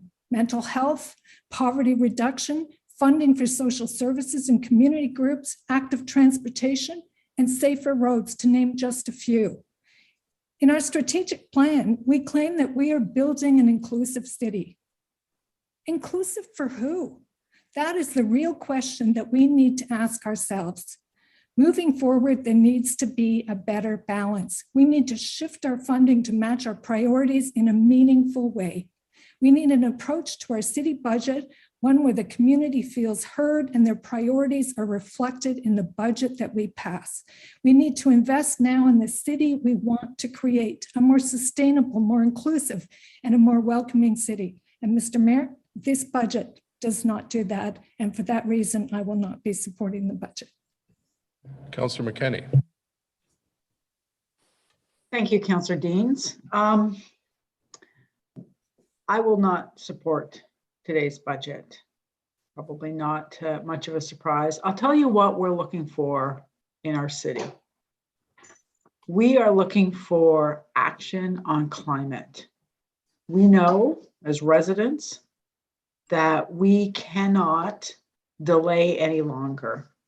And yet our city is asking us to delay longer.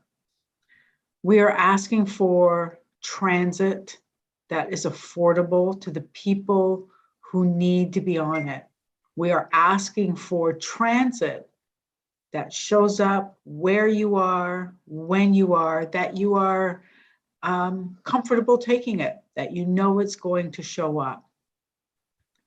We are asking for a simple commitment and priority that includes funding to housing families, hundreds of individuals who tonight are living in shelters, are living in motels with their children, are cooking their meals in a microwave oven and washing their dishes in a bathtub, and they've been doing it for a couple of years now.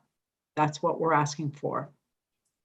We're asking that undue corporate developer influence at the City of Ottawa ends. We want to see equity. We want people to be put first.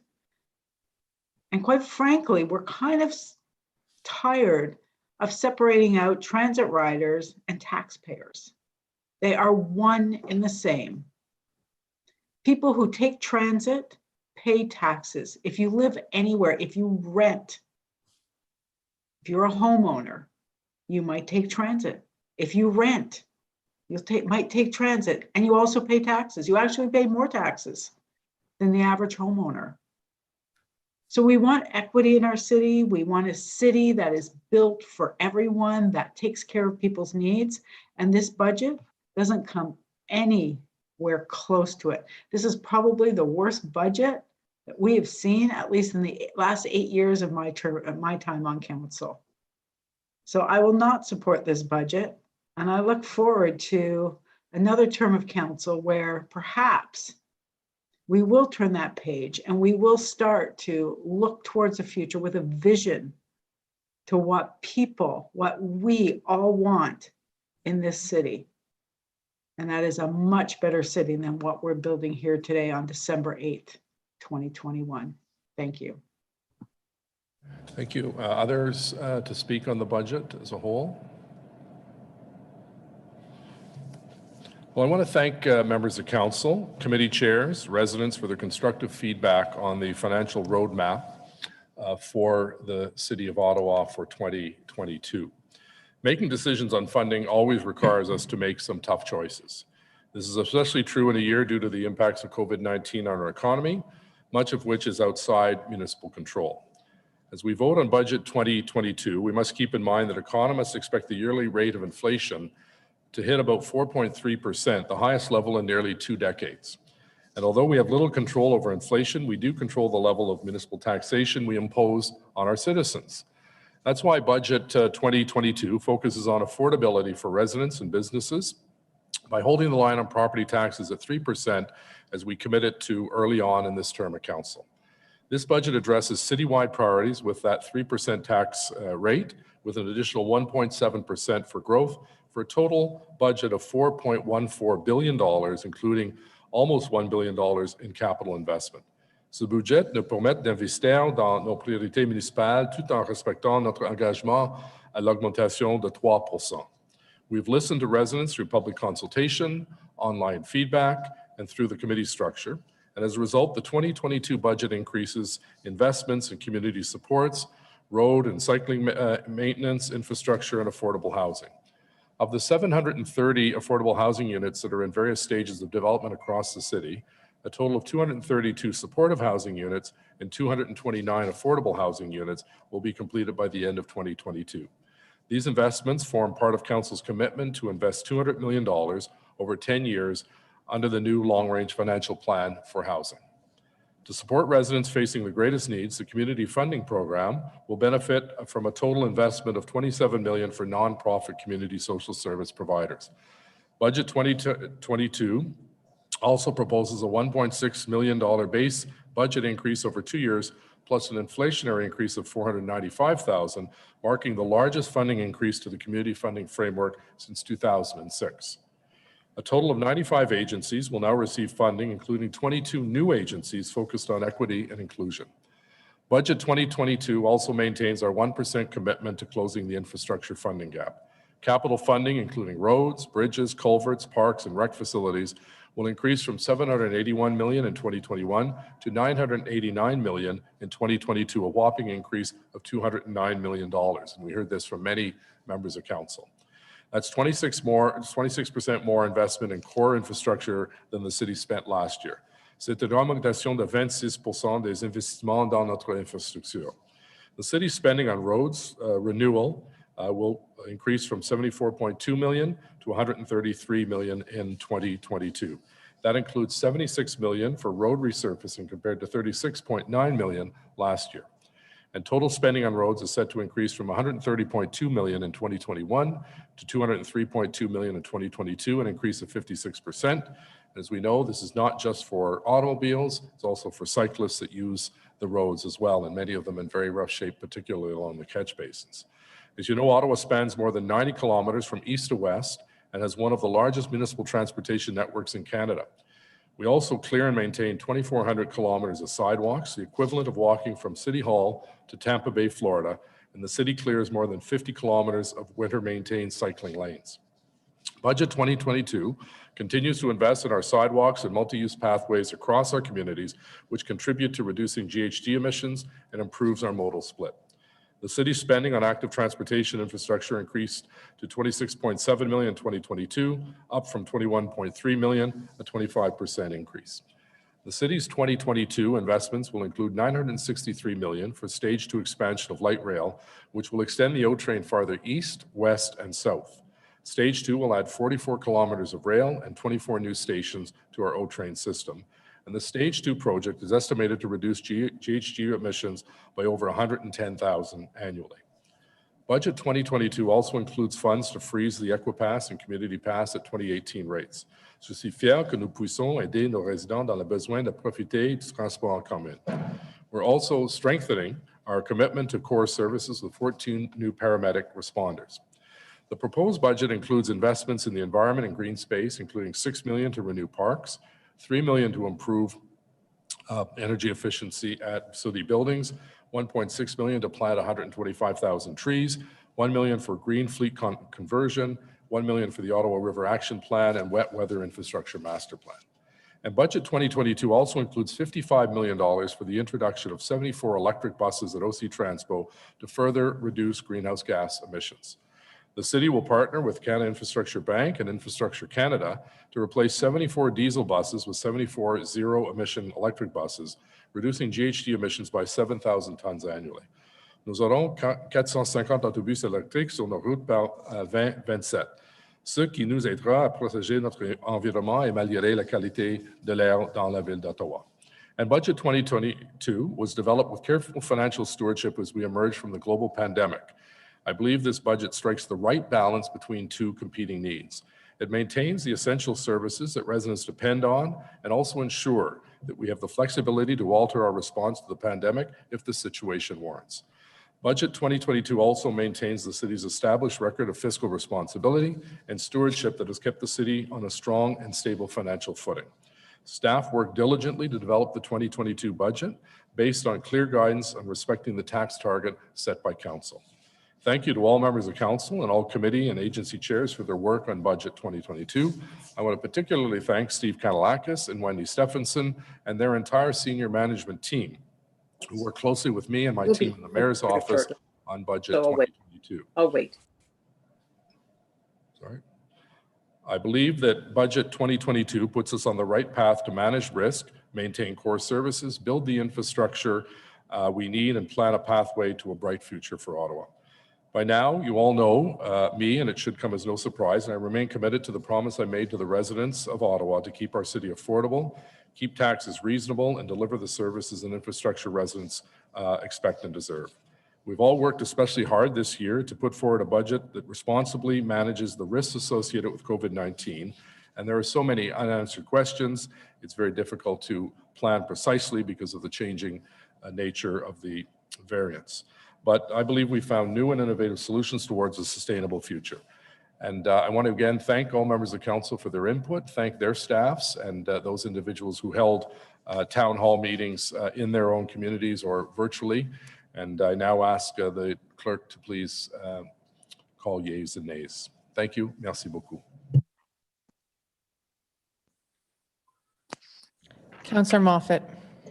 Yes. Conseil Cloutier. Oui. Councillor Tierney. Yes. Councillor Menard. No. Councillor Meehan.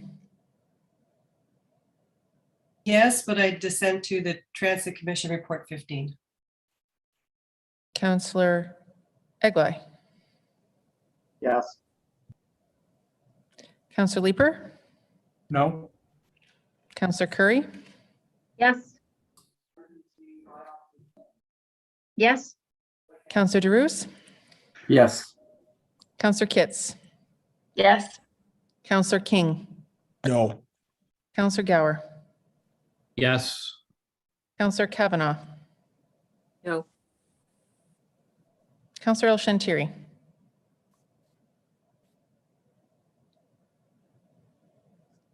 Your mic is off, Councillor. Yes, sorry if you get stuck. Councillor Deans. No. Councillor Hubley. Yes. Councillor Dudas. Yes. Councillor Shirelli. No. Councillor Luloff. Yes. Councillor Harder. Yes. Councillor McKenney. No. Councillor Brockington. Yes. Conseiller Fleury. No. Mayor Watson. Yes. 16 yeas, 8 nays. Motions requiring suspension of the rules. Councillor Brockington, I believe you're still here with us. If we could suspend the rules for Councillor Brockington's motion with respect to BC flood relief on suspension. Carried. Councillor Brockington, if you'd like to introduce your motion. Thank you, Mr. Mayor, and thank you for your support on this. So just very briefly, colleagues, we're all aware of the devastation in British Columbia with respect to the rains, flooding, and landslides. There is a state of emergency in the province as of November the 17th.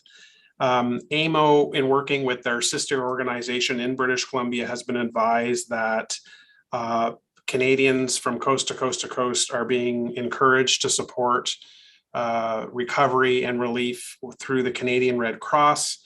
And so again, working with AMO, bringing this motion forward tonight. We've done this similarly when Caribbean nations and the Haitian earthquake, where the council has supported motions directing residents and businesses who have the means of where they can support. So in solidarity with our residents in British Columbia, I'm putting this on the floor and encourage you to support this. Great. Thank you for allowing me to second it, Councillor. Any comments on the motion? Carrie? Carried. Are there any other motions requiring suspension of the rules of procedure? Notice is a motion for consideration at subsequent meeting. Councillor DeRuse, please. Thank you, Mr. Mayor. And whereas Conservation Authority are legislated under the Conservation Authority Act, and each has its own board of directors comprised of members appointed by local municipalities, and whereas in accordance with the Conservation Authority Act, the City of Ottawa may appoint 4 members to the South Nation Conservation Board of Directors, which may be a member of council or City of Ottawa resident appointed by council. And whereas Ottawa's current representative are Councillor George DeRuse, Chair of the Board, and Catherine Kitts, and council appointed public members Jerry Couts and Michael Brown. And whereas one of the city appointed public members of the South Nation Conservation Board, Michael Brown, has advised the city that he will be resigning from the board on January 3rd, 2022. And whereas in light of a number of new regulations for the conservation authorities and the fact that there is no public members on the reserve list, the chair of South Nation Conservation is recommending that member of council be appointed to fill the seat for the remainder of the term of council. And whereas Councillor Aaron Hubley has expressed a willingness to serve on the board, therefore be resolved the council appoint Councillor Aaron Hubley as the City of Ottawa 4th representative on South Nation Conservation effective January 4th, 2022. Sorry, the date is, it has to be changed, but. Okay, we'll notify the clerk about that. Thank you. Councillor Leeper has a notice of motion on red reverts. Thank you. I'll keep it brief. I won't read it out, but I am bringing the revert reds back to City Council. A number of colleagues have expressed an interest in continuing that discussion, but coming out of Transportation Committee, there is also some sort of appetite for potentially a modified motion. So today I'm bringing a notice that I'll be bringing back the same recommendations as to Transportation Committee, but I am looking forward to chatting with you all during the long break before the next council meeting. Okay, thank you. Any other notice of motion? Motion introduced by bylaws. Councillor Kavanaugh, please. Appuyé par Conseiller Cloutier.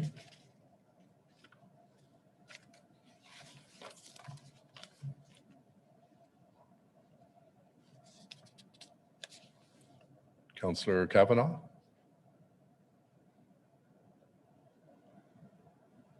I don't believe Councillor Kavanaugh is here, so I'll read that the bylaws listed on the agenda under About that, I was reading away and I was muted. Sorry, go ahead. Que le règlement énuméré l'ordre du jour sous la rubrique motion de présentation du règlement 3 lecture soit lu et adopté. Adopté. Councillor Meehan, you have a written inquiry. Councillor Meehan. Yes, sir. Let me just find it. There it is. Wrote this one on the fly. This is an inquiry for Transit Services Department. Would staff please detail how many fare inspectors and security officers are employed at OC Transpo? How does that number compare with transit services in cities of similar size to Ottawa? Please include Gatineau's STO. Is fare enforcement a priority in those cities? Why? How is enforcement carried out? Please include data on recovery from fare inspections. Please explain Ottawa's policy on fare inspection. What data rationale was used to inform operators to not enforce or even tell riders they don't have to pay their fare? I'd like to have the number of assaults. And can we estimate how much lost fares cost OC Transpo? And is there data that indicates fare inspections deter people from taking transit? Thank you. Councillor Kavanaugh. Règlement de ratification. Okay. Que le règlement suivant soit lu et adopté. Règlement ratifiant les délibérations du Conseil le 8 décembre 2021. Adopté. Et aussi le lever de la séance. Adopté. Councillor Kavanaugh. Que la délibération du Conseil de 8 décembre 2021 soit adjournée. Carried. Thank you all very much. Merci beaucoup. Meeting adjourned. And the media availability will start at 8:20. Thank you. Thanks, everyone. Merry Christmas. We don't see each other. Oh, yes, we will next week.